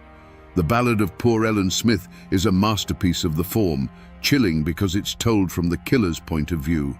It's not a song of remorse, but a cold, matter-of-fact confession. The lyrics, supposedly taken from that mythical note found on the gallows, captured the entire tragedy in a few unforgettable verses. It tells of the murder, the escape, the capture, and the final, lonely walk to the gallows.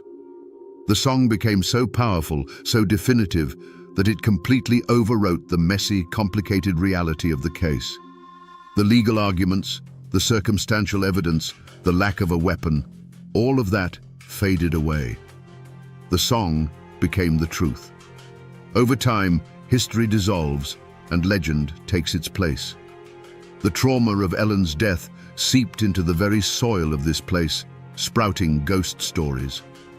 For 100 years, people have claimed to see a sorrowful apparition wandering the woods near the old water race, the ghost of a young woman in a simple dress, forever searching for the justice she was denied in life.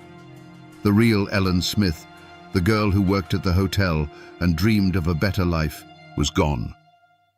In her place was a folk hero, a ghost, and the title character of a timeless, haunting song, a cautionary tale that still echoes through these hills today. And so we find ourselves back where this journey began, here in this quiet clearing by the water. When we first stood here, it was just a peaceful spot in the woods, a place where nature had seemingly washed away the past. But it isn't quiet anymore, is it? Now, you can almost hear the echoes, the frantic, whispered argument, the single deafening crack of the pistol, and then the profound, awful silence that followed. We came here looking for the truth behind a famous song, and we found something far more raw and complicated. We found a story not just of a simple villain and a helpless victim, but of two desperate people trapped by the unforgiving social codes of their time. We found that the truth is rarely as clean as a ballad's verse. It's a powerful reminder that every forgotten place, every quiet wood like this one, has a story to tell if you're willing to listen. They are silent libraries, filled with tales of love, pride, and the terrible, irreversible choices that can change everything in a single heartbeat. The world that created Peter de Graaf and Ellen Smith is gone. The hotel she worked in, the gallows he died on, they have all vanished into time. The people themselves are little more than dust and whispers. But the ballad is still sung on porches and stages 100 years later. And the story remains. Imagine you are lost, stripped of everything you love, dragged hundreds of miles from your home and forced to watch as your children are torn from your arms. Now, imagine it's October. The Appalachian winter is closing in like a fist, and your only way home is a 600-mile walk through an untamed wilderness. You have no food, no map, and no weapon but your own will to live. How far would you go to get back? Would you eat tree bark and frozen roots? Would you crawl on frostbitten feet until the bones showed through? And what would you do if the only person with you went mad from hunger and decided you were her next meal? This isn't a Hollywood script. This is the true story of Mary Draper Ingalls, a 23-year-old mother from the edge of the Virginia frontier. Her name isn't as famous as Daniel Boone's, but her journey is one of the most brutal and terrifying survival epics in American history. The official records tell us she escaped captivity and walked home. But the whispers and legends passed down through the generations tell a much darker story, one of starvation, madness, and the absolute limits of human endurance. Today, we're going to follow her bloody footprints back through time and ask a bone-chilling question. What unspeakable things did Mary have to do to survive those 43 days in a frozen hell? Before the screams, there was the quiet work of building a life from scratch. Picture it. The year is 1755, and you're standing in Draper's Meadow, a small settlement on the very edge of the known world. Today, it's near Blacksburg, Virginia, but back then, it was the last stop. Beyond it lay an ocean of trees, a wilderness so vast and ancient, it felt like it could swallow you whole. The mountains weren't just a backdrop, they were a living, breathing entity that watched over the valley. They gave you timber for your home and game for your table, but they also held secrets, and they never let you forget how small you were. This little patch of cleared land was a fragile bubble of civilization, and at its heart were families like the Ingalls and the Drapers. William and Mary Ingalls were young, strong, and filled with the kind of hope that only pioneers can understand. They weren't looking for gold or glory, they were looking for a future. Their days were measured by the sun and the seasons. William's hands were calloused from the axe and the plow, carving a farm out of the forest. Mary, just 23 years old, ran the home, her life a steady rhythm of mending clothes, tending the garden, and raising their two little boys, 4-year-old Thomas and 2-year-old George. And as that summer sun beat down, Mary was heavy with their third child. Every stitch she sewed, every meal she prepared, was an act of faith in a future that seemed to stretch out before them, as promising as the valley itself. They weren't alone in this endeavor. A community is a fortress built of people, and Draper's Meadow was a tight-knit clan. When a new cabin needed to be raised, every man lent his back. When sickness came, the women shared remedies and watched over each other's children. They were bound together by hardship, by faith, and by the shared, unspoken understanding that their survival depended on one another. But beyond their cleared fields, the world was on fire. The French and Indian War wasn't some distant conflict fought by men in red coats. Here, on the frontier, it was a phantom war fought in the shadows. The French, desperate to halt the westward push of the British colonies, had forged alliances with native tribes, including the powerful Shawnee. They armed them, paid them, and pointed them east, urging them to unleash chaos on the remote settlements. Draper's Meadow, isolated and miles from any fort, was a perfect target, a lone candle flickering in a gathering storm. The people of the meadow knew the danger, of course. It was a low hum of anxiety beneath the surface of their daily lives. Every strange sound from the woods, every rumor that trickled in from the east, was a reminder of their vulnerability. Yet, life had to go on. The corn was growing tall, the harvest needed to be brought in, and a new baby was on the way. They held on to the comforting routines of their existence, praying that the war would remain a distant thunder. They didn't know that the storm was already upon them, and that in a matter of hours, their entire world was about to be washed away in blood. To understand the blood that was spilled in Draper's Meadow, you have to understand the ink that was used to claim the land. That valley wasn't empty when the first settlers arrived.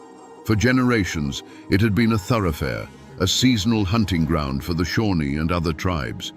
It was a part of their world, a land not owned but used, a place woven into the fabric of their memory and their survival. The streams had their names, the mountains held their spirits. Then, men from the east arrived with pieces of paper issued by a distant king that claimed this ancient land was now theirs. The architect of this push into the wilderness was a man named Colonel James Patton. He was an Ulster Scot, tough as a hickory root and driven by a relentless ambition. He'd secured a massive land grant from the British Crown, 100,000 acres, with the mission to settle the Virginia frontier. He was a land speculator, a military man, and a politician. To the colonial government, he was a visionary, building a buffer against the French and their native allies. To families like the Drapers and the Ingalls, he was the man who offered them a dream, a piece of land to call their own, a chance to build something that would last. They were the human bricks in the wall he was building against the wilderness. But this grand vision was built on a foundation of betrayal.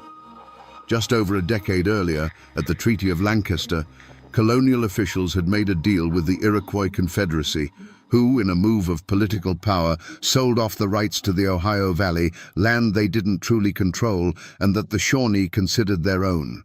The Shawnee never signed that treaty. They never agreed to it. In their eyes, every cabin razed, every tree felled, every field plowed in places like Draper's Meadow was an invasion. Colonel Patton's land grant wasn't a legal document to them. It was a declaration of war written on sheepskin. In these mountains, a family name was everything. For the Ingalls and the Drapers, their name was a seed they were planting in new soil, a legacy they hoped would grow into a dynasty of farmers and families. Their identity was tied to the deed in their pocket and the sweat on their brow. But for the Shawnee, a name like Cornstalk carried the weight of ancestors, the sacred duty to protect the hunting grounds that fed their people. Their identity was inseparable from the land itself. So when these two worlds collided, it wasn't just a dispute. It was a clash of destinies. The settlers saw themselves as pioneers taming a savage land. The Shawnee saw themselves as patriots defending their home from invaders. Draper's Meadow was the fault line, and the tremor was about to begin. In a place as isolated as Draper's Meadow, news traveled on foot and was paid for in whispers. Every few weeks, a lone trapper or a circuit rider would appear out of the woods, a ghost from the outside world, and the community would gather to drink in his words like water. But in the summer of 1755, the news they brought was poison. They told stories of homesteads on the Greenbrier River burned to ash, of families vanished from their cabins without a trace. These tales spread through the settlement like a fever, leaving a chill that the summer heat couldn't touch. The names of the Shawnee leaders were no longer abstract. They became specters that haunted the daylight. The settlers spoke of a warrior named Kilbuck, whose ferocity was legendary. And they spoke of a young chief named Cornstalk, a man whose reputation was already growing into myth. They said he was a brilliant strategist, a man who could move his war parties through the dense forest like a silent wind, striking and disappearing before a proper defense could be mounted. He wasn't some distant enemy. He was a neighbor whose land they now occupied, and his grudge was as deep and personal as the valleys themselves. The tension wasn't just based on far-off rumors. It was in the air they breathed. A few months prior, a hunter from a nearby settlement had been found dead by a stream, his rifle gone, his body bearing the unmistakable marks of a tomahawk. It was a clear and brutal message. You are not safe here. The men started carrying their rifles with them even to the fields, and the women kept the children closer to the cabins. Every snapped twig in the woods, every owl's call that sounded just a little too human, sent a jolt of ice through their veins. This constant fear began to fray the edges of their small community. Some whispered that Colonel Patton had been too bold, that his relentless push westward had painted a target on all their backs. Others argued that his was the only way, that to show fear was to invite attack. A quiet suspicion could curdle a lifelong friendship. A glance held a second too long could be mistaken for an accusation. The very silence that had once been a source of peace for these settlers now felt menacing, as if the endless forest was holding its breath, waiting for the perfect moment to reclaim what it had lost. And Mary Ingalls felt it all. As a mother with two small boys and another life growing inside her, her senses were sharpened to a razor's edge. She watched her sons, Thomas and George, playing in the dirt near the cabin, their laughter a fragile sound in the heavy, watchful air. She would feel a kick from within her womb, and her hand would instinctively go to her belly, a gesture not just of love, but of a fierce, desperate desire to protect her children from a world that felt like it was closing in, a world where the line between a peaceful home and a slaughterhouse was as thin as a cabin wall. The people of the mountains have always known that the world speaks in signs if you're quiet enough to listen.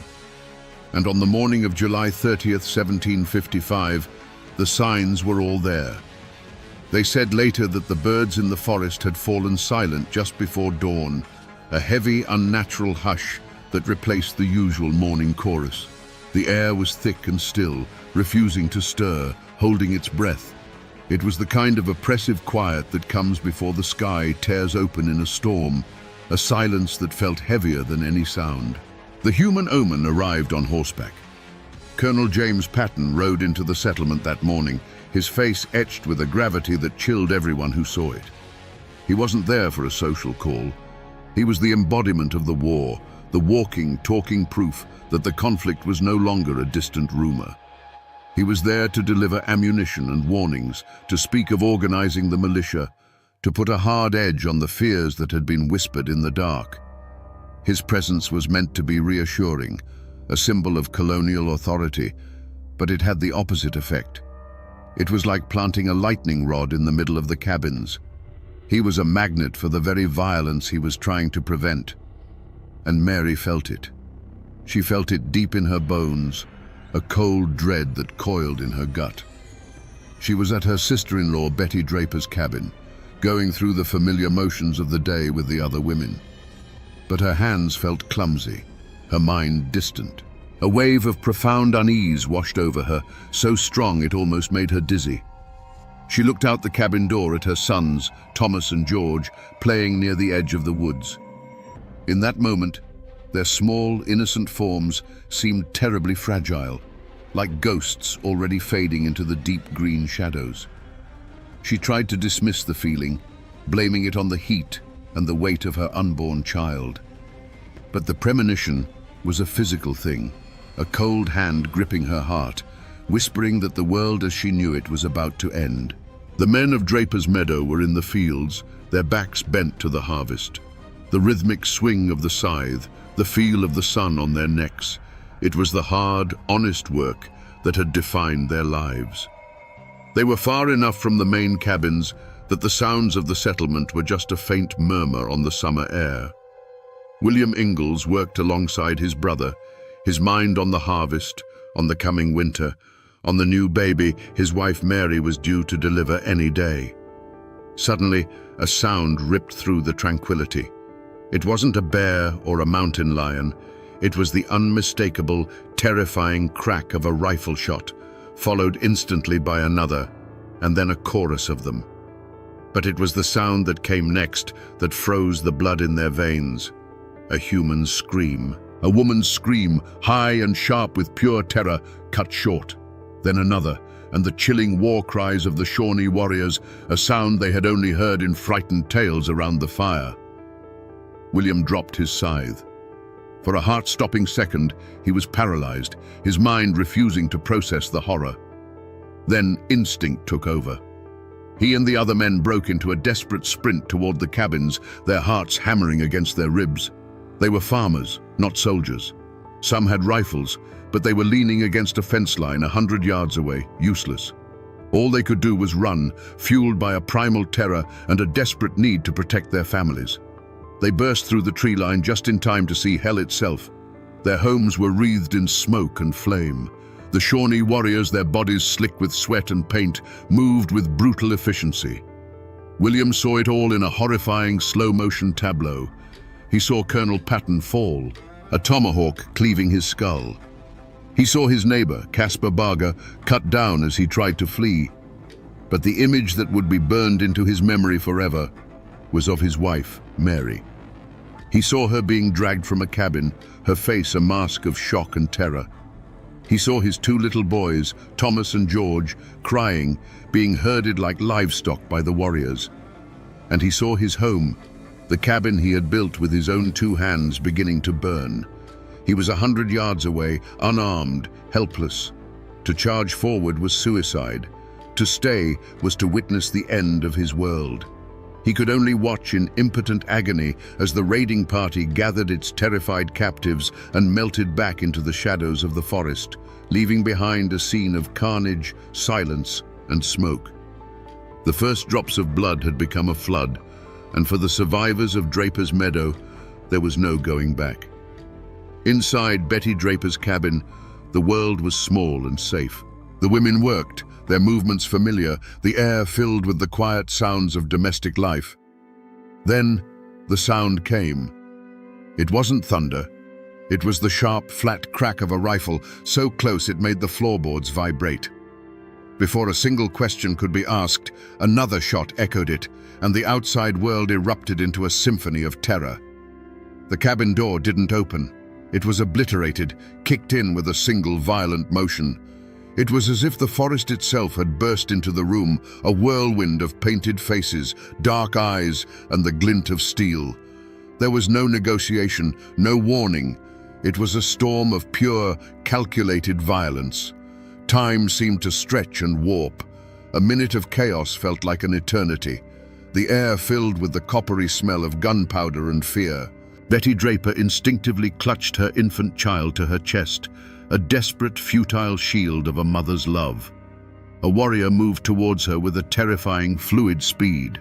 There was a swift, brutal motion, a blur of action that the mind couldn't properly track, followed by a hollow thud against the cabin's log wall. The infant's desperate cry was instantly and unnervingly silenced.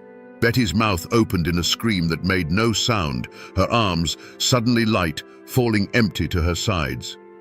Outside, Colonel James Patton, a man who had faced down governors and generals, met his end not in a formal battle, but in his own front yard. He was a pillar of colonial strength, but against the lightning speed of the raid, he was just a man. He managed to draw his sword, a flash of silver in the chaos, but he was overwhelmed in an instant. He fell face down into the very dirt he had fought so hard to claim, his authority dissolving into the bloody earth. Mary saw it all in disconnected flashes of nightmare logic. She saw a painted hand clamp down on her son Thomas' small arm, yanking him forward. She saw George, just a toddler, his face a mask of tears and utter confusion as he was lifted from his feet. Her own body was frozen, trapped between the ferocious instinct to fight for her children and the paralyzing absolute certainty of death. She was no longer a wife or a pioneer, and she was a terrified animal, watching as her young was stolen from the den. The chaos subsided as quickly as it had begun. The screams faded into whimpers, and the sharp crack of gunfire was replaced by the hungry roar and crackle of flames as the cabins began to burn in earnest. This was not a battle, it was a harvest, a human harvest. In the middle of the path, a small corn-husk doll lay face down in the dirt, a solitary, innocent witness to a horror it could not comprehend. The life they had built was gone, reduced to ash and silence in less time than it takes to say a prayer. To us, sitting here centuries later, the men who stormed Draper's Meadow were monsters, pure and simple. But to understand the true horror of that day, you have to do something deeply uncomfortable. You have to try, just for a moment, to see the world through their eyes. In their own minds, they were not criminals. They were soldiers, patriots. They were the righteous hand of vengeance for a people being systematically erased from their own lands. Imagine a young Shawnee warrior, perhaps even Cornstalk himself, lying on a ridge overlooking the settlement the night before. He doesn't see cozy cabins filled with hopeful families. He sees an infection. He sees a scar on the land that his ancestors had hunted for 1,000 years. Every puff of smoke from a settler's chimney is a signal of his people's slow death. Every ring of an axe is the sound of his world being torn apart. The laughter of the children playing in the dirt is the sound of his own children's future being stolen. Their logic was as cold and hard as a river stone. These people are the vanguard of an endless wave that will not stop until the Shawnee way of life is nothing but a memory. They believed that to stop a flood, you must break the dam. The switch didn't flip for them on that July morning. It had been flipped years before, in council houses where they heard of broken treaties and stolen land. The raid on Draper's Meadow wasn't an act of passion. It was a calculated act of war, a political statement written in blood and fire. When a warrior struck down Colonel Patton, he wasn't just killing a man. He was striking down the symbol of the government that had betrayed them. When another committed that unspeakable act against Betty Draper's infant, in his mind, it was a terrifying but logical act of total war. It was a message sent with brutal clarity. We will not just kill your men. We will erase your future. We will burn the memory of you from this land. There is no safe place for you here. After the slaughter, as they melted back into the forest with their terrified captives, there was likely no remorse. There was grim satisfaction. The objective was complete. The enemy outpost was destroyed. The captives were a valuable prize. Women and children could be adopted into the tribe to replace their own people lost to war and disease. The boys, like Thomas and George, were a blank slate, young enough to be molded into Shawnee warriors. Mary, with her skills, was a useful asset. To them, this was not a massacre. It was a successful military operation. They were not filled with a chilling emptiness, but with the grim purpose of a people fighting a desperate war for their very survival. And that, my friends, is a far more terrifying truth than simple, mindless evil. For a long time, no one moved.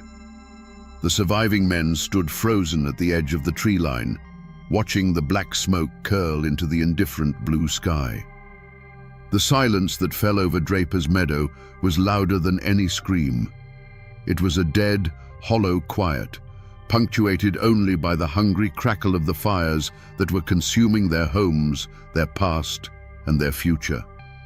Finally, cautiously, William Ingalls and the others began to walk forward, moving like old men into the ruins of their own lives. The scene that met them was one of biblical devastation. The ground was littered with the refuse of the attack, spent wadding from the rifles, a discarded tomahawk, and the bodies of their friends and neighbors. They found Colonel Patton, his silver hair matted with blood. They found Caspar Barger.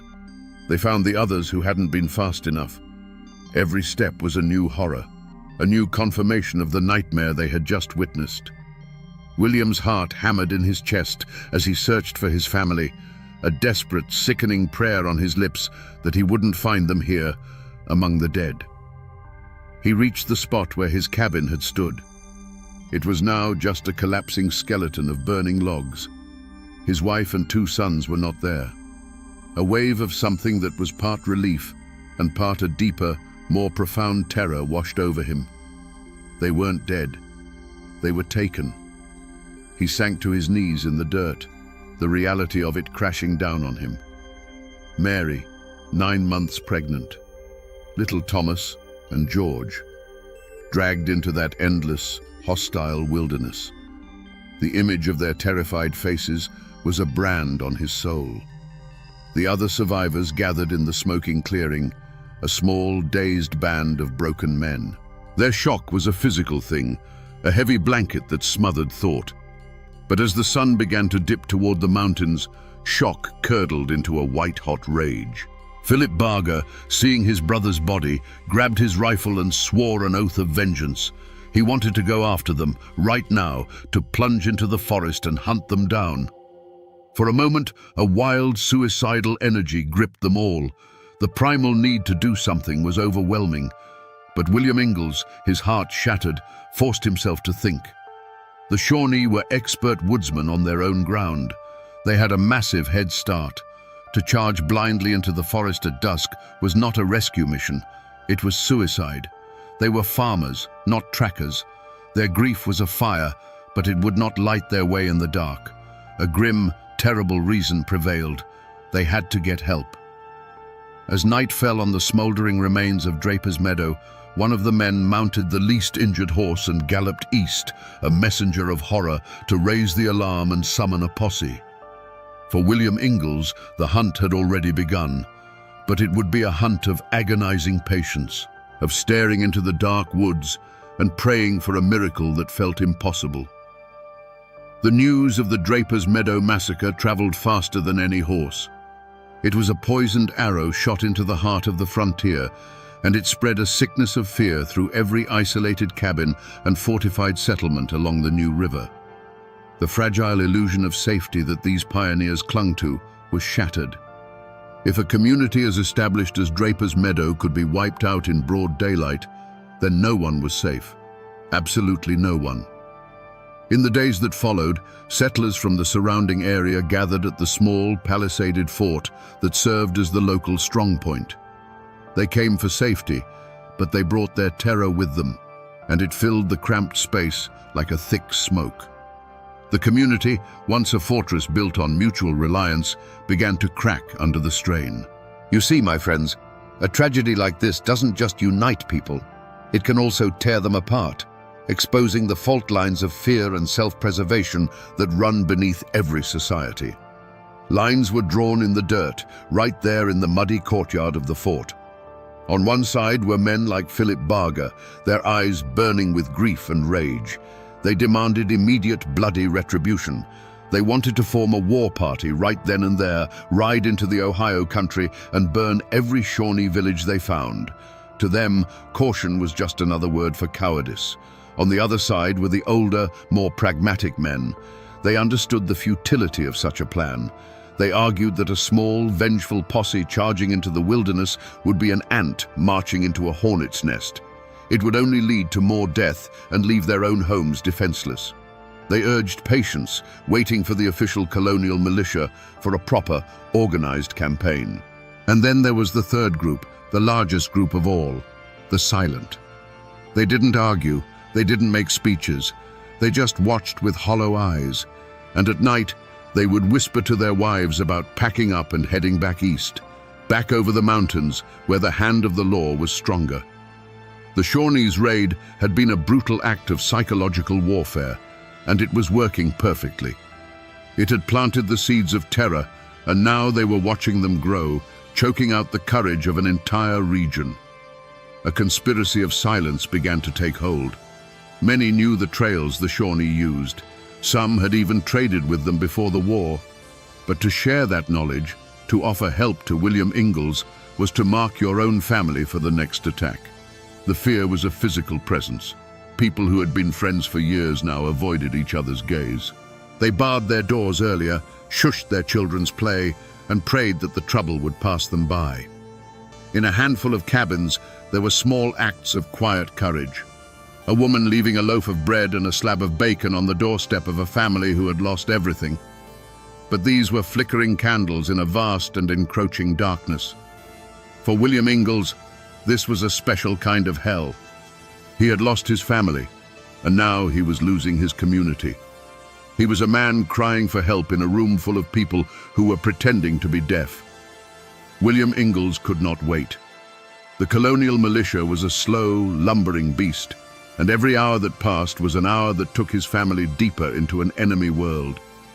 He knew, with the chilling certainty of a husband and father, that he had to go now. A small, grim-faced posse formed around him. This wasn't an army. It was a handful of men bound by grief and rage, his brother John, Philip Barger, who thirsted for vengeance for his own brother, and a few others from the settlement. They were farmers and hunters, not soldiers, armed with long rifles, leather pouches of shot, and a desperate, burning hope. They plunged into the forest, following the trail of chaos left by the Shawnee war party. For the first few days, the trail was brutally clear. The warriors, confident in their head start, had made little effort to hide their tracks. The posse found the campsites, the ashes of small fires still warm. They found discarded items dropped by the captives, a woman's comb, a torn piece of a shirt. Each discovery was a double-edged sword, a spark of hope that they were on the right path, and a fresh stab of pain, a tangible reminder of the terror their loved ones were enduring. William would pick up these small things, his hands trembling, imagining Mary or his sons just hours ahead, just beyond the next ridge. But the Appalachian wilderness is not a neutral ground. It is a fortress of tangled rhododendron, steep ravines, and confusing mist-shrouded peaks. It was a home to the Shawnee and a deadly maze to the settlers. The posse was strong, driven by adrenaline and fury, but the mountains began to wear them down. The easy trail became a phantom. The Shawnee, knowing they were now being pursued, began to use every trick of their ancient craft. They walked for miles in the rocky beds of streams, leaving no footprints. They split their party, creating false trails that led to nowhere, then regrouped miles away. The hunt became an ordeal against nature itself. The men's provisions dwindled. Exhaustion settled into their bones, a cold, heavy weight that even their rage couldn't burn away. They were chasing ghosts. The mountains seemed to swallow the trail whole. One afternoon, after days of grueling pursuit, they came to the edge of a wide, stony creek bed. The tracks, which had been their only physical connection to William's family, simply ceased to exist. They had vanished. The men cast about for hours, wading through the cold water, scanning the opposite bank, but found nothing. The trail was gone. The silence that fell over the small band of men was profound. They stood in the middle of an infinite forest, defeated. The fire of their vengeance had been starved of air, and all that was left was the cold ash of despair. For William Ingalls, this was a moment of absolute soul-crushing failure. He had come so close, but the wilderness had chosen a side, and it was not his. There was no fierce firefight, no dramatic rescue. There was only the quiet, brutal realization that he had lost. The walk back to the ruins of Draper's Meadow was a funeral march. The men who had charged into the woods fueled by a righteous fury now stumbled home, hollowed out by their defeat. William Ingalls had lost his family in the massacre, and now, standing at the edge of that cold stream, he had lost them all over again. He returned not as a rescuer, but as a man condemned to wait and to wonder, a ghost haunting the edge of a wilderness that had swallowed his entire world. And so, my friends, if you're waiting for the part of the story where a sheriff slaps iron cuffs on the guilty men and hauls them before a bewigged judge, I have to tell you, that story doesn't exist. There was no grand trial for the warriors who fell upon Draper's Meadow. In the eyes of the colonial government, this wasn't a crime to be prosecuted. It was an act of war. The Shawnee weren't fugitives hiding within the law. They were an enemy nation with its own territory, its own leaders, and its own reasons for fighting. Cornstalk and Kilbuck would never see the inside of a Virginia courtroom. The only justice the law of men could offer was slow, clumsy, and distant.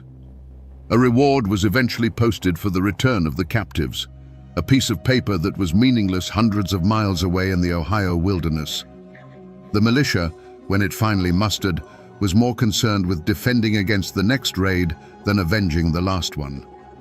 The wheels of colonial justice turned with the speed of a dying glacier, while for the captives, every tick of the clock was an eternity.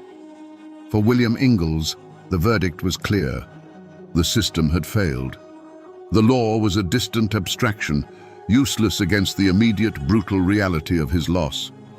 But in the mountains, there is another kind of court, another kind of justice.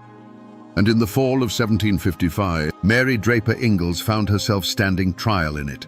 Her captors were not on trial, she was. The courtroom was the vast, unforgiving landscape of the Ohio Valley. The judge was the coming winter. The jury was hunger, fear, and exhaustion. The verdict would be simple and final, life or death. While William was hunting shadows in the east, Mary was enduring the verdict of her captors. She had been judged not as a criminal, but as an asset. Her skill with the needle and thread spared her from the brutal gauntlet ritual upon her arrival at Lower Shawneetown. She was put to work, her hands making fine shirts for the very men who had destroyed her world. But this small mercy was a cage within a cage. The true sentence had already been carried out on her family. Her sons, Thomas and George, were judged young enough to be assimilated and were torn from her side, adopted into different families, their pasts to be systematically erased. Her infant daughter, Louisa, was deemed just another mouth to feed and was given away. Mary was now a prisoner, not just of the Shawnee, but of her own bottomless grief. The law of men had abandoned her. The justice of the tribe had shattered her family. In that profound darkness, she came to a realization. If there was any justice to be had, she would have to seize it for herself. It would not be a justice of punishment or revenge. It would be the justice of survival, the justice of reclaiming a life that had been stolen. The Shawnee had passed their sentence on her. Now, she was about to deliver her own. You might think this is where the story finds its happy ending. The hero has returned. The ordeal is over. But for Mary and William Ingalls, the reunion was not an end to the suffering. It was the beginning of a new kind of pain. When William finally held his wife, he was holding a stranger made of skin and bone, her eyes haunted by things he could never understand. The joy of her survival was a fragile light in the crushing darkness of their shared losses. She was alive, but her children were not with her. The verdict of her escape was life, but the price was a lifetime of remembering. They could not go back to Draper's Meadow. The place was a tomb, the very soil poisoned with memories. So they moved on, driven by the pioneers' stubborn refusal to be broken. They settled on the New River, establishing Ingalls Ferry, a vital link that would become a cornerstone of the region. They built a new home, had more children, and tried to stitch together the shredded fabric of a normal life. But a curse followed them. The knowledge that their eldest son, Thomas, was still out there, somewhere in the Ohio country, was a wound that would not heal. And the ghosts of their two youngest, George and their infant daughter Louisa, who they would later learn had both died in captivity, were a constant presence. Mary had survived, but a part of her soul had been left behind in that frozen wilderness, forever wandering. And what of the men who had brought this hell upon them?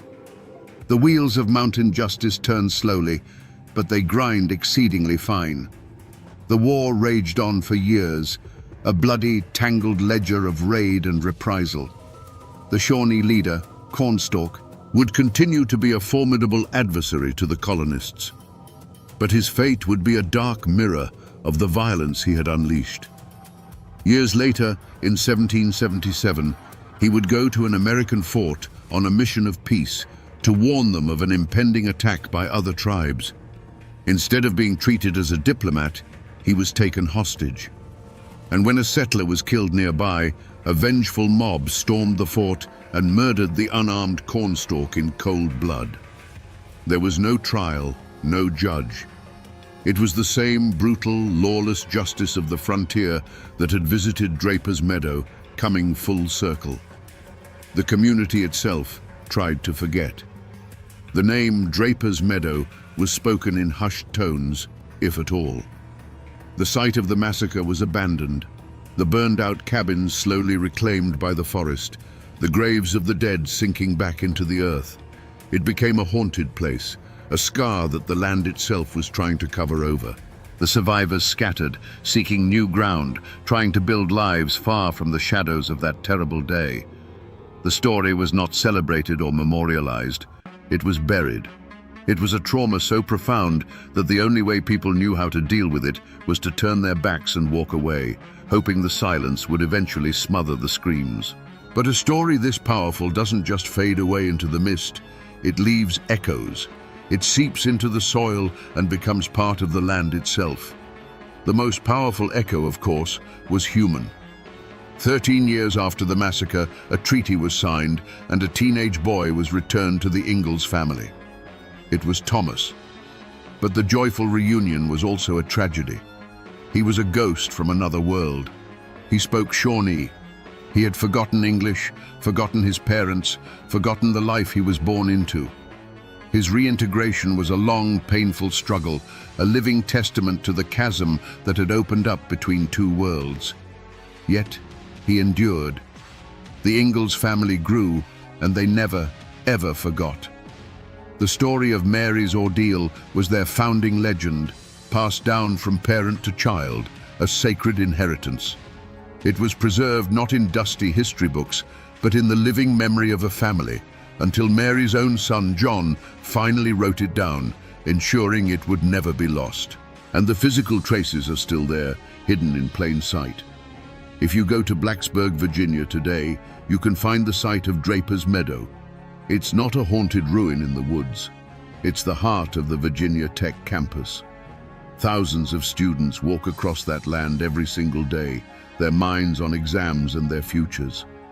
They sit by a quiet duck pond, a memorial to that day, many of them having no idea they are studying on ground that was once soaked in blood and terror.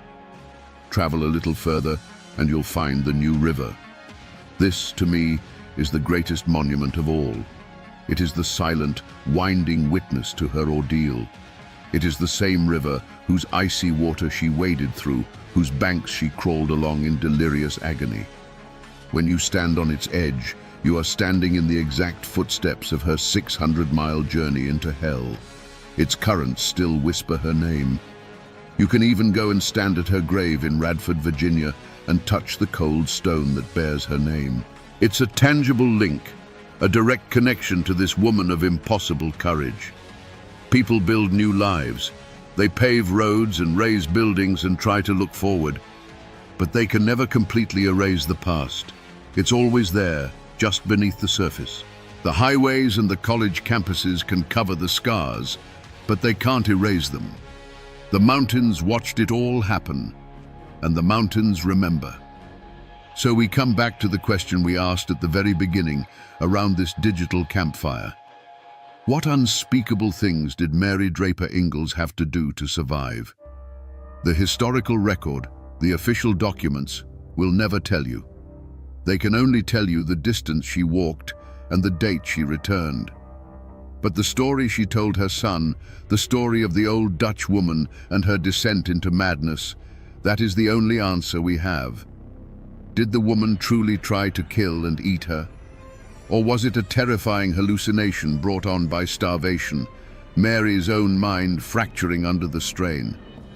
In the end, my friends, it doesn't matter. The horror was real either way.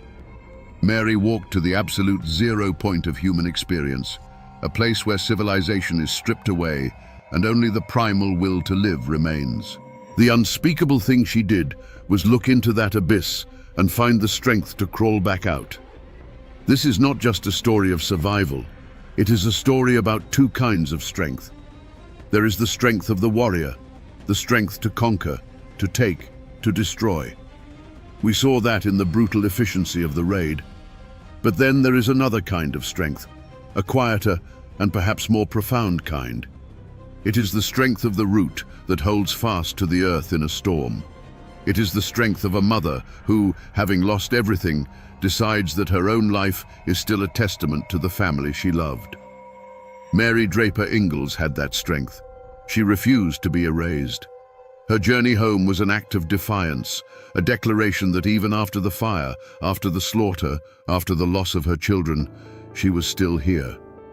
This is the indomitable Appalachian spirit, forged in the crucible of stories just like this one.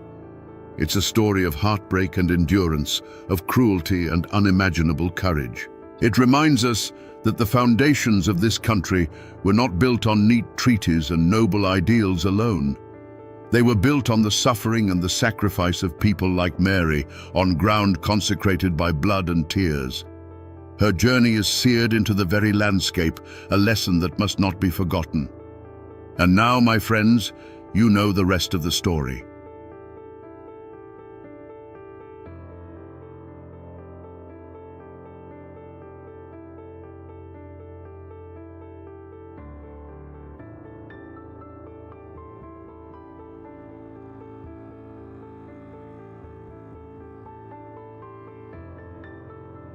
Imagine the Tennessee frontier in the dead of night.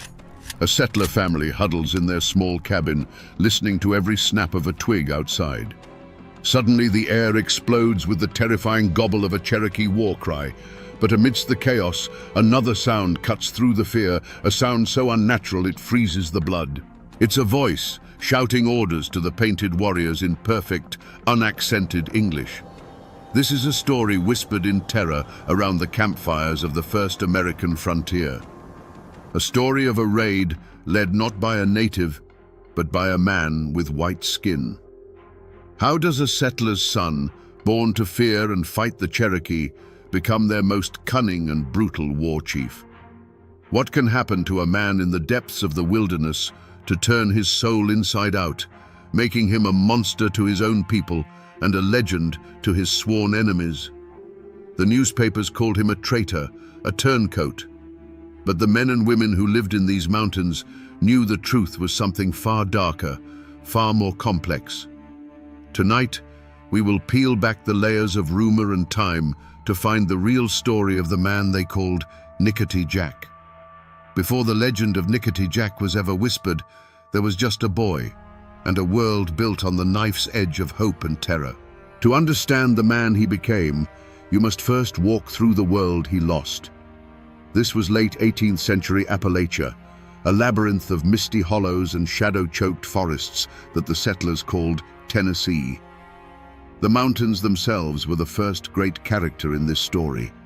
They were ancient, indifferent, and possessed a beauty that could steal your breath one moment and your life the next. The morning fog clung to the valleys like a shroud, and the creeks whispered secrets that only the Cherokee, who had lived there for generations, could understand. The people who came to this land were a hard breed, mostly Scots-Irish, who had traded the tyranny of landlords in the old country for the freedom of this new, wild world. They were clannish, stubborn, and deeply suspicious of any authority beyond their own family and a long rifle. For them, the land was a promise from God, a thing to be wrestled from the wilderness tree by tree, rock by rock. Life was a cycle of back-breaking labor, clearing fields, splitting rails for fences, and building stout log cabins with loopholes cut into the walls, just in case. In one of these cabins lived a boy well called Jack. He was a product of this harsh Eden. Before he had a man's beard, he could track a deer for miles, skin it with a hunter's knife, and handle an axe with grim efficiency. He knew the relief of a heavy bar locking the cabin door at night, and the deep, gnawing fear that came with every owl's hoot or snapped twig from the dark woods that pressed in on all sides. His world was simple, carved in the stark black and white of the frontier. His people were the settlers, the families who gathered to raise a neighbor's barn or share a prayer on Sunday. The enemy was the Cherokee, a shadowy, terrifying presence in the forest.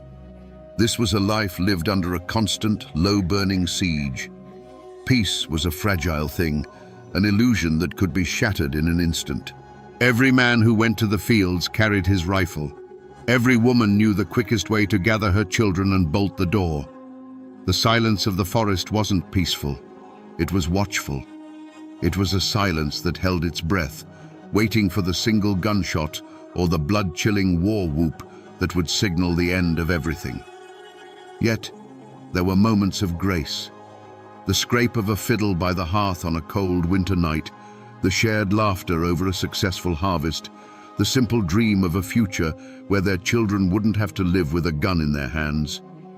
They dreamed of turning this dangerous wilderness into a home, a legacy. They saw themselves not as invaders, but as pioneers, fulfilling a destiny written for them in the pages of the Bible. They were building a new world on this land they had claimed. But the land itself seemed to remember. The Cherokee called this place the Dark and Bloody Ground, and that name clung to the air like the mountain mist. The treaties signed by men in powdered wigs hundreds of miles away meant little here. There was a debt on this land, a tension in the very soil, and every settler, in the quietest corners of their heart, knew that a day of reckoning was coming. The calm they cherished was nothing more than the deep breath a predator takes before it strikes. This wasn't empty land that Jack's family and others had settled. To them, it was a wilderness to be tamed, a future to be built. But to the Cherokee, every river bend, every mountain pass, every clearing had a name, a story, and a spirit. Their claim wasn't written on a piece of parchment from a distant king. It was etched into the land itself, in the bones of their ancestors, buried in the sacred mounds that dotted the river valleys. The conflict that would swallow Jack whole wasn't born from a single act of violence. Its seeds were sown generations before in two completely different ways of seeing the world. The great fire that forged these lasting hatreds was the American Revolution. While men in the East fought for liberty from a king, the war in these mountains was a brutal, intimate affair.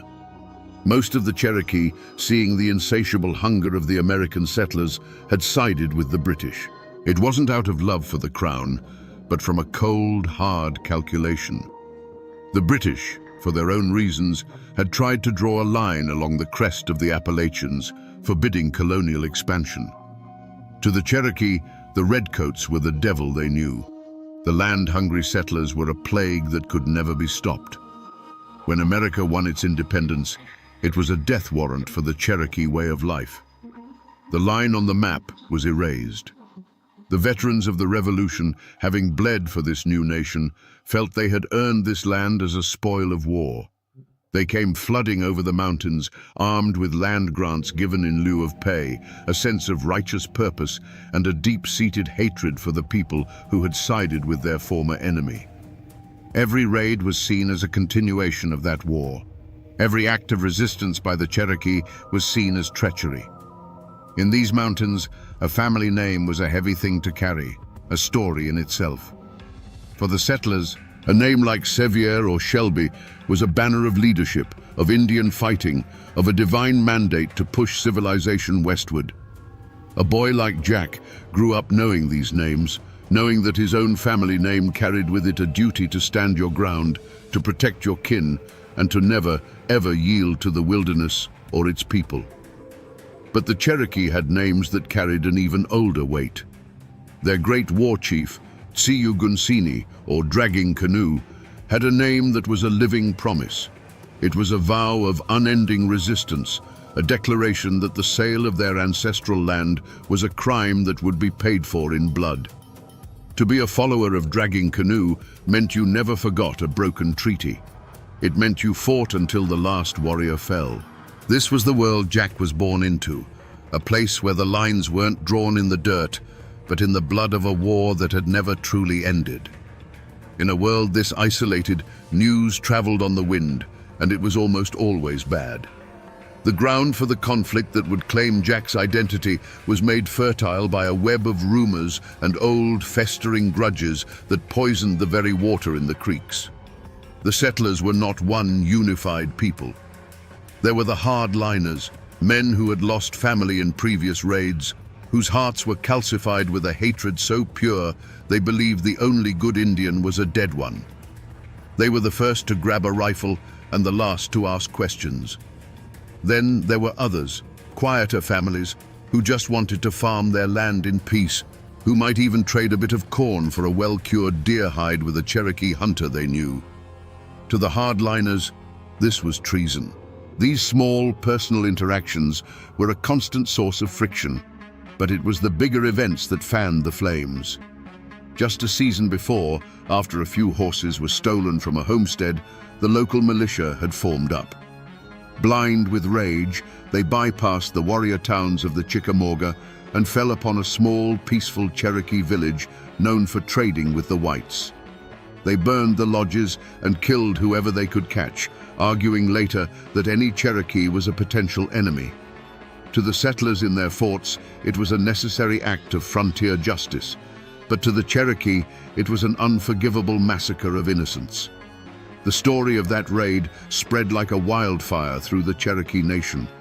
Runners carried the news from town to town, the story growing more horrific with each telling. It was the proof they needed that the white man's peace was a lie, that his true goal was not just to take the land, but to exterminate their people entirely. This one act of undisciplined vengeance became a rallying cry. It drove neutral bands into the arms of dragging canoe.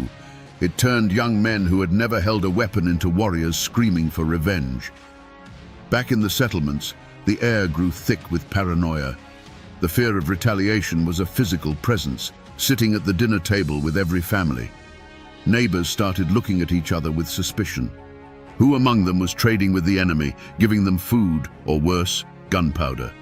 Who was the weak link in the chain of defense? Rumors slithered from one cabin to the next like black snakes in the high grass, turning small misunderstandings into deadly accusations. This wasn't a conflict of armies meeting on a field. It was a war of the soul, fought in the whispers between neighbors and the stories told to children. Every past slight, a dispute over a hunting ground, a trade deal gone sour, a drunken insult at a horse race, was dug up from its shallow grave. These old wounds were now infected with the fresh poison of fear and hatred, and the community was rotting from the inside out. The stage was set not just for a war between settlers and Cherokee, but for a war within the hearts of the people themselves. In the weeks leading up to the tragedy, the very air in the hollows grew heavy, as if the land itself knew what was coming. The old people, those with one foot still in the superstitions of the Scottish Highlands, saw the signs and spoke of them in hushed tones. They said the cry of the painter, the Appalachian mountain lion, had been heard too close to the settlements, its scream sounding unnervingly like a woman in mourning. Flocks of crows would gather in the skeletal branches of a lightning-struck oak, sitting in unnatural silence, watching the cabins below with their black, intelligent eyes.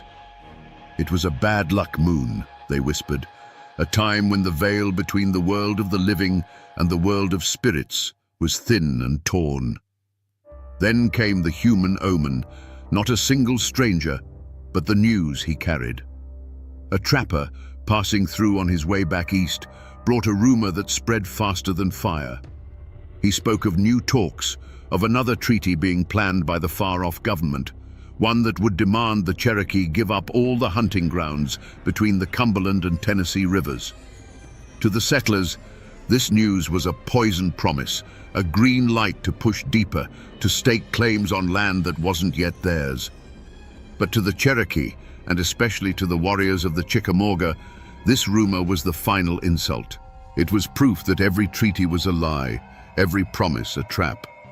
The time for talk was over. The time for war was now. And a young Jack, who knew the forest as well as he knew the lines on his own hand, felt it too. He couldn't put a name to it, but there was a change in the woods. The familiar sounds of the wilderness were off-key, strained.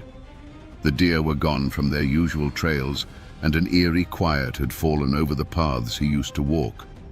One afternoon, while checking a trap line near the creek, he was overcome by a sudden, gut-wrenching feeling of being watched. He spun around, long rifle ready, but saw nothing but the deep, impenetrable wall of the forest. The feeling didn't pass. It was a cold dread that settled deep in his bones, a premonition that the shadows under the trees were no longer empty. Something was coming. The world he had always known was holding its breath, waiting for the first drop of blood to fall. The breaking point came not with a negotiation or a declaration, but in the grey, misty hour just before dawn. The silence of the forest didn't break. It shattered. It started with a single sharp report of a rifle, followed an instant later by the sound that every settler dreaded more than death itself, the terrifying, gobbling war cry of the Chickamauga. It erupted from all sides at once, a wave of pure, predatory sound that washed over Jack's small, isolated settlement. The attack was not a battle. It was a storm, a whirlwind of violence that descended with shocking speed and precision. For Jack, the world dissolved into a blur of smoke, muzzle flashes, and painted faces that seemed to materialize from the fog. He was on his feet in an instant, long rifle in hand, his heart hammering against his ribs.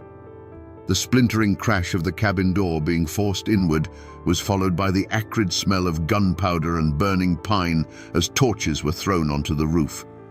There was no time for strategy. No time for anything but the primal instinct to fight for his life and the lives of his family. He fired his rifle, reloaded in a desperate, fumbling motion, and fired again into the chaos.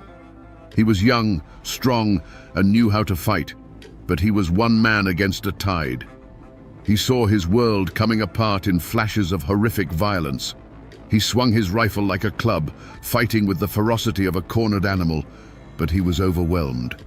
A blow from a war club sent him reeling, his vision exploding in a shower of stars.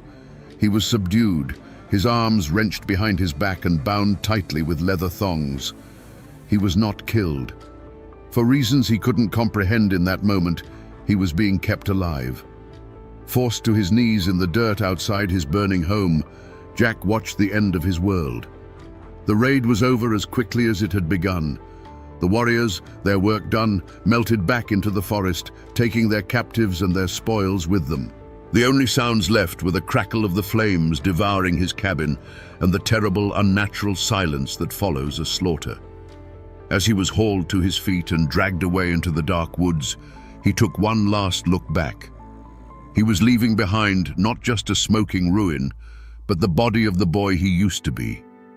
The line had been crossed. The first drops of blood had been spilled, and they were his own family's. The feud was no longer a distant rumor. It was now the only thing he had left. For Jack, helpless on the ground, the world became a series of horrific sounds and fractured images, a nightmare seen through a haze of smoke and terror. Time seemed to warp and stretch. Seconds felt like hours. He heard his father's voice, not in a plea for mercy, but in a defiant roar of rage, a sound of pure, untamed frontier spirit. And then he heard that roar cut short, replaced by a wet, choking gasp that was swallowed by the surrounding chaos. The sound was so final, so absolute, it felt like the whole world had tilted on its axis. He couldn't see everything. The swirling smoke and the flickering firelight played tricks on the eyes, creating monstrous shadows that danced and writhed, but he could hear. He heard a scream from the cabin, a high, sharp sound of a woman's terror that was suddenly silenced. It wasn't followed by another scream, but by the heavy, rhythmic thud of a war club against the cabin's thick wooden door, a sound of methodical, relentless destruction. Every impact was a blow against his own heart. Through a momentary clearing in the smoke, his eyes fixed on a single, heartbreaking image. His little sister's corn-husk doll, the one she took everywhere, lay on the ground, trampled into the mud. Its simple, stitched smile seemed to mock the carnage, a tiny, innocent casualty in a war it could never understand. Nearby, his mother's rocking chair lay on its side, one of its rockers split clean in two. These were the small, mundane pieces of his life, now shattered and desecrated, silent witnesses to the end of his world. The warriors moved with a terrifying efficiency. This was not a mindless rampage. It was a practiced military operation. They flowed through the settlement like a dark river, their movements economical and purposeful. One warrior emerged from the cabin not with a weapon, but with a sack of flour slung over his shoulder. Another calmly collected the long rifles that had been mounted over the fireplaces. They were not just destroying, They were erasing a life and taking its resources for their own. Then, a figure of authority emerged from the smoke. He was taller than the others, his face a mask of grim purpose, not rage. He walked over to Jack and looked down at him, not with hatred, but with a cold, appraising stare. His eyes were like dark chips of flint. He looked at the bound, terrified boy. Then his gaze shifted to the burning cabin, then back to Jack. No words were spoken, but the meaning was as clear as a rifle shot. "This is what your people have earned. This is the price of the land you stole." As the warriors began to pull him away, dragging him toward the dark tree line, the main roof beam of his home finally gave way. With a great groan, it collapsed into the heart of the inferno, sending a massive plume of orange sparks spiraling up into the pre-dawn sky. It was a funeral pyre for his family, for his name, for the boy he once was. The sound of the flames was the last sound he heard from his old life. And then there was a new sound, the unnatural quiet of the forest, broken only by the soft tread of moccasins on the damp earth. As they marched him deeper into the wilderness, away from the glowing embers of his past, he felt nothing. The shock had scoured him clean, leaving a hollow, echoing void. All he could see, burned into the back of his mind, was the image of that small, mud-stained doll, its vacant eyes staring into an empty sky. To the settlers, the war chief who led this raid was a monster, a devil from the deepest hell. But in his own mind, he was a surgeon performing a painful, necessary operation. Standing on the ridge overlooking the settlement, watching the orange glow of the fires, he felt no sadistic pleasure.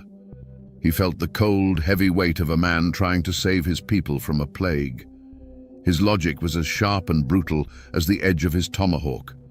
For every broken treaty, there must be a price. For every acre of stolen land, there must be a reckoning.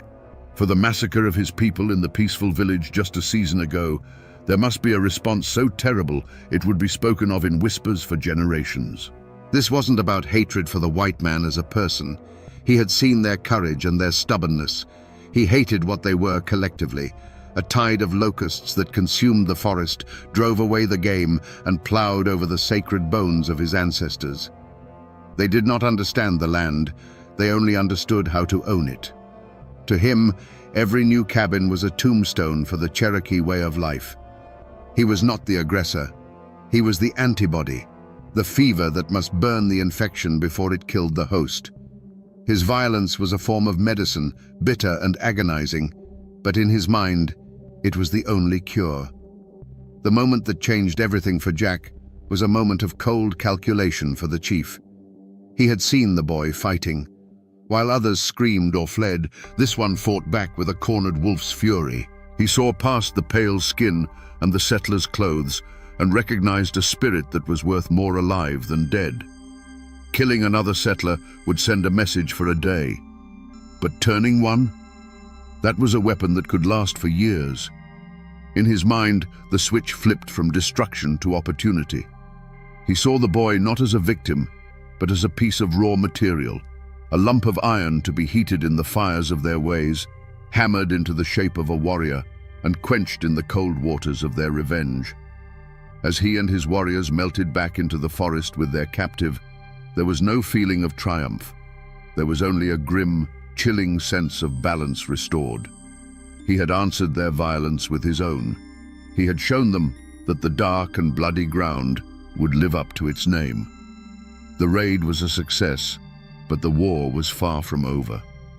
He looked at the bound, silent boy being marched through the trees and felt not a shred of pity, but a flicker of strategic hope. He had lost warriors. His people were hungry. But in this one act of calculated cruelty, he believed he may have just forged the one weapon the settlers would never see coming, a ghost with their own face. As the sun finally rose, its clean morning light fell upon a scene from hell. The raid was over. The warriors were gone.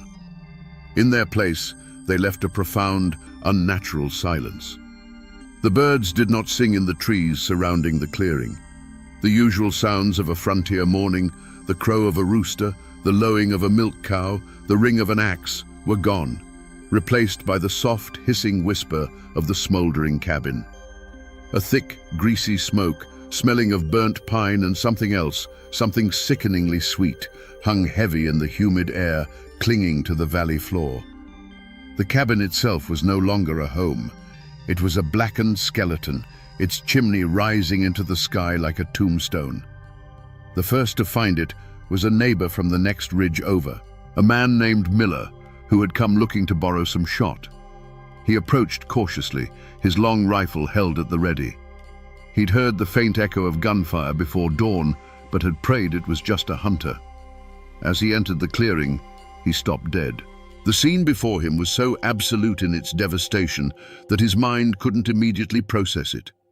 He took in the trampled garden, the slaughtered livestock, and the gaping, fiery maw of the cabin. His breath caught in his throat. He saw the bodies then, scattered where they fell, and the hard, grim mask of the frontier fell over his face. He became a machine, his eyes scanning for any sign of life, for survivors, for tracks. The alarm was raised by hoofbeats and a hoarse voice screaming a single word: "Raid!" The news spread like a contagion of fear from one isolated homestead to the next. Barricades were dropped into place on cabin doors. Women gathered their children, their faces pale and drawn, while men took their rifles down from the mantles, their knuckles white as they checked the flint and powder. The fragile peace of the frontier had been a comforting lie, and now the brutal truth had returned. Every shadow was a warrior, every rustle of leaves a threat. The entire community was now a fortress under siege, locked in the grip of a cold, collective terror. Back at the smoking ruins, a small party of men gathered. They moved with a grim purpose, their faces set like stone. They were there to bury their dead, a task performed with a terrible, silent reverence. But as they accounted for the fallen, a chilling realization dawned on them. Jack, the family's eldest son, was not among the dead. His body was nowhere to be found. The immediate assumption was that he had been taken captive, dragged away for a fate many considered far worse than a quick death. A tiny, desperate flicker of hope was born, the hope of a rescue, but it was quickly choked by the dark possibilities of what captivity meant. This was not a crime to be solved by sheriffs and judges. This was an act of war, and it demanded a warrior's response. The local militia captain, a veteran of countless brutal skirmishes, declared an immediate pursuit. A posse of grim-faced men was formed on the spot, neighbors, relatives, and seasoned Indian fighters whose eyes burned with a cold, patient fire. There was no talk of justice, only of vengeance. A bounty was offered, not for the return of a captive, but for Cherokee scalps. It was a hard, jagged promise of revenge, a vow to repay blood with blood. As the sun climbed higher in the sky, the posse rode out, their horses kicking up dust and ash, and disappeared into the same vast, silent wilderness that had swallowed the boy called Jack. In the wake of the slaughter, the community didn't come together. It clenched like a fist, tight and trembling. The open-hearted frontier spirit vanished overnight, replaced by a lockdown of suspicion and fear. Families that once shared meals and helped raise barns now looked at each other from behind barred doors and through the narrow slits of rifle loopholes. The local blockhouse, once a place for social gatherings, became a grim refuge where the air was thick with the smell of unwashed bodies, fear, and the bitter taste of fresh grief. It was here, in the cramped, suffocating confines of the fort, that the first cracks began to show. The lines were drawn in the dirt floor. On one side stood the militia captain and the families who had lost kin, their faces masks of cold rage. Their argument was simple and brutal.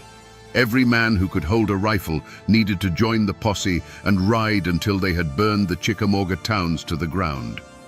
To them, any hesitation was cowardice. Any argument for caution was a betrayal of the dead. Their grief had burned away all nuance, leaving only the white-hot desire for vengeance. On the other side were the quieter folks, the families whose cabins were furthest out on the fringe of the settlement. They didn't speak up in the public meetings, but their silence was a heavy, stubborn presence. They knew a terrible truth. If every able-bodied man rode out on a quest for revenge, their own homes would be left defenseless, ripe for the picking. They were caught in an impossible choice: join the posse and risk their own families, or stay behind and be branded cowards and traitors by their neighbors. The war was no longer just outside the walls. It was inside, dividing them man from man. This division was fed by a conspiracy of silence, born not of guilt, but of pure, rational terror. Many of the settlers knew the woods. They knew there were Cherokee who wanted peace, and there were the implacable warriors of the Chickamauga who wanted war. Some may have even seen the direction the war party fled. But to speak that knowledge aloud was to paint a target on your own door. The warriors of Dragging Canoe had eyes and ears everywhere. To be seen as an informant for the militia was a death sentence, one that would be carried out in the dead of night, swift and silent. So people who knew things said nothing. They became deaf and blind, their fear a gag in their mouths. In this atmosphere of paranoia, small acts of character were magnified. A woman whose own pantry was nearly bare secretly left a small sack of cornmeal on the doorstep of a widowed neighbor. A quiet act of courage that risked angering those who believed every family should fend for itself. But there were acts of cowardice too. A man who was questioned by the posse gave them a deliberately vague direction, sending them on a wild goose chase into the swampy lowlands, simply because he wanted the trouble as far away from his own land as possible. The community was breaking under the strain, revealing the true nature of its people, not in their loud proclamations of unity, but in the quiet, desperate choices they made when they thought no one was watching. The posse that rode out from the settlement was not a disciplined army. It was an instrument of pure, hot-blooded vengeance. At its head rode the militia captain, a man whose face was a roadmap of past sorrows and old hatreds.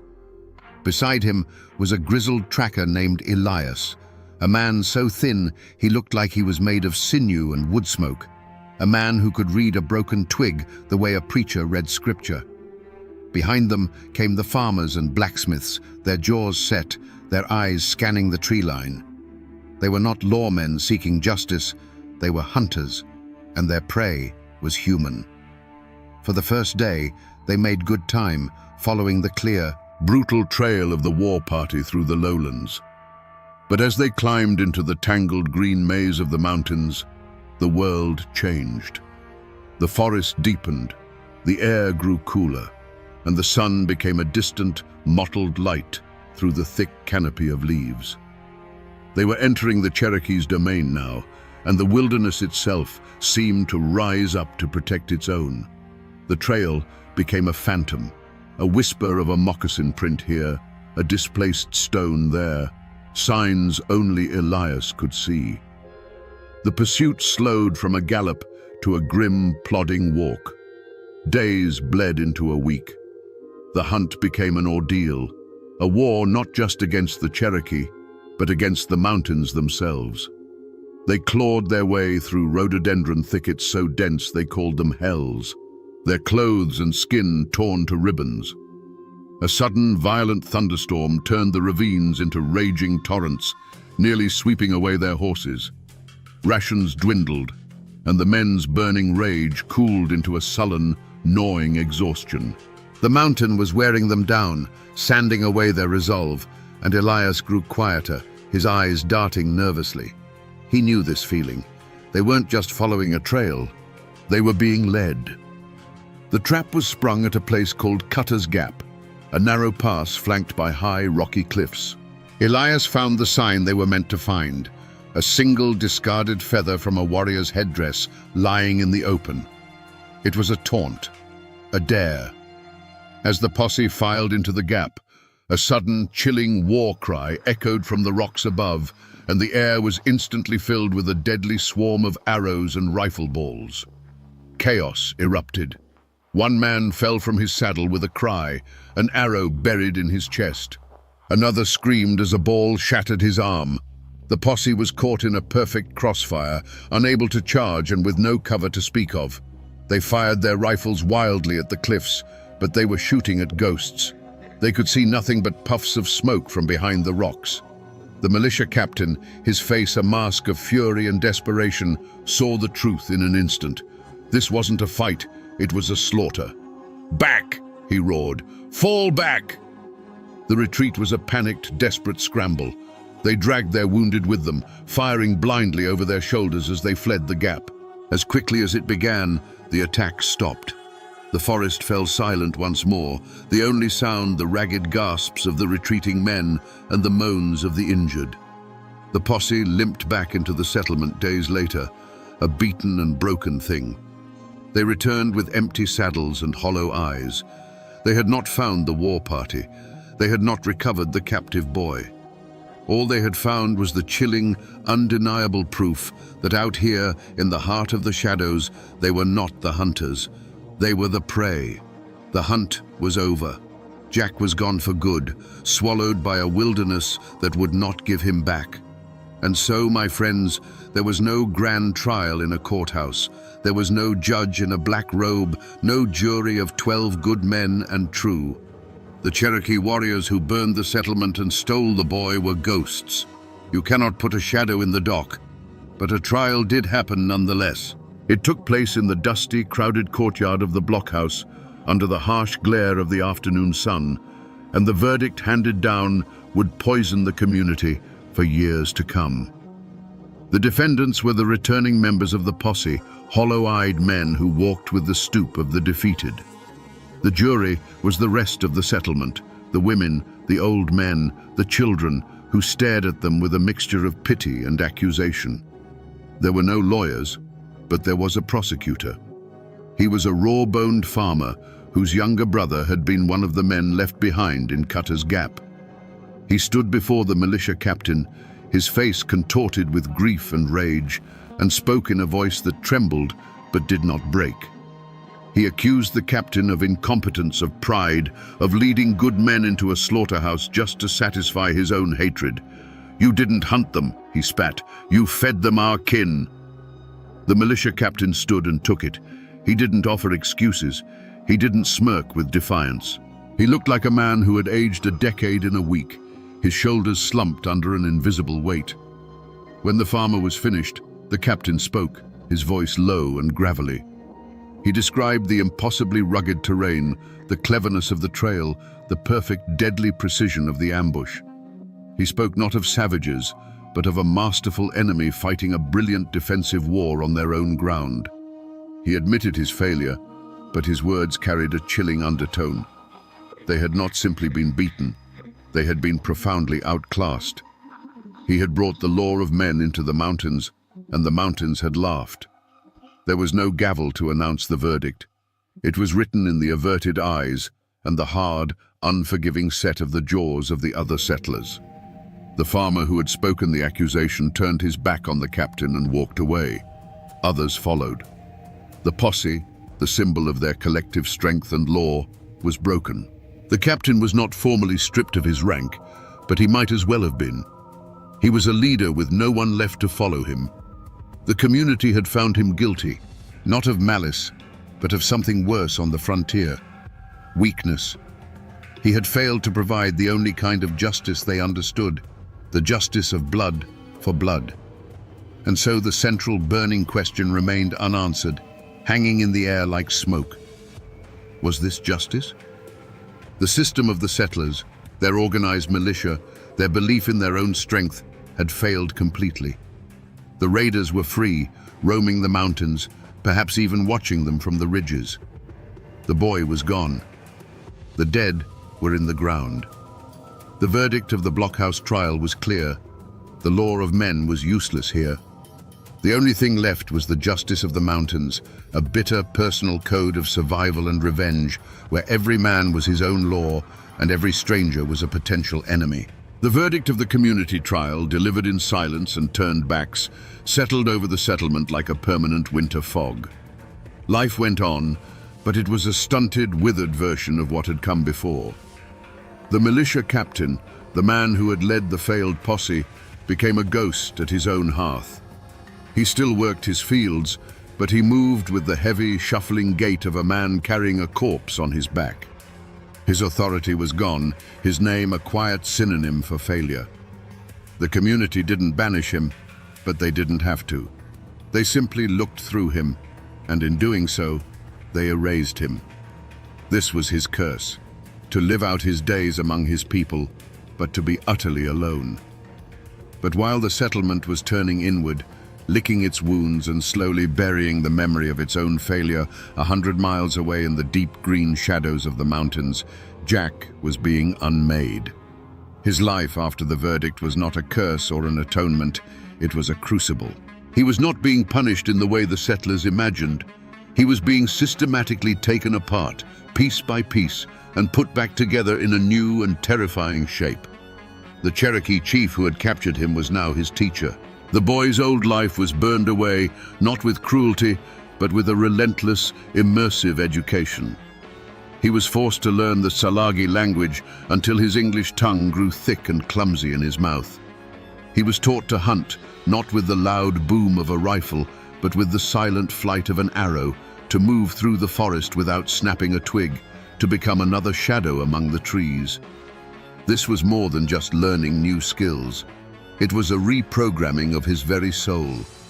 They did not just teach him how to fight, they taught him why they fought. By the light of the council fire, he heard the history of his new people. It wasn't a story of savage raids, but a long, heartbreaking litany of broken promises, of sacred lands stolen, of women and children murdered by the very people he had once called his own. The massacre that had destroyed his family, which had once been a singular, world-ending tragedy, was now presented to him as a single link in a long, unbroken chain of violence initiated by the settlers. He was being given a new truth, a new history, and it was a story that, to his broken and betrayed heart, made a terrible kind of sense. Back in the settlement, the scars were fading by force. The community, in a desperate act of self-preservation, began to forget.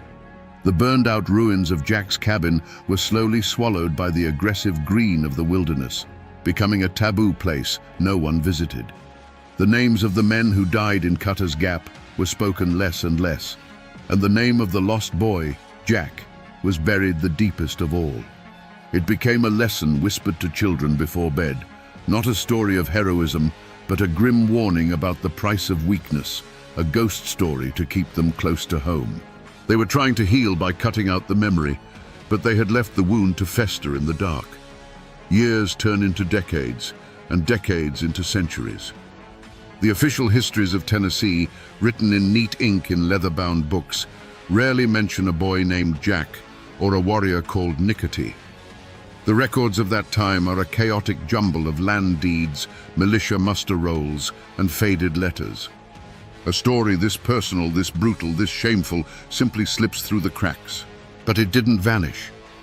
It did what all powerful stories in these mountains do. It went to ground, seeping into the folklore of the region like water into limestone, whispered from one generation to the next. For the descendants of the settlers, the name Nicotee Jack became a boogeyman, a cautionary tale told to frighten children who wandered too far from the cabin. He was the ultimate horror, not the savage from without, but the traitor from within. To this day, there are places on old maps, hollows and ridges, that carry names whose dark origins are long forgotten by most. A place called Cutter's Gap still exists, a name that means nothing to the tourists who drive through it, but to a few old families, it's a place where the air still feels heavy. The story of Nicotee Jack became a part of their DNA, reinforcing a deep-seated distrust of outsiders and the ever-present fear of the wilderness's power to change a man for the worse. But there is another echo, one that is rarely heard. Among the descendants of the Cherokee, particularly those whose ancestors fought with dragging canoe, the story is different. They remember the white Indians, the captives who were adopted and became fierce defenders of their new people. In their version, a man like Jack is not a traitor, but a man whose eyes were open to the truth. His story is not one of shame, but of a spirit that was Cherokee in its heart, regardless of the skin it was born in. It is a haunting and powerful thought that somewhere today, among the members of the Cherokee Nation, there are people who carry the blood of this lost boy, a forgotten link in a chain of survival they may not even know exists. You cannot go and find a monument to Nicotee Jack. There is no tombstone with his name on it, neither his settler name nor his Cherokee one. If you knew where to look, you might find a slight depression in the forest floor, a place where a cabin once stood, now marked only by a few moss-covered foundation stones and a patch of ground where the wild blackberries refused to grow. This is the only physical trace left of the world that was lost. His real monument is the story itself, the chilling echo of his name that has managed to survive the centuries. Because while people forget, and the paper they write on turns to dust, the mountains remember. The ancient, silent ridges that witnessed the raid are still standing. The creek where he was taken captive still carves its path through the valley. They hold the memory of the gun smoke, the blood, and the impossible choice a young boy was forced to make.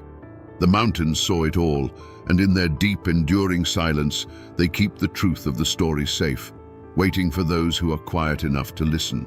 So we return to the question that hung in the air at the very beginning, like smoke from a dying fire. How does a boy become a monster to his own people? The easy answers are the ones history prefers. He was a traitor, a turncoat, a man whose mind was broken by captivity. But the truth, my friends, is far more unsettling. The wilderness didn't turn Jack into a savage. It simply burned away the boy he was and showed him the man he was always capable of becoming. His old world, built on a foundation of righteous belief, was shattered by a single act of violence. His new world, though brutal, offered him something he had lost: a family, a purpose, and a cause that felt righteous in its own terrible way. He wasn't stolen so much as he was forged anew. This is more than just the story of one man. It's the story of the Appalachian frontier itself. It is a timeless lesson that the line between civilized and savage is a fragile thing, a line drawn not on a map, but in smoke and blood. It reminds us that every story of heroism has a shadow, and every act of monstrous violence has a logic, however twisted it may seem. This is a story not just of cruelty and hatred, but of the indomitable human spirit in its most extreme form, the desperate need to belong to a tribe, and the terrifying lengths a person will go to defend it, especially when he has to choose that tribe himself. The name Nicotee Jack no longer belongs to a boy or a warrior. It has become a piece of the mountain itself, a haunting whisper on the wind that reminds us of the true cost of this land. He is a ghost born of two peoples, belonging to neither, but a timeless reminder that the deepest battle lines are not drawn between forts and villages, but are carved directly through the human heart. And now, my friends, you know the rest of the story.